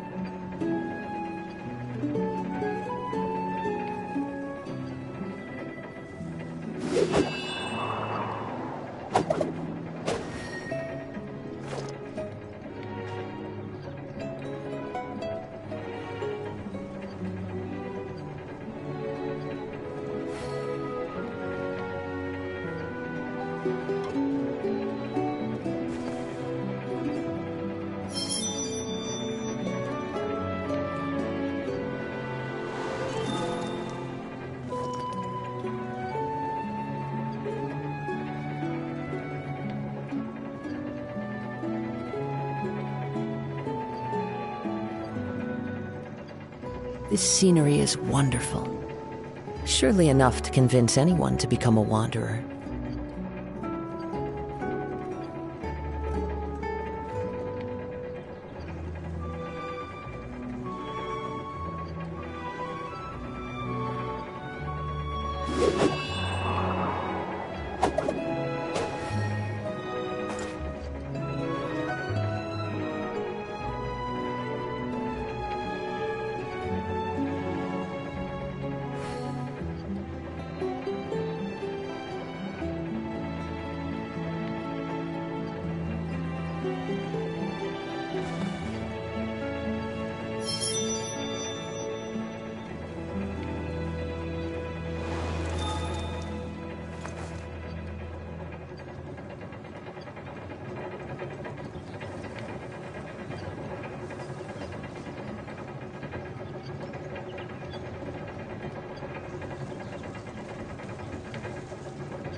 There are leaves around, and I know just the tune to accompany them, if you wish to hear it.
Wherever in this world I roam, I carry memories of my home. This blade, it is the last link I have to the land of my birth.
did they get in here? Captain, up ahead! Those look like our fugitives! So they found this place too? Don't let any of them escape! Another test subject. Have order. Stabilize! Replace my hammer. Breathe! Picked the wrong test subject. Captain, according to our list, many of the fugitives aren't accounted for. There may be others hiding deeper inside the facility. Ah, so these guys were just the lookout crew. The Marachose Phantom! How did they find this place? Wait, it's that guard from the fortress. That's right, I'm on your side. The Duke sent me. What's the matter? Some sort of mix-up? Mr. Odilon, didn't I tell you a few days ago that you need to stop all field work until you've recovered? Well, you know, gotta help His Grace out. Share the load. Officer Morgan, this man is an imposter. The real Mr. Odilon has no recent health issues. What? But Looks like the head nurse was right about the face-swapping method. Arrest them all! DuPont, stay here and keep guard. And watch the exit. If we're not back soon, call for reinforcements. Got it.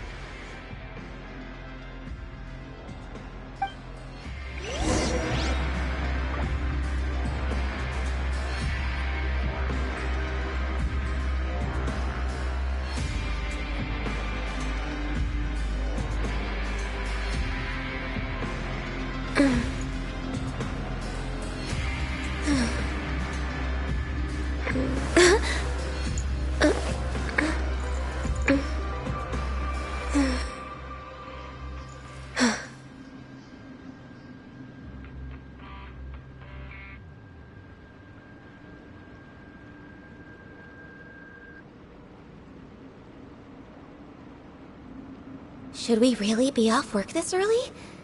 There is still a lot left to do.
If you lie on the grass, you can feel the heartbeat of the world.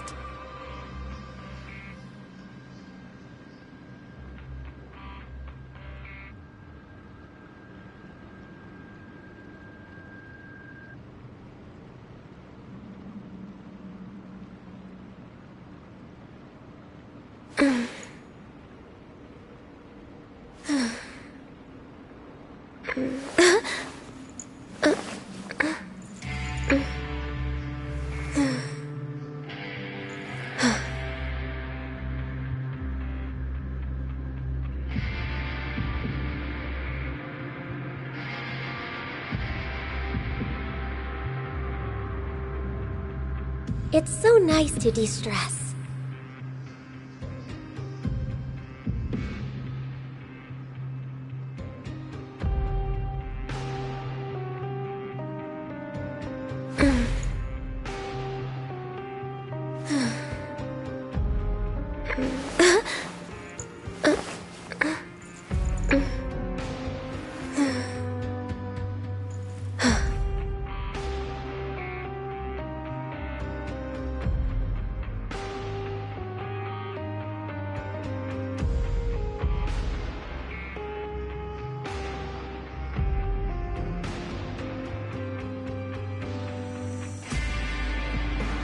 If you lie on the grass, you can feel the heartbeat of the world.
So many jars. Was this some sort of production facility? This scent, it's probably the ingredients used to make butterfly dew.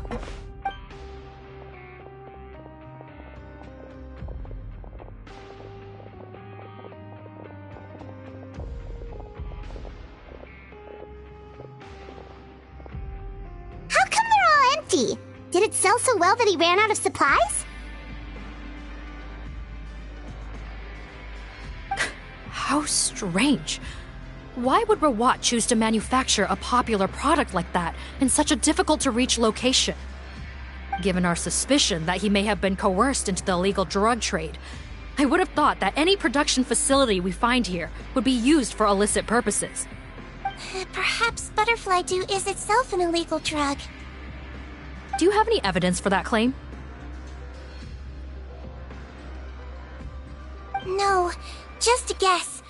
We need to find Rawat as soon as possible. He has all the answers we need. Understood. Well, let's not linger here. Let's go. Come on.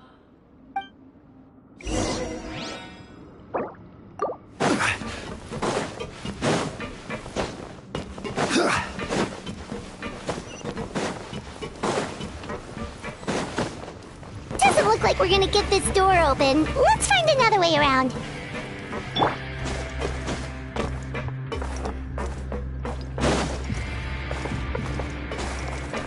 This one's closed too!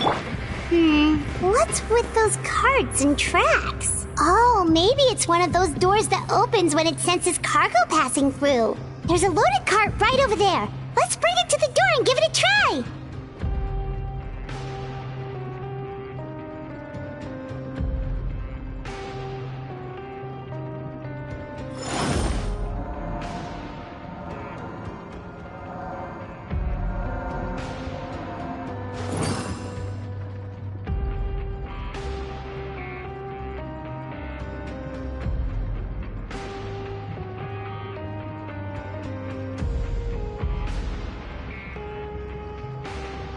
Seems like this thing is for switching tracks.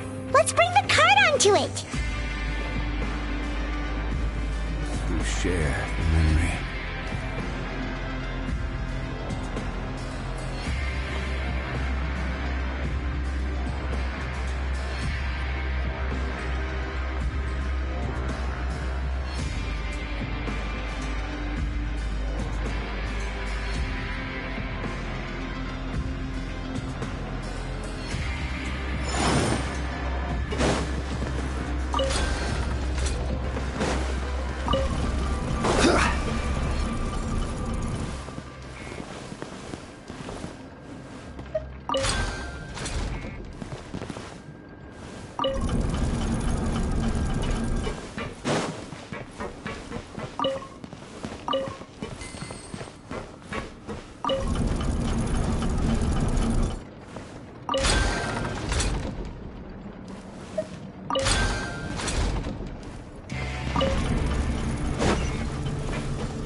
Osmanthus wine tastes the same as I remember.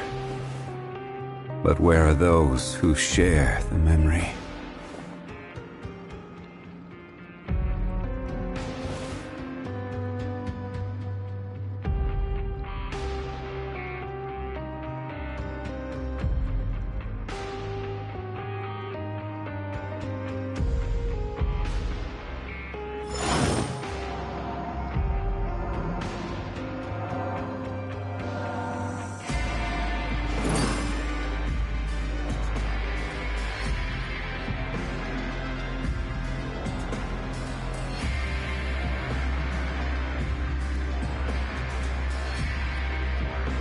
Boats are made for transferring commodities back and forth, and those that come across Liyue tend to stay a while, so it is where many things come to settle.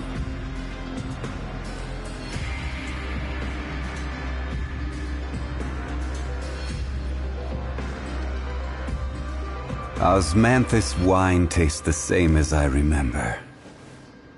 But where are those who share the memory?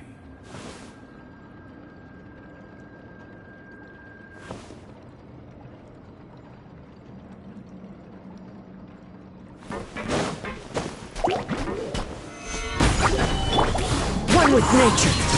No touching!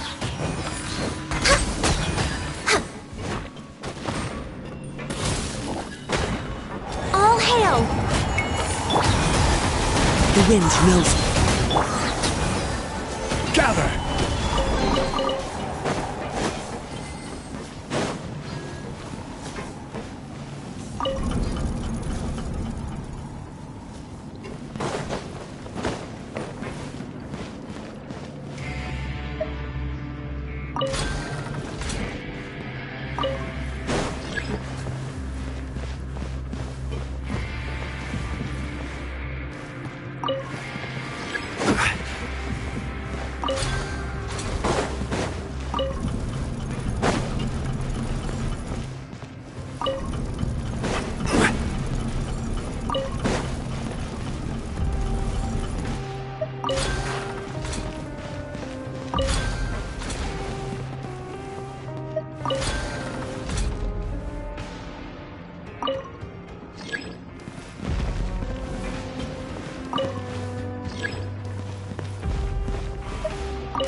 Where do you want to go next?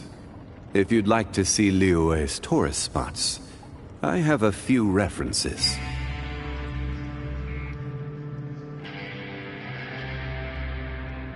Osmanthus wine tastes the same as I remember. But where are those who share the memory?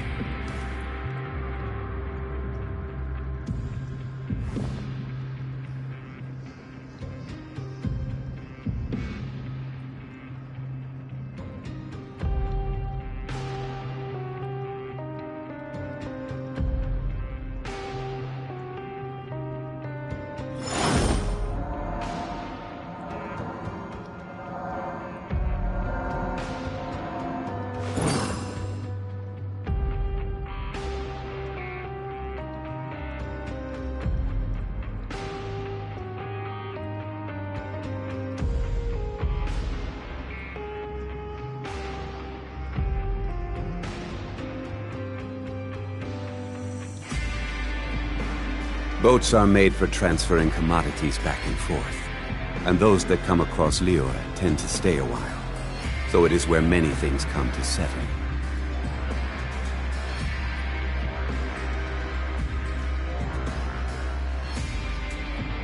Osmanthus wine tastes the same as I remember.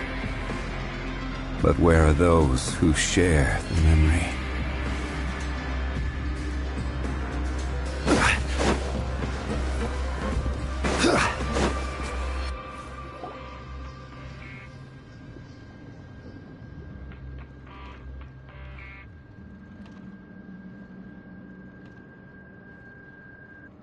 This room's much smaller than the others. Judging by the implements on the table, this looks like a potion-making lab. Head nurse! Over here!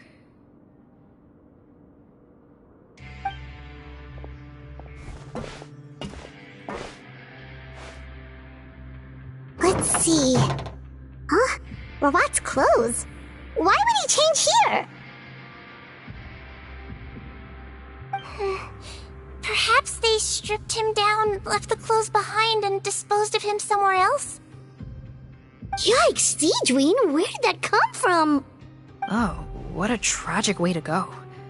Especially with such a bright future ahead of him.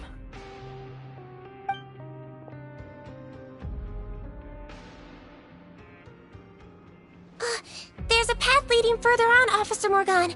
Let's keep up the pace.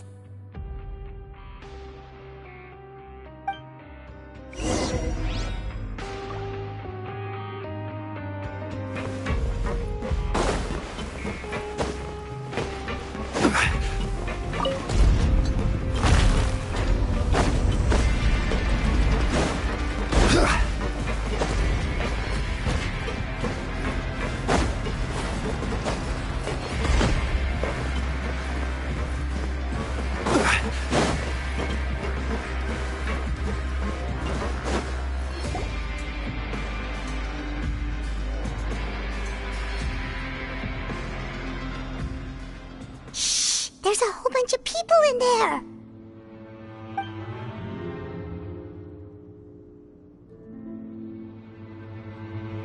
Are you serious? You're telling us that within a day, our faces are going to rot like yours? Fontanian physiology changed dramatically after that great flood, and it's not as compatible with this face-changing solution as before. The side effects are as you can see. Why didn't you say anything before we all used it? Look, my plan got you all out of prison, didn't it? You'd have much bigger problems to worry about right now if the Marshal Say Phantom found out about your other crimes. Consider an ugly mug getting off lightly.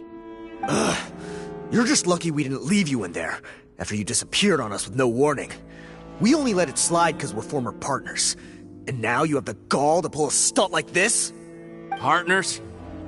Make no mistake, each of us is only looking out for himself. If you place too much trust in others, well, I'm afraid that's your problem. You hid things from me too. Remember how you each had a spare potion? You kept quiet about it until we planned the prison break? Oh, and you didn't have a secret spare? Then do you want to explain how you melted your face off before all this? Guys, that's enough. Calm down. It is what it is. Arguing won't change anything. What's the plan, Parton? I'm assuming you brought us here for a reason? There is no plan. We followed him here on the promise of more juice, but it turns out there ain't a drop here. Besides, what does it matter now anyway? He already said, even if we did get our hands on more of that stuff, switching faces again solves nothing. They're still gonna melt off eventually. I said enough arguing! Parton, tell us the plan. The most practical solution is to continue using the potion. Keep switching to a new face before the ulcers can start forming. Are you kidding me? This stuff was hard enough to get a hold of even when we had a supply. Now you're asking us to use it like skin lotion, after the flood all but wiped the supply out? Well, there is another option. But you'll have to make a deal with me first. Okay, now we're talking. What's the deal? I have a document I took from that researcher that details how to make a replacement. Just give me one bottle of the undiluted fluid, and I'll get to work. What's the problem? I thought you always kept reserves. Or do you really just have one spare bottle each? What do you think? That we were shipping them into the fortress of Meripede by the basket load? Well then, say hello to never showing your marred faces in public again. Ugh, I've heard enough! Get him! Let's see if that document even exists! Freeze! Marshal, say Phantom! What? Who let them in? Officer Morgan, before anything else, please find out Rawat's status. Rawat? I don't see him. Hand over the hostage now, if you want any chance of avoiding an extension to your sentences.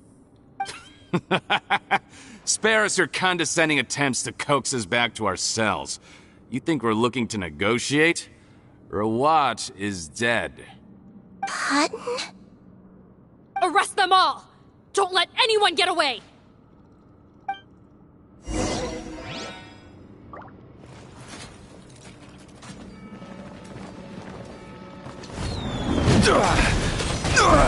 Nothing to fear.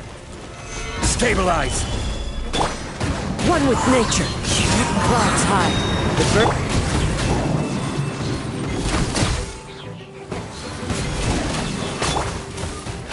This is order. Solidify. Blaze over. No touching.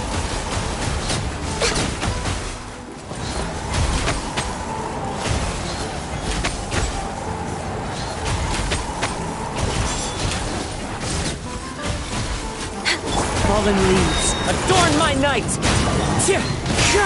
Order guide you. Gather. Covenants of the Deep! Allow me!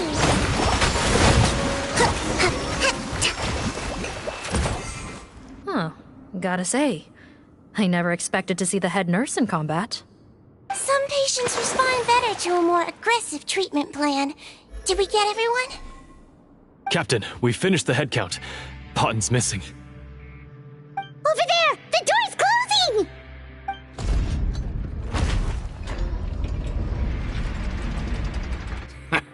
One group trying to arrest me, another trying to hunt me down. Good. I gotta kill two birds with one stone. How did he get up there? There must be a secret passage somewhere. Find it! Don't waste your energy. I already sealed it off. How naive. We have more people outside. If we're not back out by the agreed time, they'll come to our rescue. Well then, you'd better hope they get here in time.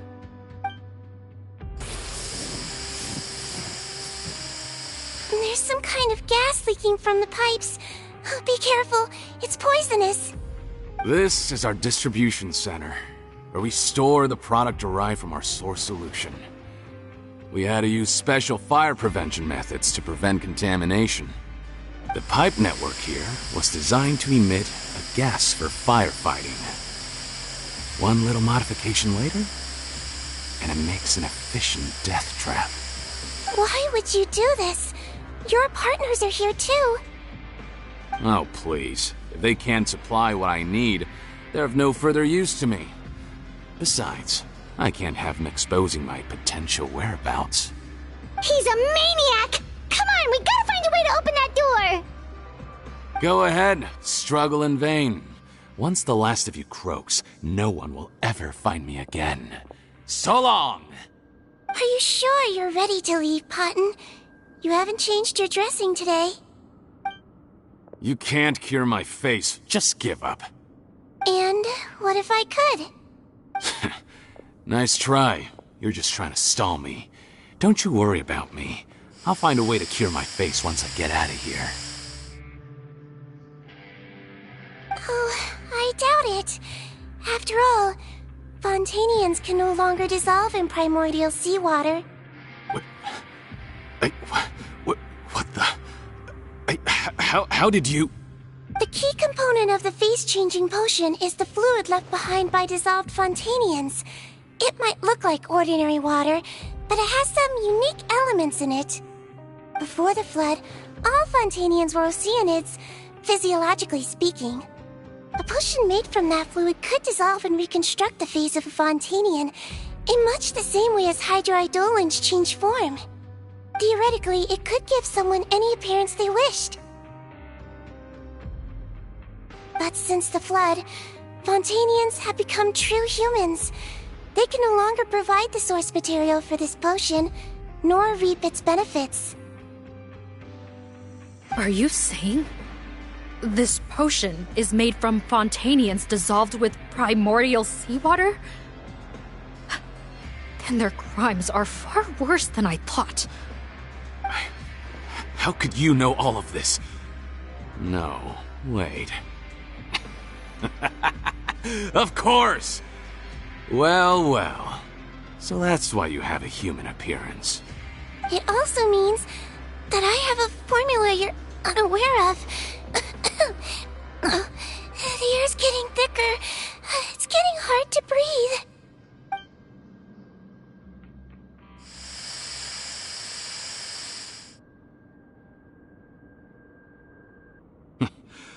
I might get to make a deal today after all.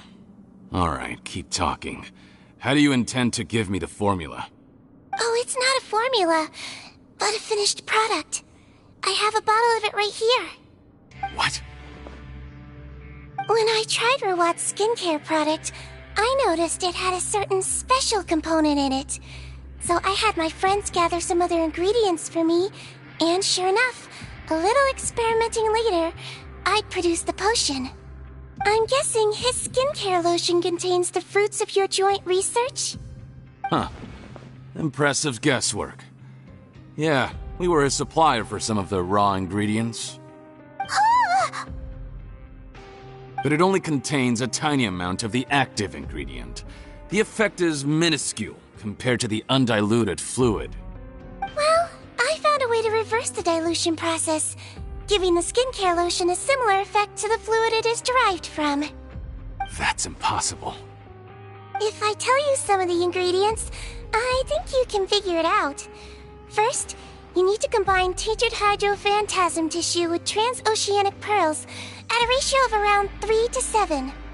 Tainted hydrophantasms and transoceanic pearls. I see. Can't believe I never thought of that. So, can we make a deal? Sounds good to me. There's a delivery pipeline beneath this window.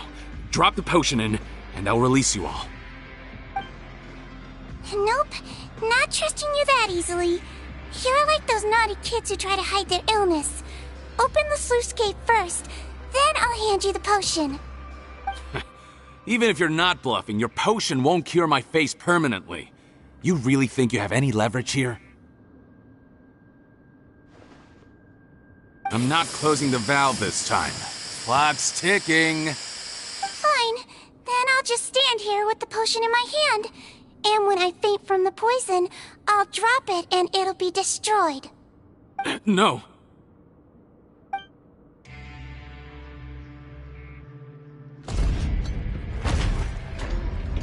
It's open! Disable that sluice gate! Jam it! Don't let it close again! That's more like it. In that case, a promise is a promise. Head nurse, there's too much poison gas in here. We have to leave, now!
Respect must be given to the will of every creature.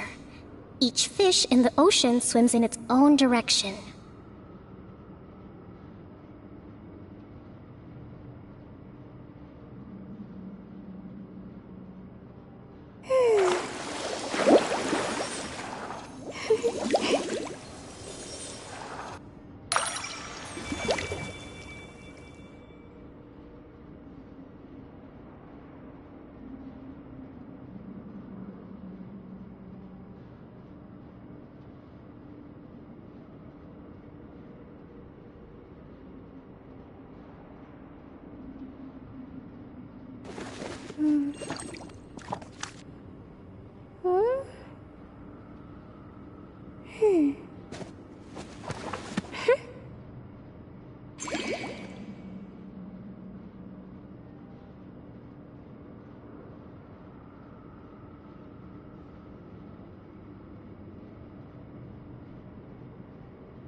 To survive hardship, you must prepare for hardship.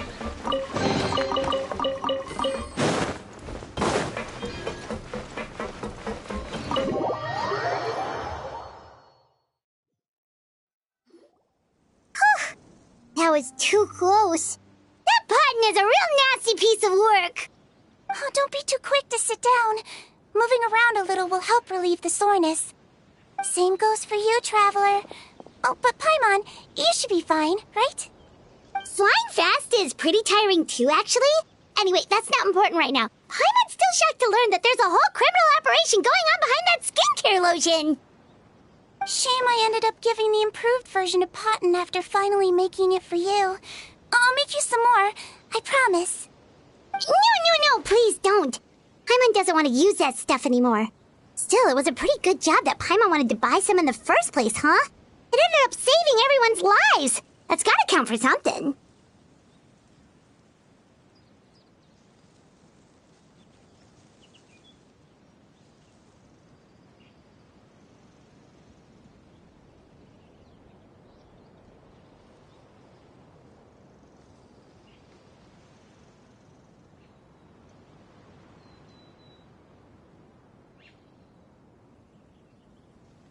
Yeah, Paimon was just kidding.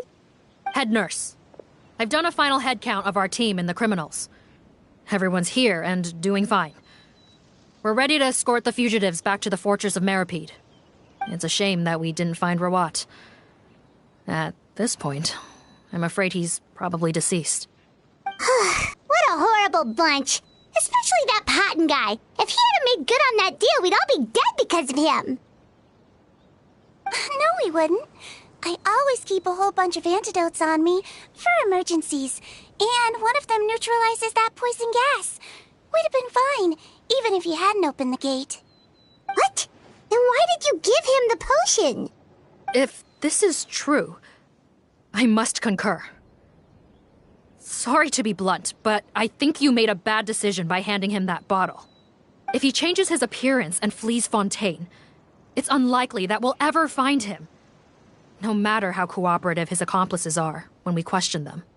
No, you don't understand. I gave him the potion precisely so we could be sure where he'll go next. What do you mean? We gotta hurry. She won't last much longer.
Yae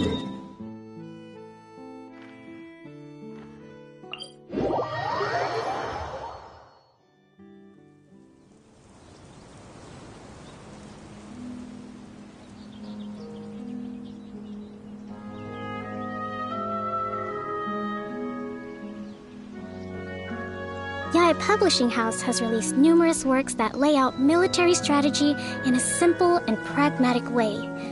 Those are my favorite.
Osmanthus wine tastes the same as I remember.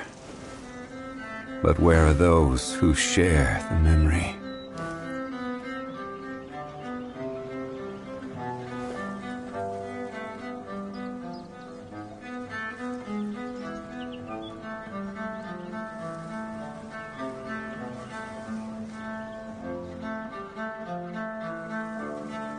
Where do you want to go next? If you'd like to see Liyue's tourist spots, I have a few references.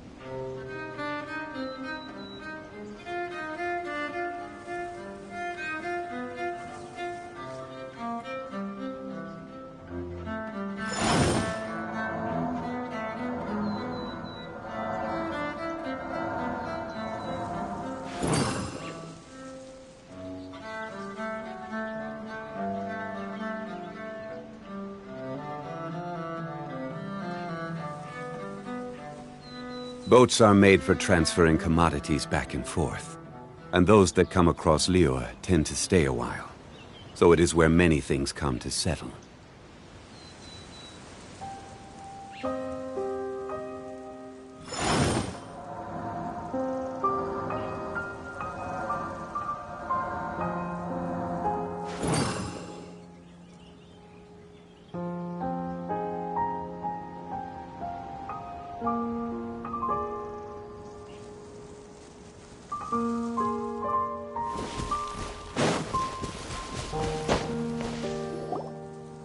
Move a muscle. I might be short, but I pack a mean punch. Captain, you're just in time. While I was lying in wait, I spotted this crook snooping around, trying to find a way in. So I detained him. Oh, his face. Are you... Potton? So this is where you were heading, huh? What? This is how Potton looked before his face was marred. His current appearance matches the mugshot on his arrest warrant. I see.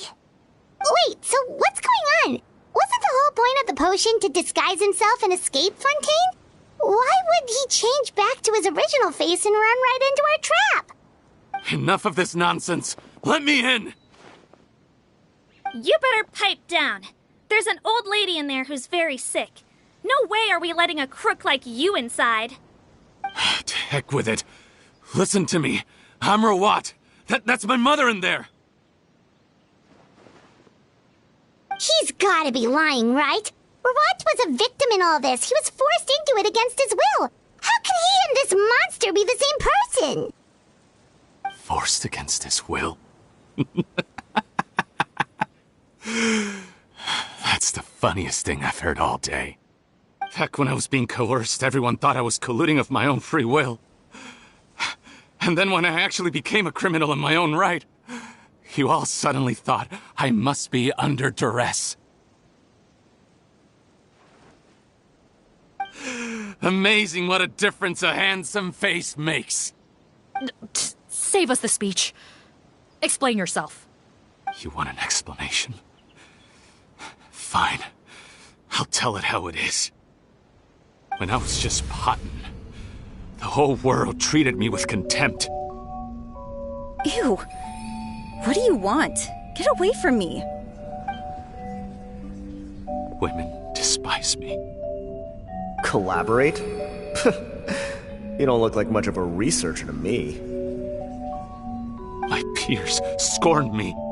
Mr. Potton, was it? I'm most interested in your research. Consider my offer carefully. I doubt you'll find other investment opportunities. Only villains would work with me. You want out of the game? Forget about it. Turns out, I slipped up a little. Left your picture with some Marechaussee Phantom officers. Easy mistake to make.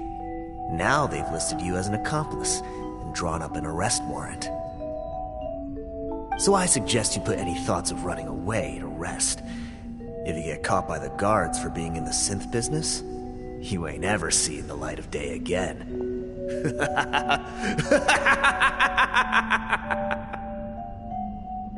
was no way out for me. Until I could stop being Potton. Mr. Rawat, I have something I'd like to tell you. I became popular with women. This new potion you developed is fascinating. Genius, in fact. Would you consider working with me? I'd be happy to sign a licensing agreement. My peers looked up to me. I'm very interested in your research, sir.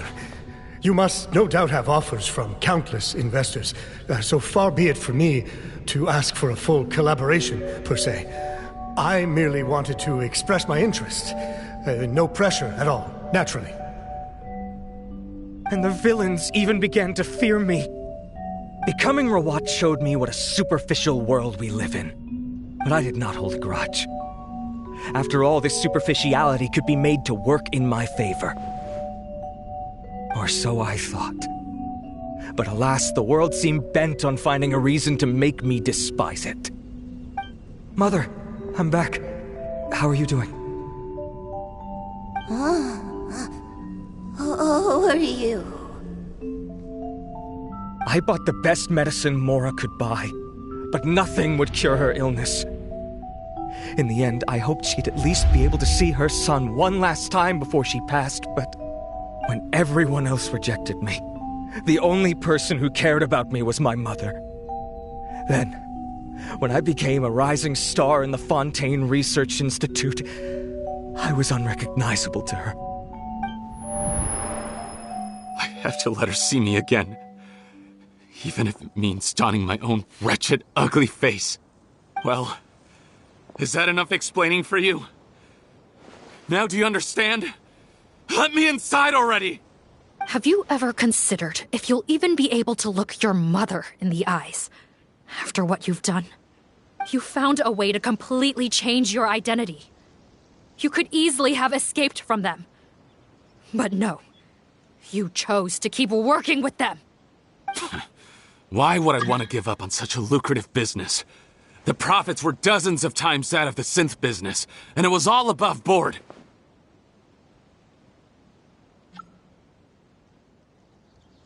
So you kept being a villain just for the money? Villain? By what standard? Is doing evil deeds really what makes someone a villain in your eyes? Or does it all come down to the way they look? None of you saw a villain when I was wearing my other face, did you? You have no right to judge me! You're all just fake people living in a hypocritical world! I regret nothing! My mother would understand! You're a villain to the core! But especially that tongue! Honestly, I don't see a villain when I look at your current face either. Don't humor me. You don't seem surprised by my confession in the least. How long have you known the truth? I didn't know anything for sure until you chose to take that potion bottle and spare our lives. But if you're asking when I started suspecting you, it was the first time you came to see me at the infirmary. I had to confirm my suspicions. That's why I chose to join this investigation. Are you kidding me? A young, promising researcher and a wretched criminal? What on earth gave you the idea that they could be one and the same person? Well, there were no visual clues. This potion's face-changing effects are very powerful. Even as a Melazine, I couldn't see through the disguise. But I believe I understand humanity a little better than most of my kind. Humans have certain fundamental qualities that do not change with their appearance. Fundamental qualities, huh? So you think you're the one who's seen through me, do you? Most people probably don't know this, but I think I can guess what your deal is.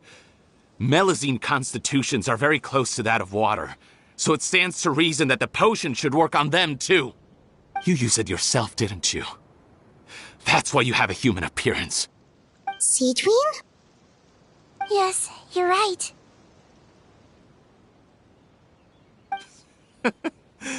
I'll bet it was back in the days when Melazines were discriminated against because of their appearance. It was either carry on living in the gutters as part of an alien race cast out by humanity, or become the head nurse of the Fortress of Meripede, revered by all. Not a hard choice to make. It's a no-brainer. So you see, you and I were the same. And I'm the one who saw through you! That's not important right now. You came here to see your mother, didn't you? Well, I can grant you your wish. Huh? Head nurse, I'm not sure that's a good idea in his current state. Don't worry. Back in the warehouse when I traded the potion for our lives, I was doing it to test him. He was willing to risk sacrificing his only chance of escaping capture by opening the gate in exchange for the potion. Also, he could see his mother again. If nothing else, his concern for his mother is genuine. I see. So before you arrest him, please allow him to see his mother one last time. The Traveler and I will accompany him. You have nothing to worry about. All right. I understand.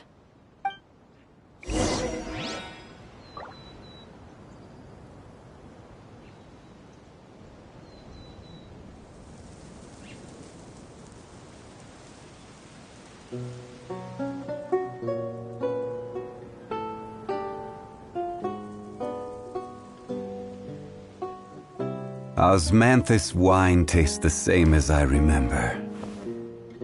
But where are those who share the memory?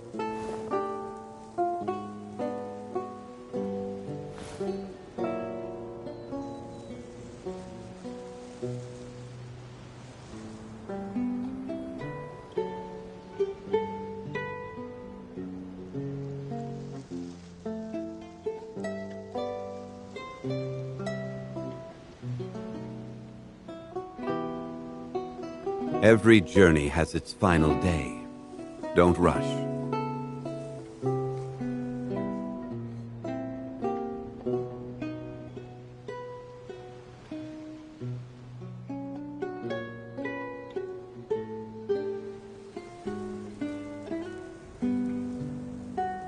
Osmanthus wine tastes the same as I remember.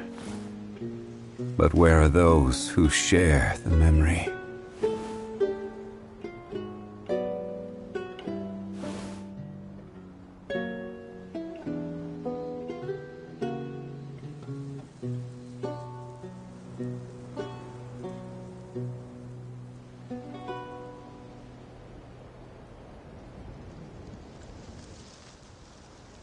Where do you want to go next?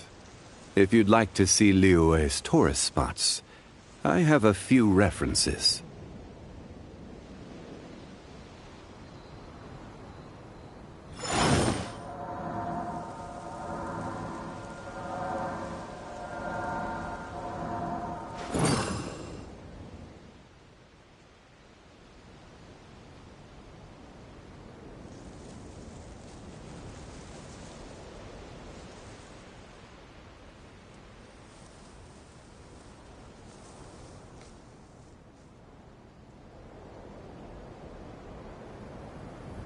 Osmanthus wine tastes the same as I remember.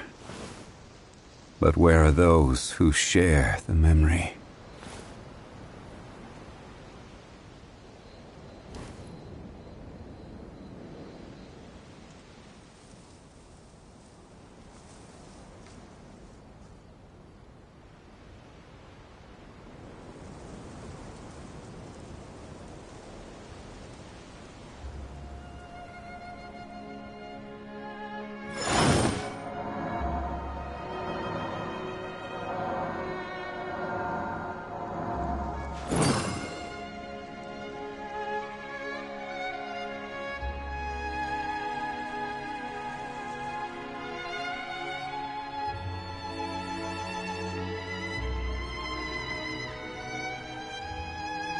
Osmanthus wine tastes the same as I remember.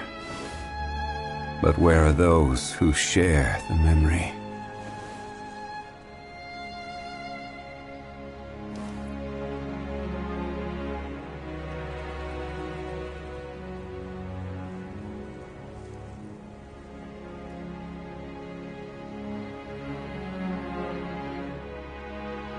Every journey has its final day. Don't rush.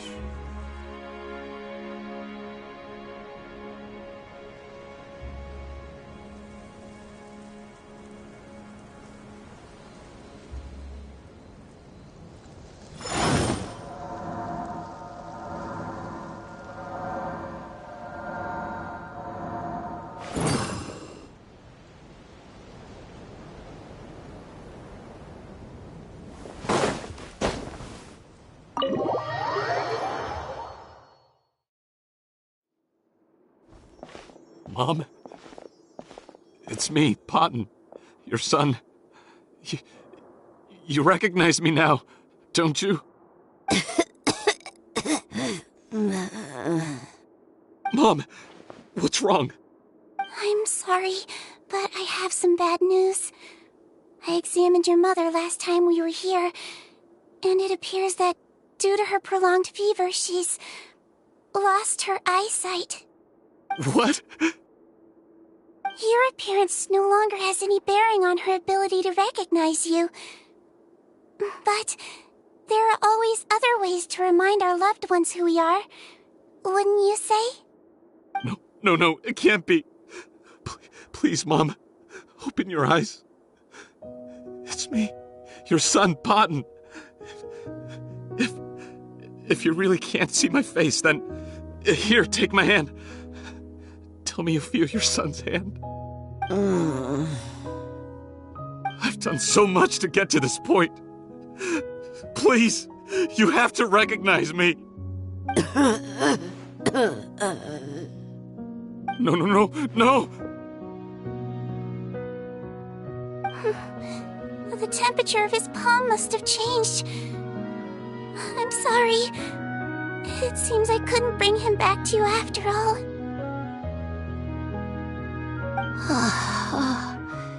It's you. Thank you. Oh, of course. Mom, why will you answer her and not me? Why? No more questions, Potton. She's gone. Mom?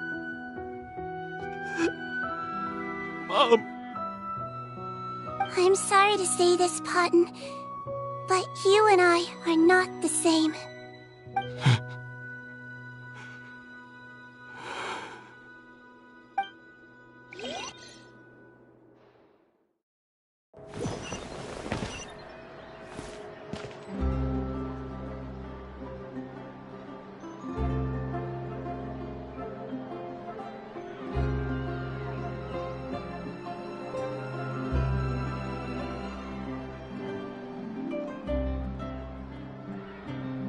Osmanthus wine tastes the same as I remember.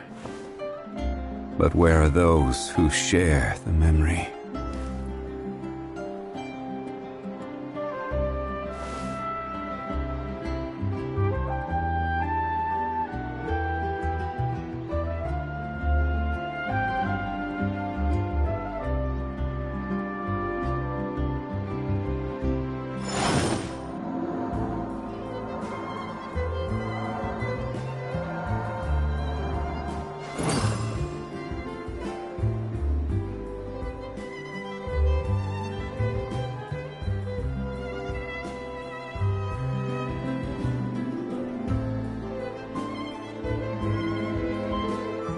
Where do you want to go next? If you'd like to see Liyue's tourist spots, I have a few references.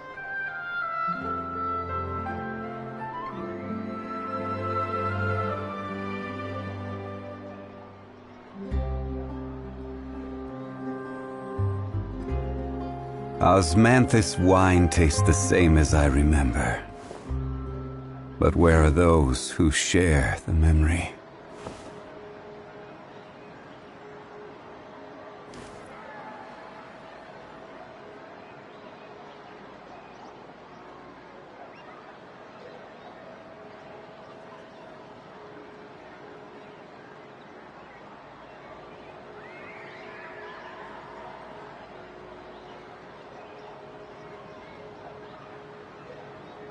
Boats are made for transferring commodities back and forth, and those that come across Liyue tend to stay a while, so it is where many things come to settle.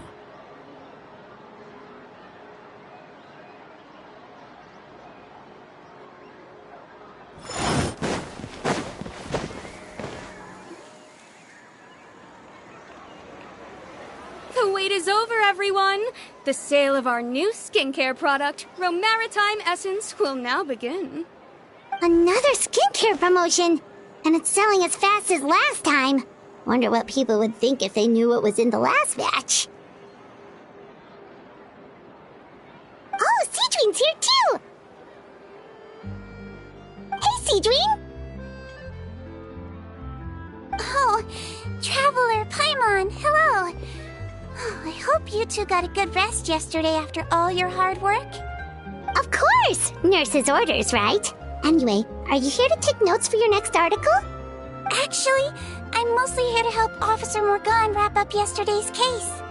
Ah, that reminds Paimon. That stuff sold like crazy, didn't it? Is it gonna cause huge problems? Nope, there's nothing to worry about. Unless modified, Butterfly Dew is an excellent skincare product that's completely safe to use. Besides, officers have already retrieved all Butterfly Dew purchased on the market. Now it's just a matter of disposal. After consulting Monsieur Nervulette, I came up with a way to neutralize any harmful effects, so it'll evaporate naturally without polluting water or soil. Wow, it's Seedween to the rescue again! Thank you for serving as our consultant, head nurse. All the butterfly dew we recovered has been disposed of, according to your instructions. Great! Good job, everyone! Also, you mentioned you wanted a copy of Rawat's interrogation records. Well, technically, Potten's records. Anyway, I have them with me. Here. After he saw his mother for the last time, it was like all his mental defenses came crashing down. He put up no resistance during the interrogation, and answered all our questions. We learned a lot. Apparently, the formula was something he discovered by chance, while helping the criminal gang produce synth. Later, he came up with the idea to dilute it, and use the resulting substance as a skincare product. Their supplier was Vache. But you could also argue that they were the ones doing him a favor. His operation helped Vache's gang dispose of an enormous amount of evidence. It made for a seamless collaboration. One man's trash was another man's treasure, and there were no loose ends. It's no wonder we never noticed what Potten's gang was up to. Vache again, huh? Is there still no end to the harm he caused? Make no mistake. the crimes of Vache and his accomplices will come to an end. It's only a matter of time. Since the flood cut off their supply of primordial seawater, they've been forced to resort to riskier methods, like using their private reserve to attack people on the street. Naturally, those attempts all ended in failure. After receiving numerous reports, we were able to zero in on the gang and eventually round them up. That sounds more like it. Based on what he told us in his confession, we pretty much had him backed into a corner, even though he made a point of distancing himself from the gang while disguised as Rawat. He tried to throw us off his tail by reporting his accomplices, giving him enough time to transform back into Potton and see his mother one last time. But there was one thing he hadn't anticipated. Even though Potton had been missing for a long time, we were very much still on the lookout for him. So the moment he appeared in public after changing back to his original appearance, we caught him. So he tried this once before, huh? Guess he really did want his mother to see him again. But in the end... Looking at the interrogation records, it seems like he spent the first sum of money he earned as Rawat on his mother's treatment. Yes, which is why I suspect that his initial motive for using the potion was not personal greed, but a desire to become somebody who had the power to save her. Even so, he went too far. In the end, he got what he deserved. I understand. Thank you for bringing me these records. Why did you want them anyway? Potton was one of my patients, so I need to put together a medical file for him. My teacher always stressed that a person's life experiences are just as important to their file as their medical history. Why are you still treating him like your patient? Isn't he kind of beyond redemption now? Well, that may be true, but a patient is a patient, regardless of the choices that bring them to my care. One last thing, head nurse. Please keep everything you know about this potion a secret. It would be for the best if most of Fontaine knows nothing of its existence. I know my fellow officers and I will be able to sleep easier if that's the case. Of course, not to worry. Thank you for understanding. I'll take my leave then. So, Seedween, did you really use that potion yourself? Why do you sound so surprised, Paimon? I told you all about it. It was quite a while ago now. You mean that story about the witch and the potion? So it was really, actually, genuinely a true story? Yes, it really, actually, genuinely was. But...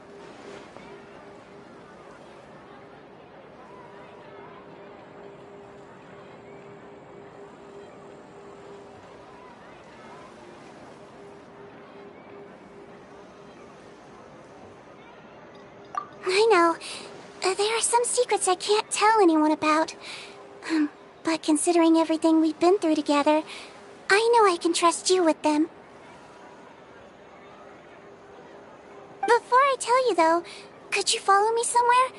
I want to pay my respects to an old friend. Of course!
Nervalet and Risley, they're here too!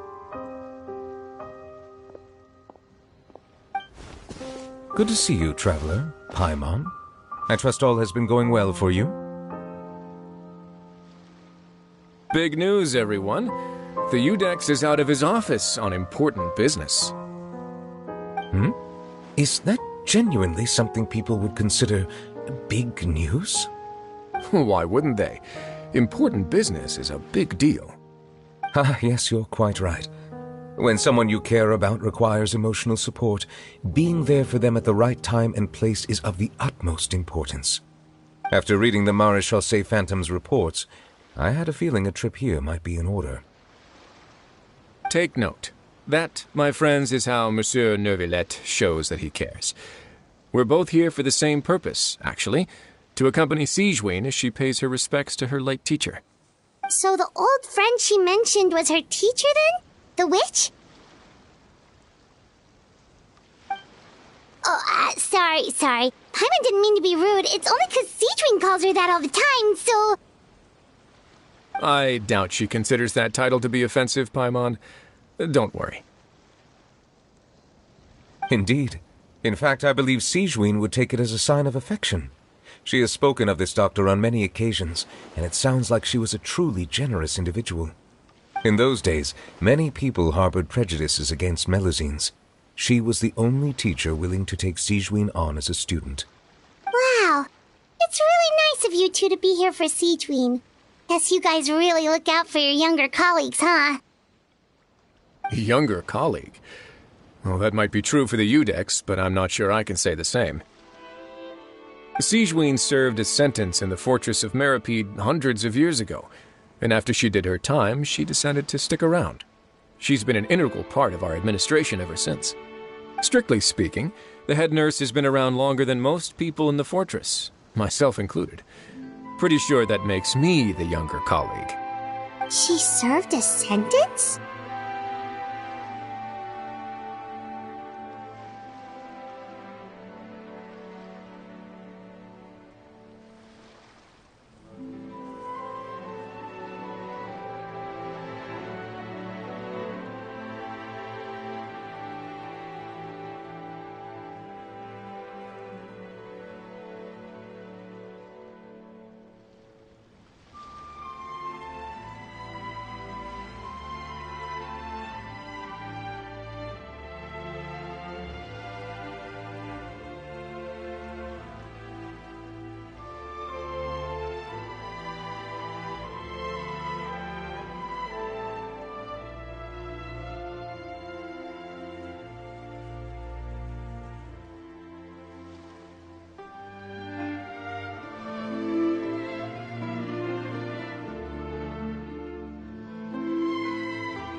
Yes, long before I became Udex, there was an ancient law in Fontaine that prohibited any attempt to transform another species into a human.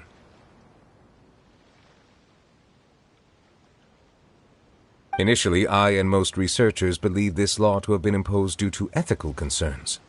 But now, it seems more likely that the law was nothing more than an insurance policy, a way for Egeria to ensure that her people would remain insulated from the truth, thus enabling them to lead more straightforward, happier lives.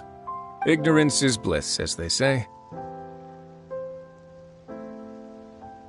Sigewinne had her reasons for choosing to obtain a human form, but the act was nonetheless in clear violation of the law.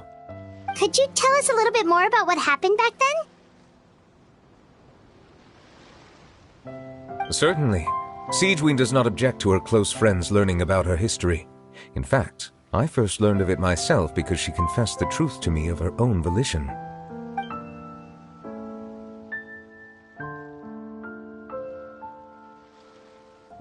Even with their daughter so ill, they kicked you out? Stubborn as always. And prejudice isn't a disease I can cure either.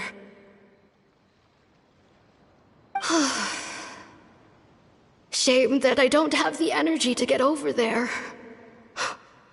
You're laughable, you old witch.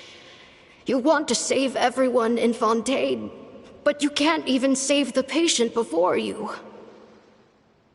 Master, what are you... I discovered a strange disease, one I suspect that every Fontainian suffers from. But without witnesses or proof, no one will believe me. I had no choice but to experiment on myself to find a cure, but I hit a wall. And as you can see, it took a wretched toll on me. Then I'll find a cure for you, and then you can go cure her. There's no need. I am beyond saving now. There's nothing you can do. But, Master... As I said before, a doctor's duty is to treat whatever ailments they can. I know, but they don't trust me at all.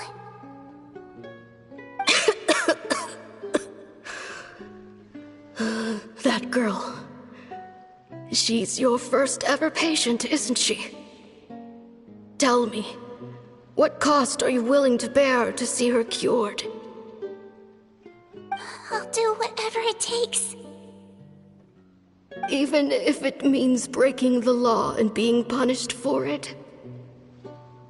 As long as I don't hurt anyone. Yes.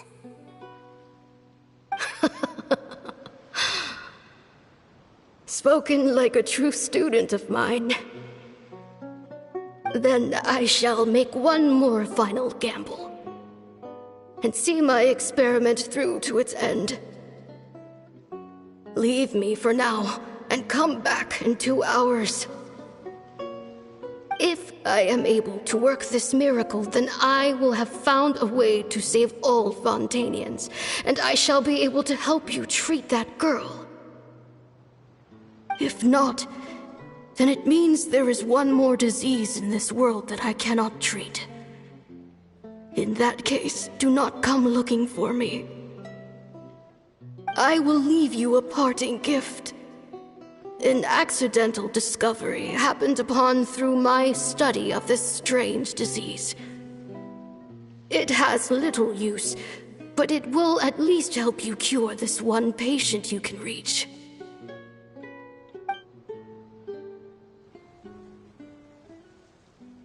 When Sigewinne returned, the miracle had not occurred. She found a potion bottle and a note on the table. After using the potion as instructed, she gained her current form, breaking Fontaine's law in the process. And after I had confirmed the veracity of the events, I gave my verdict. So that's what happened.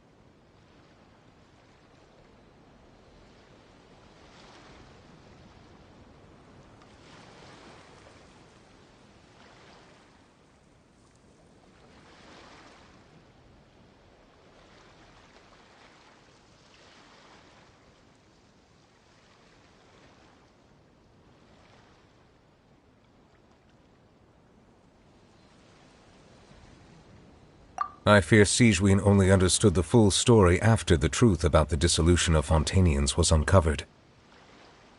When I reflected on all this with that knowledge in hand, I felt a deep sense of regret. As I use the law to uphold justice, there are times when I cannot help but acknowledge its ruthlessness. After the final details of the events surrounding Sigewin's transformation came to light, I checked several sources and, thankfully, the legal code does not require Sigewin to shoulder any additional punishment. Wonder how she feels about all this. Since she invited you here, I imagine she intends to speak of these matters with you, no?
This scenery is wonderful. Surely enough to convince anyone to become a wanderer.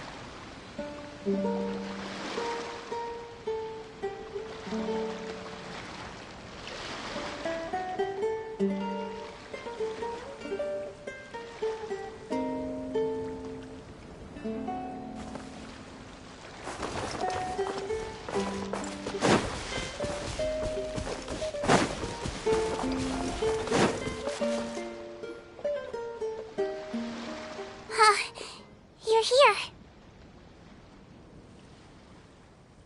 The old friend I mentioned was my teacher. When she passed, her body was nowhere to be found. All that's left of her is an empty tomb. And even that's deep underwater now. Sigewin, the witch who gave you the magic potion, she was your teacher, wasn't she? Sounds like Monsieur Neuvillette filled you in. After learning the truth, it must have been hard to process, huh? Well, to be honest, after I realized what really happened that night, my first thought was that it kind of made sense. It seemed exactly like the sort of thing she would do. But she was planning to sacrifice herself and never told you. That's just who she was. If lying is what it took to get a kid to take their medicine, then that's what she'd do.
Why did you turn yourself in?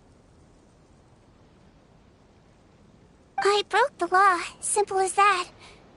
My teacher made her choice, and I made mine.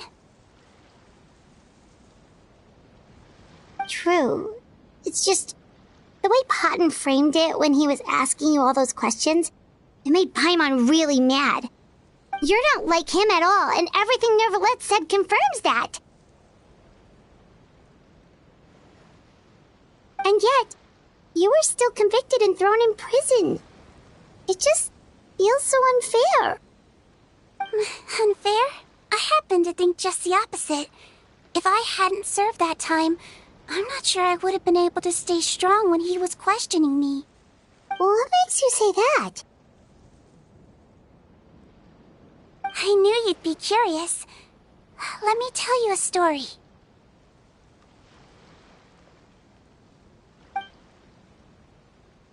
The verdict came down. This Melazine is guilty. The Iudex defended the authority of Fontaine law, but he did not confiscate the Melazine's medical kit. And so, the Fortress of Meripede gained a new little doctor. She still wore her hood and raincoat, even though it never rained in the fortress. Perhaps thanks to her human appearance, no one refused her treatment. She treated more and more patients, and her sentence grew ever shorter. Finally, the people of the fortress could not live without her, and though her sentence ended, she did not leave them either. Then one day, she received an invitation from the outside world. The location seemed familiar, and when she arrived, an old lady was waiting for her.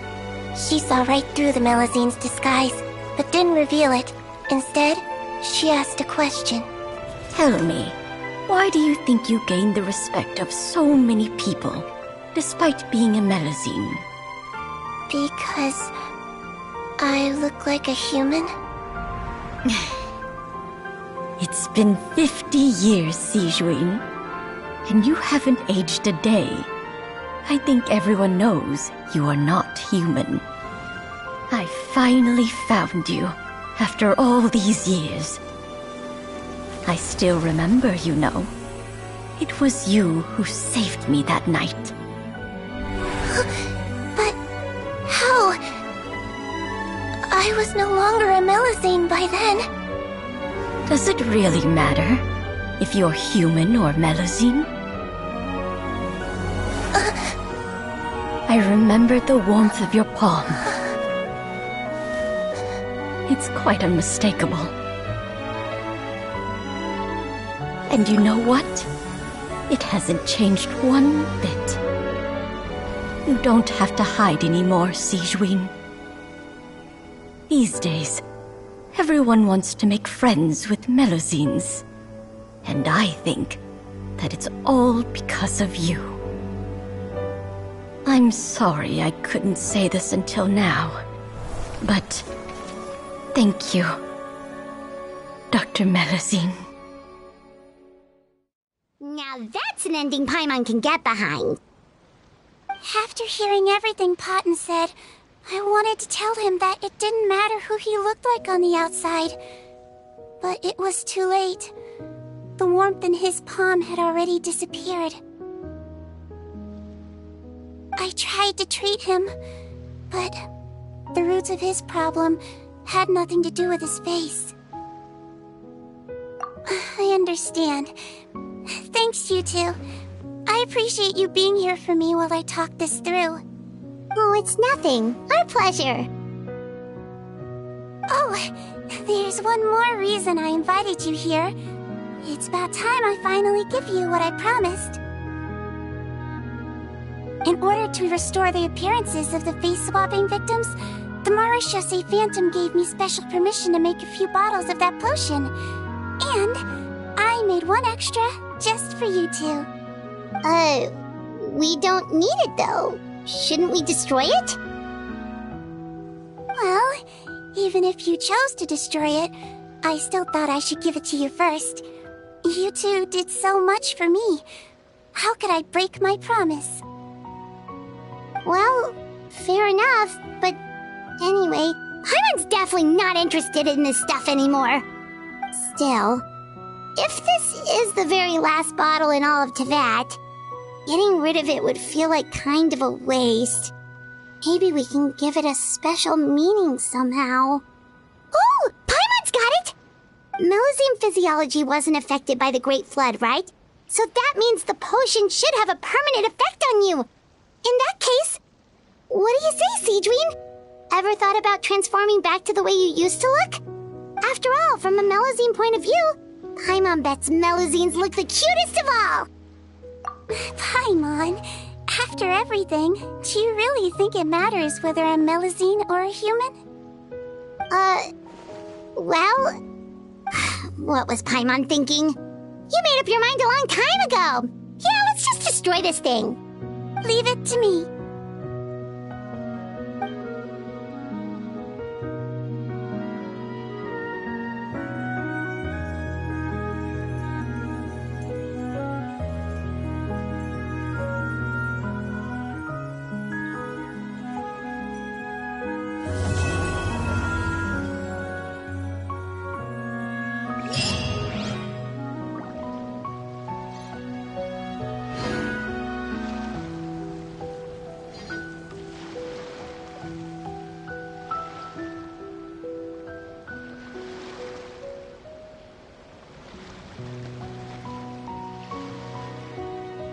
There are leaves around, and I know just the tune to accompany them, if you wish to hear it.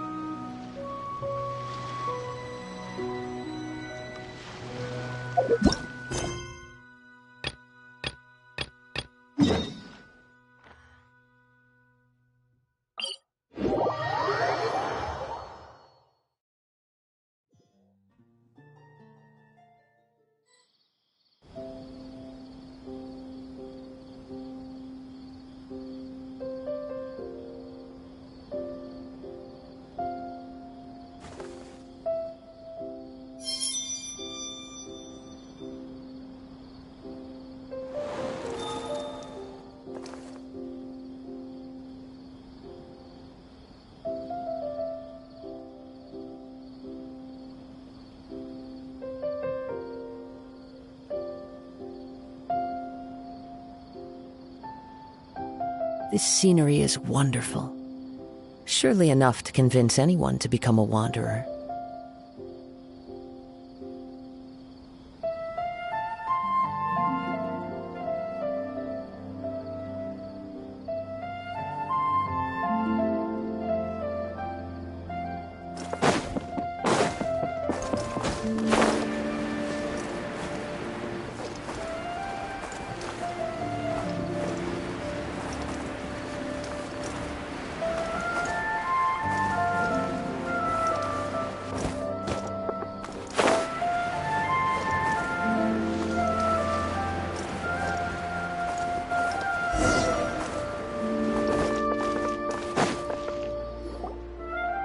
I told him to spray it with water to retain moisture before applying the film.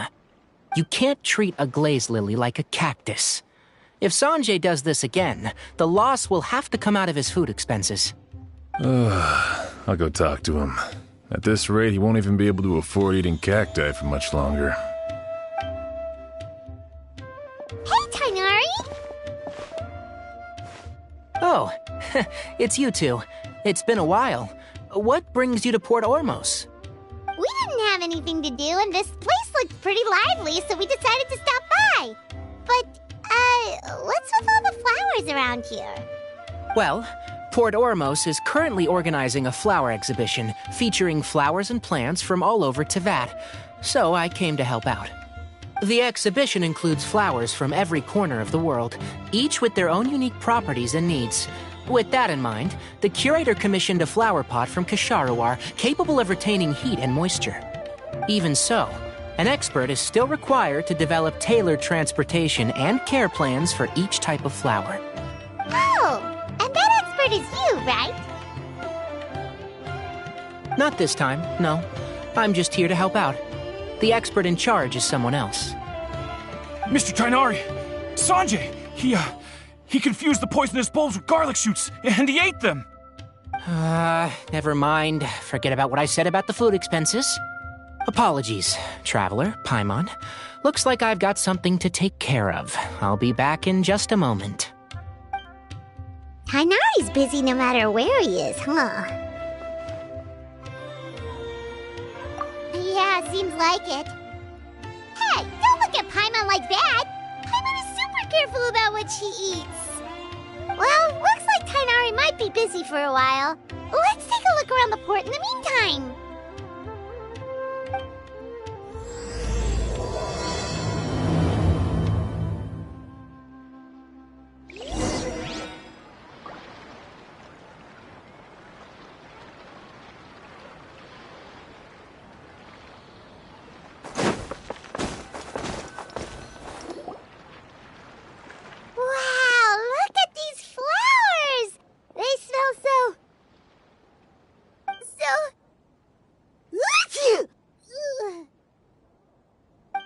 Huh?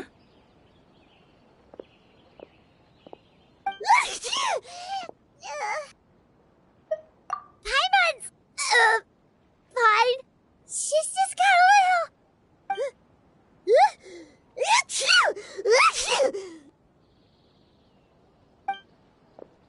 Rainbow roses, glaze lilies, and Cecilia's?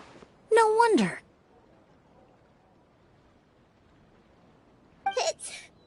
It's getting worse. Why?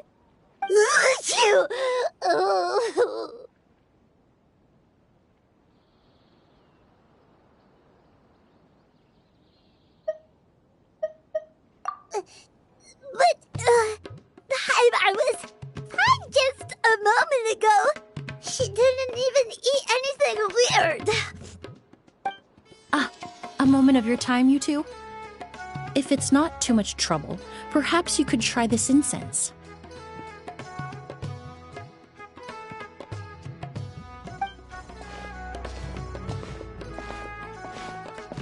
Incense? Oh, the scent is so nice! Whoa, that was fast! Paimon doesn't have to sneeze anymore!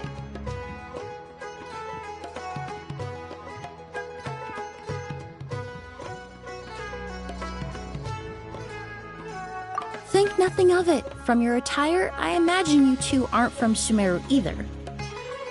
Seeing as we're both travelers from abroad, it's only right that we help each other out should the occasion arise. Oh, so you're here for the flower exhibition too? I suppose that's accurate. Allow me to introduce myself. I'm Emily, a perfumer from Fontaine. Paimon is Paimon! Thank you so much for your help just now. Oh, and this is... The Traveler, right? I've heard a lot about you from the Steambird. It's nice to finally put a face to the name. What happened back there? Why did Paimon start sneezing all of a sudden? Have you ever heard of hay fever?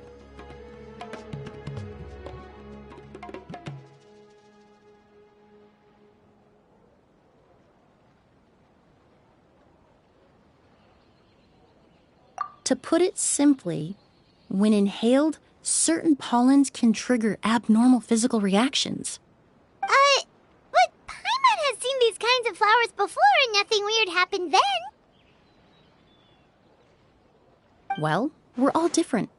The factors that can trigger a reaction to certain stimuli vary by person. In isolation, the effects of certain pollens may seem minimal, but inhaling various types at once can trigger a more overt reaction. But there's no need to worry. Pollen allergies can be effectively mitigated with the use of medication. Oh, well, that's good.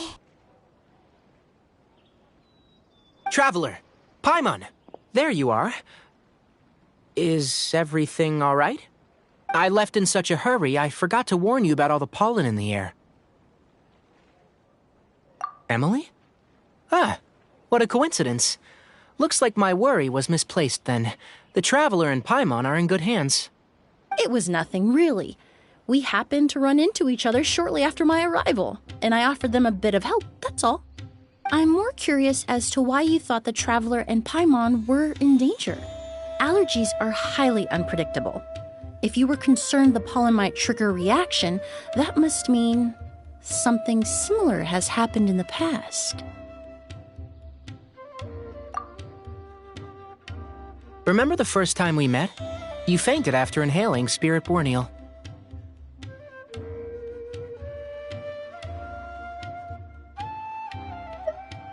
The Spirit Borneal didn't affect Paimon at all, and now she's the one suffering. It makes no sense. It's not really something you can make sense out of, Paimon. There are all kinds of allergies out there, caused by a variety of different factors. Some people are even allergic to almonds. It's not something you can generalize. Exactly. I even encountered a case in Fontaine where someone had an allergic reaction to soba noodles their family brought back from Inazuma. Whoa. Good thing Paimon isn't allergic to anything delicious.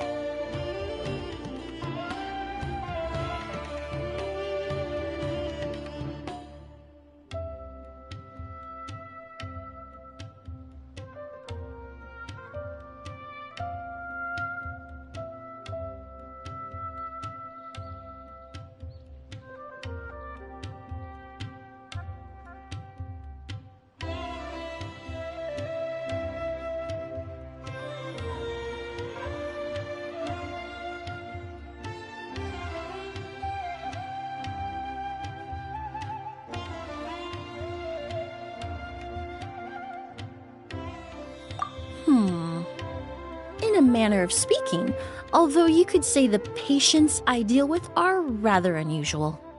In addition to medicine, Emily is also very knowledgeable about botany. She's taught me a lot about the native flora around Fontaine. And that's where my expertise ends, I'm afraid. When it comes to breadth of knowledge, Tighnari certainly comes out on top. A flower expert? Oh, Paimon's got it! You must be the expert Tighnari mentioned, the one in charge of the exhibition! Wrong again, I'm afraid. Well, I did come for the exhibition, but only to inquire about the Auguste variety. I'm not involved in any official capacity. Oh, Paimon was sure she got it right this time!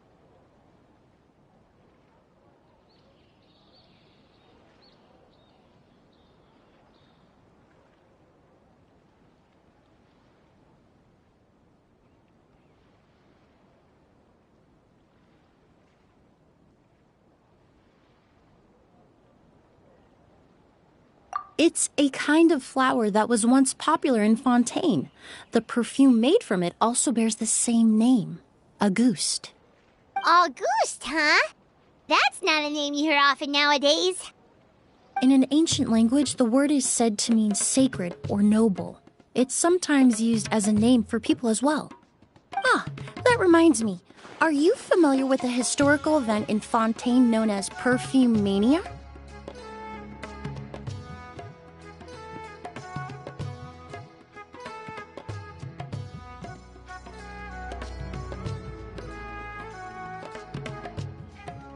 Perfume Mania was an event that occurred in Fontaine nearly 20 years ago.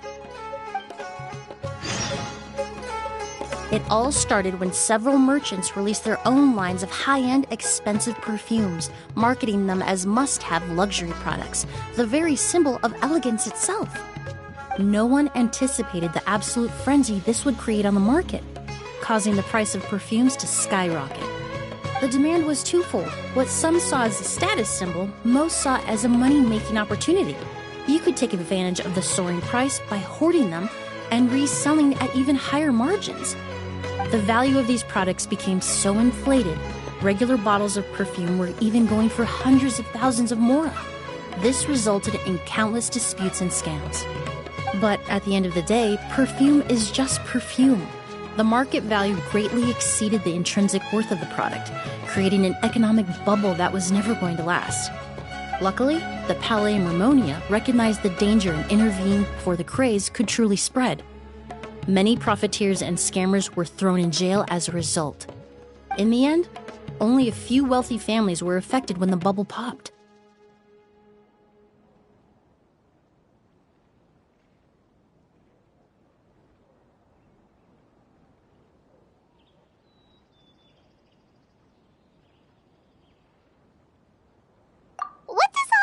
to do with that Auguste you mentioned earlier? Well, during the craze, the most popular perfume was none other than Auguste.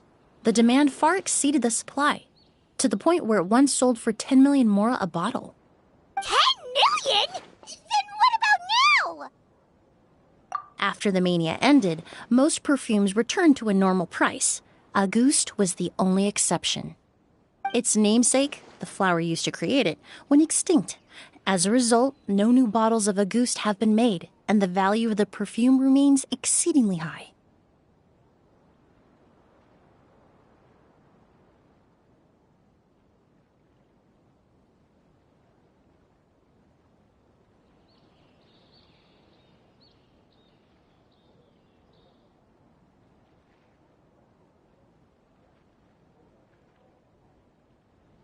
Indeed. The Auguste flower was not a natural variety, you see. It was specially cultivated for use in perfume making. When the bubble popped, all the flower beds used for its cultivation were destroyed in a fire. The variety has never been seen since. But didn't you say you came to the exhibition to look for it?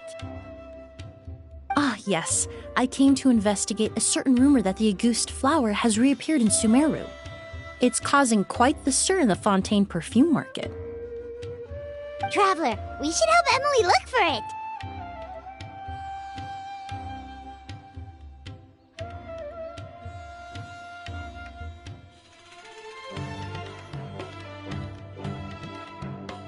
I have to agree. Emily wrote me to ask if I could look into the rumor, but the forest rangers haven't received any reports of new plant species recently. Even if I can locate the flower, I'm afraid you'll be disappointed, Paimon. I don't have any grand Mora-making endeavors planned. Divine, noble, one of a kind. All beautiful sentiments, to be sure, but to me, they overshadow the very essence of the product. When it comes to perfume, I want people to forget the price and the prestige, and focus on the beauty of the fragrance itself. Wow, so noble! Of course, there's also a more practical reason. In recent years, low-grade counterfeit versions of Auguste have been popping up on the Fontaine perfume market.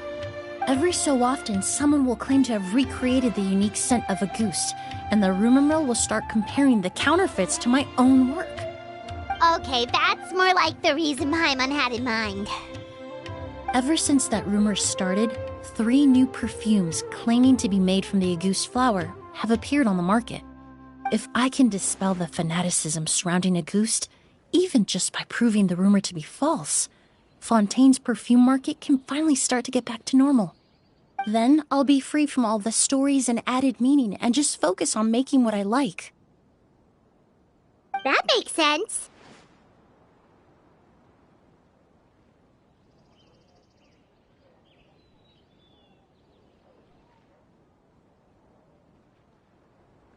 Oh, I would of course be grateful for your help, but I wouldn't want to trouble you.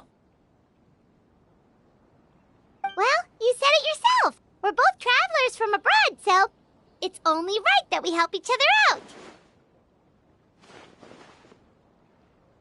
Ha! I suppose you're right. Then you have my thanks. Based on the information I have so far, it's unclear if the rumor is true. Mr. Edgar also thinks it's too early to say, but you could always go talk to him. He was there all those years ago, after all. Maybe he'll know something. Huh, I was just about to pay him a visit at the hotel. Edgar? Who's that? The person you've been trying to guess this whole time. The flower expert in charge of the exhibition. He's also the most respected and experienced perfumer in the area. Back when he was still working in Fontaine, Auguste was his creation. I should also mention, he was my teacher, the one who taught me the basics of perfumery when I apprenticed in Sumeru. So this guy was a famous perfumer in Fontaine, but then he came to Sumeru to teach people from Fontaine? It sounds confusing. It's a long story. If you're interested, we can talk more about it when we see him. He should be staying near the hotel. I know just the tune to accompany them, if you wish to hear it.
This scenery is wonderful. Surely enough to convince anyone to become a wanderer.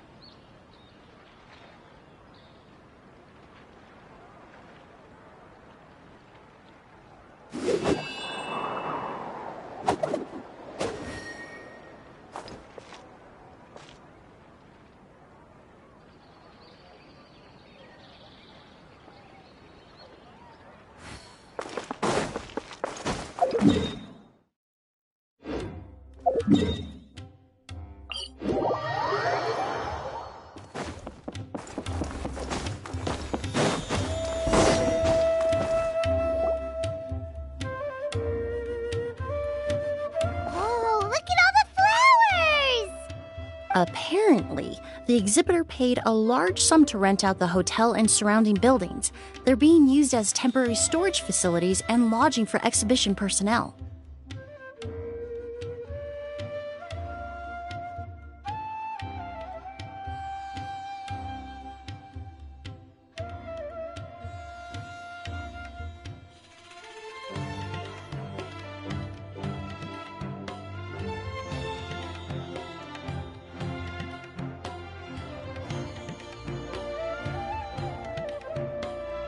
Yeah, what if guests come early? They won't have anywhere to stay.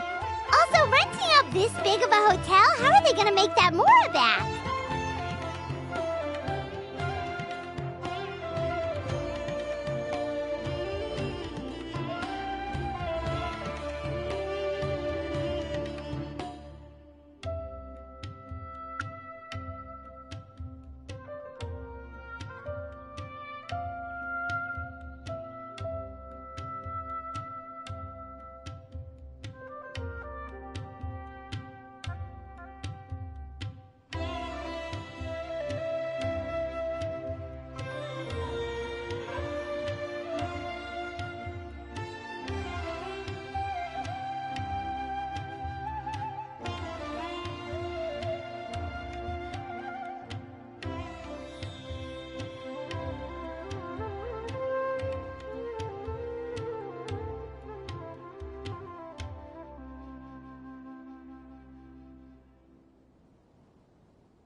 It's been so long, I almost didn't recognize you, Edgar. Well, you and your brother haven't changed a bit. Oh, yeah, all this catching up is nice and all, but let's get down to business. We need to talk about Kyria. Is he... Hold on. We have guests. It's nice to see you again, Master. Emily? Is that you? Oh, it's been years. Look at you. You're all grown up. I've heard you've become quite the famous perfumer in Fontaine. It would seem the student has surpassed the master. Oh, well, it's all thanks to your mentorship. Ah, hardly. I taught you the basics. Hearing you call me master, well, I'm not sure I'm deserving of that title. I've taught many students here in Sumeru over the years, but I've yet to see one turn out quite as accomplished as you. You're the only one who can take credit for that success. And who are these two? I don't recall you mentioning them in your letter. Ah, they're my new friends, the Traveler and Paimon.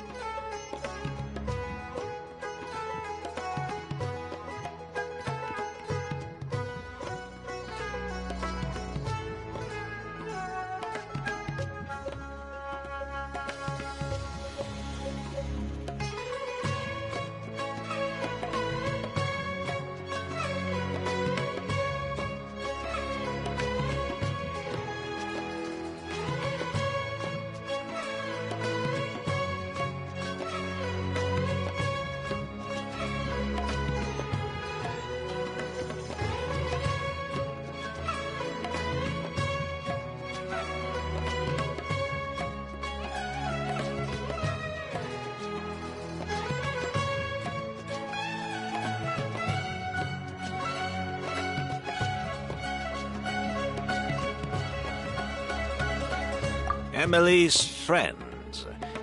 Well then, the pleasure is all mine. And these two gentlemen? Are they friends of yours, Master?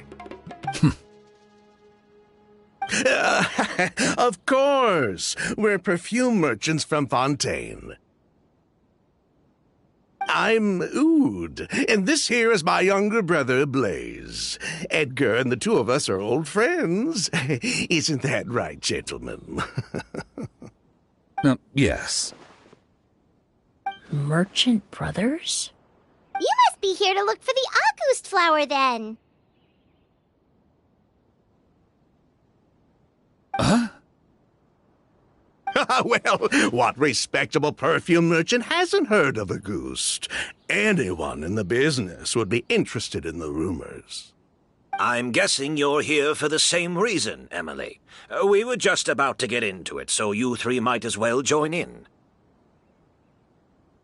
I commissioned a few eremites to do some scouting for me.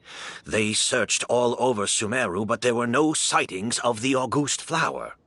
That being said, there are people in Port Ormos who claim to have smelled a unique fragrance on the streets. Definitely floral, but still distinct.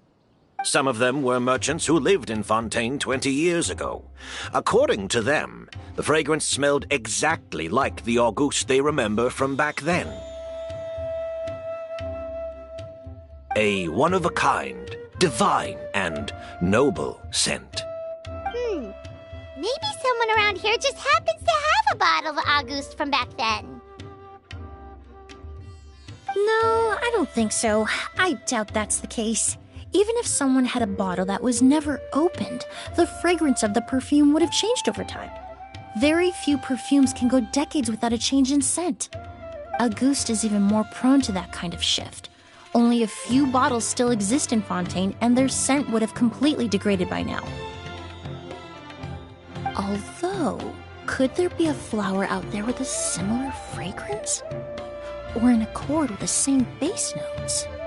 Impossible! If Auguste were that easy to replicate, it would never have sold for such a high price all those years ago. The Auguste flower is back. It has to be. Technically speaking, the scent wouldn't be impossible to imitate. Well, let's table that question for now. Edgar, did any of those people mention where the scent was coming from? No. By the time they realized they had smelled something, the scent was already gone. If I hadn't asked about it, they probably wouldn't have given the experience a second thought. Compared to things we see and hear, smells can be much easier to overlook. It almost sounds like someone wearing the Auguste fragrance passed them on the street. Wait, are you saying... Oh, just thinking out loud. Don't pay me any mind. We don't have much to go off of right now, but we can't rule out that possibility. I'll send some more people to investigate. You all traveled so far to be here. Why don't you rest in the hotel for a bit?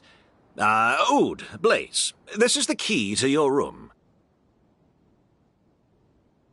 Ooh, you've got the keys to the rooms? Do we get free lodging too? My apologies. All the rooms in the hotel are accounted for, I'm afraid. Most are being used for storage ahead of the exhibition, you see. I managed to tidy up one of the rooms for these two at the last minute, but by the time Emily wrote to me, there was no more space left for her to stay. Oh, and we just showed up out of the blue. Guess that means there's definitely no space for us. I should have been more considerate. Here I am with an entire hotel at my disposal and no place to offer you to stay, even after you made the trip all the way to Sumeru. Don't worry, Master. I can sleep on the boat tonight. Or I could even camp in the wild. It would give me the opportunity to collect some plants. Even better. Although, would it be possible for me to leave some of my luggage here? It would be rather cumbersome to take it camping. It shouldn't take up too much space. Well, about that...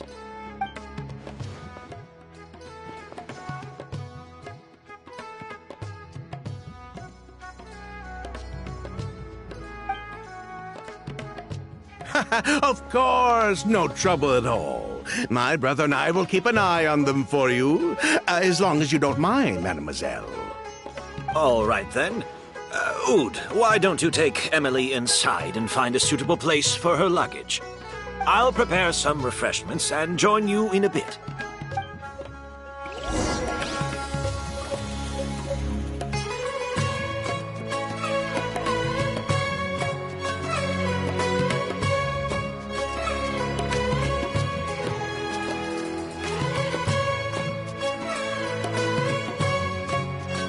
Wherever in this world I roam, I carry memories of my home.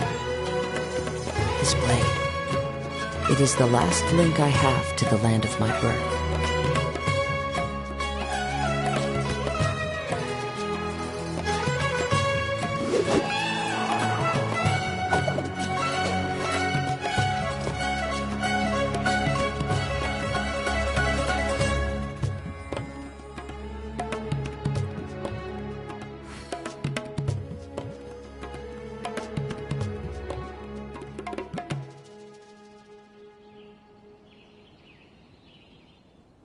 There are leaves around, and I know just the tune to accompany them, if you wish to hear it.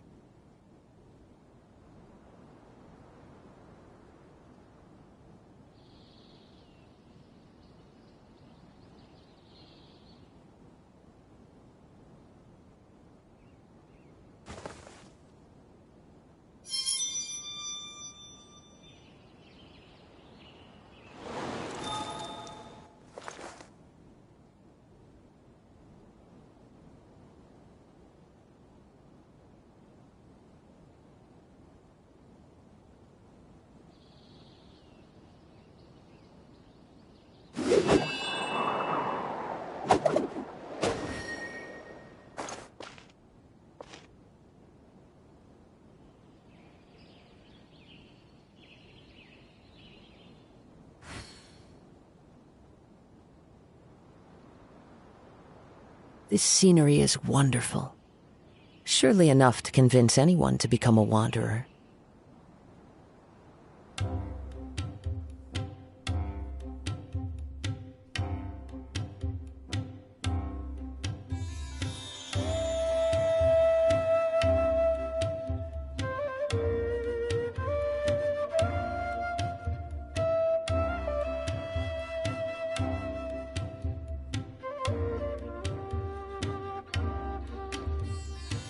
There are leaves around, and I know just the tune to accompany them, if you wish to hear it.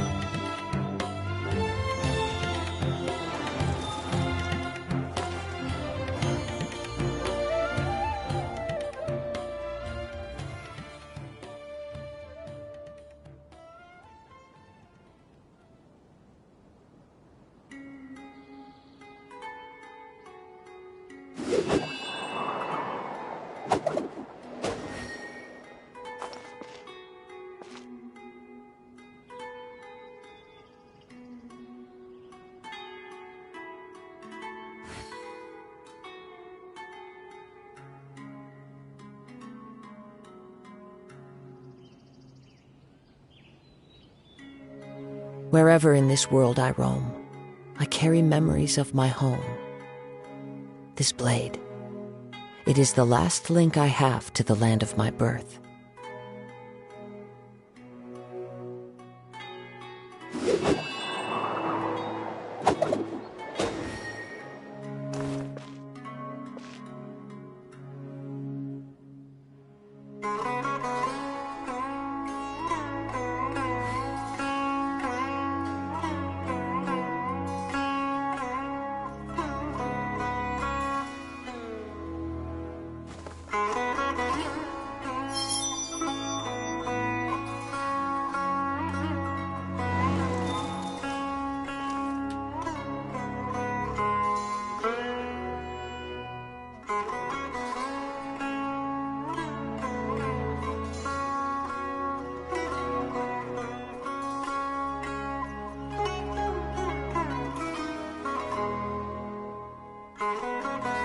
This scenery is wonderful.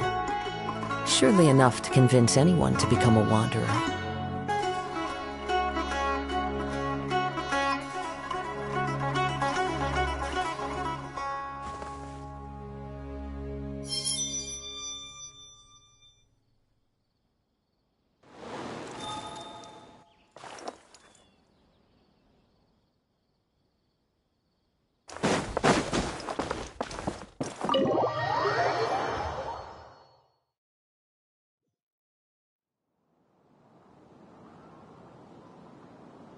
Whoa, the smell of flowers is so strong. Didn't Edgar say he tidied up around here? There's still so many flowers. Hyman took a peek through the window earlier and his house was packed with flowers. Looks like this exhibition is gonna be huge.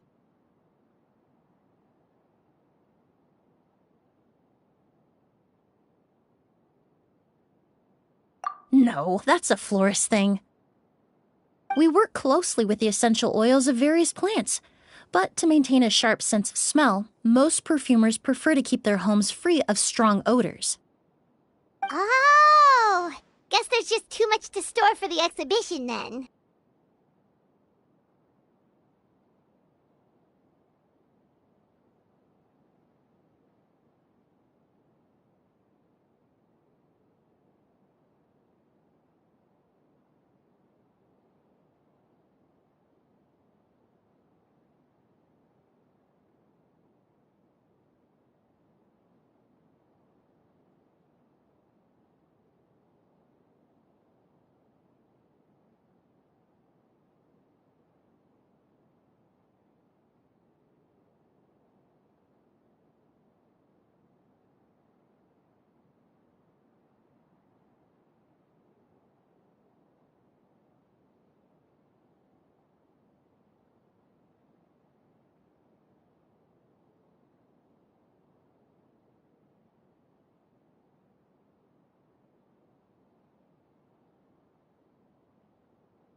Oh, this room seems to be a connected suite, and my brother will be staying on the other side of the suite.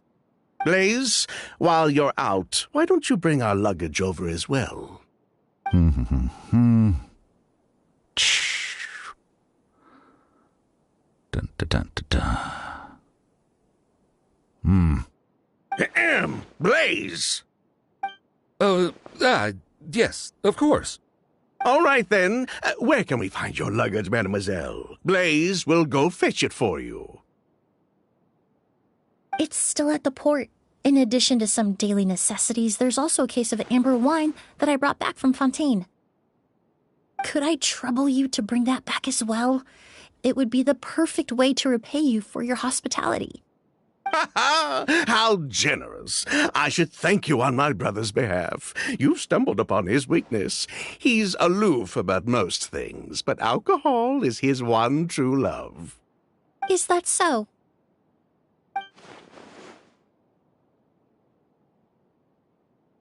Mr. Ood, Mr. Blaze, thanks for... Hey! What are you doing? That's Master's voice.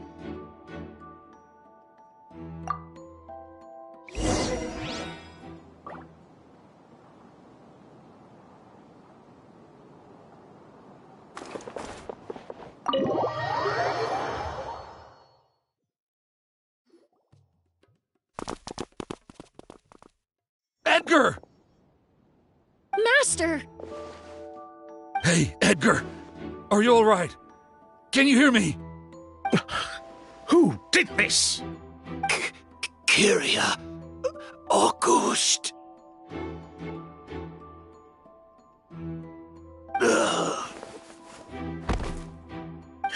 Kyria! Hey, Edgar? Edgar! No, don't shake him. He's injured. Just leave him to me. You two can... Oh, thank you.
That strange smell around here. Is it coming from this bottle?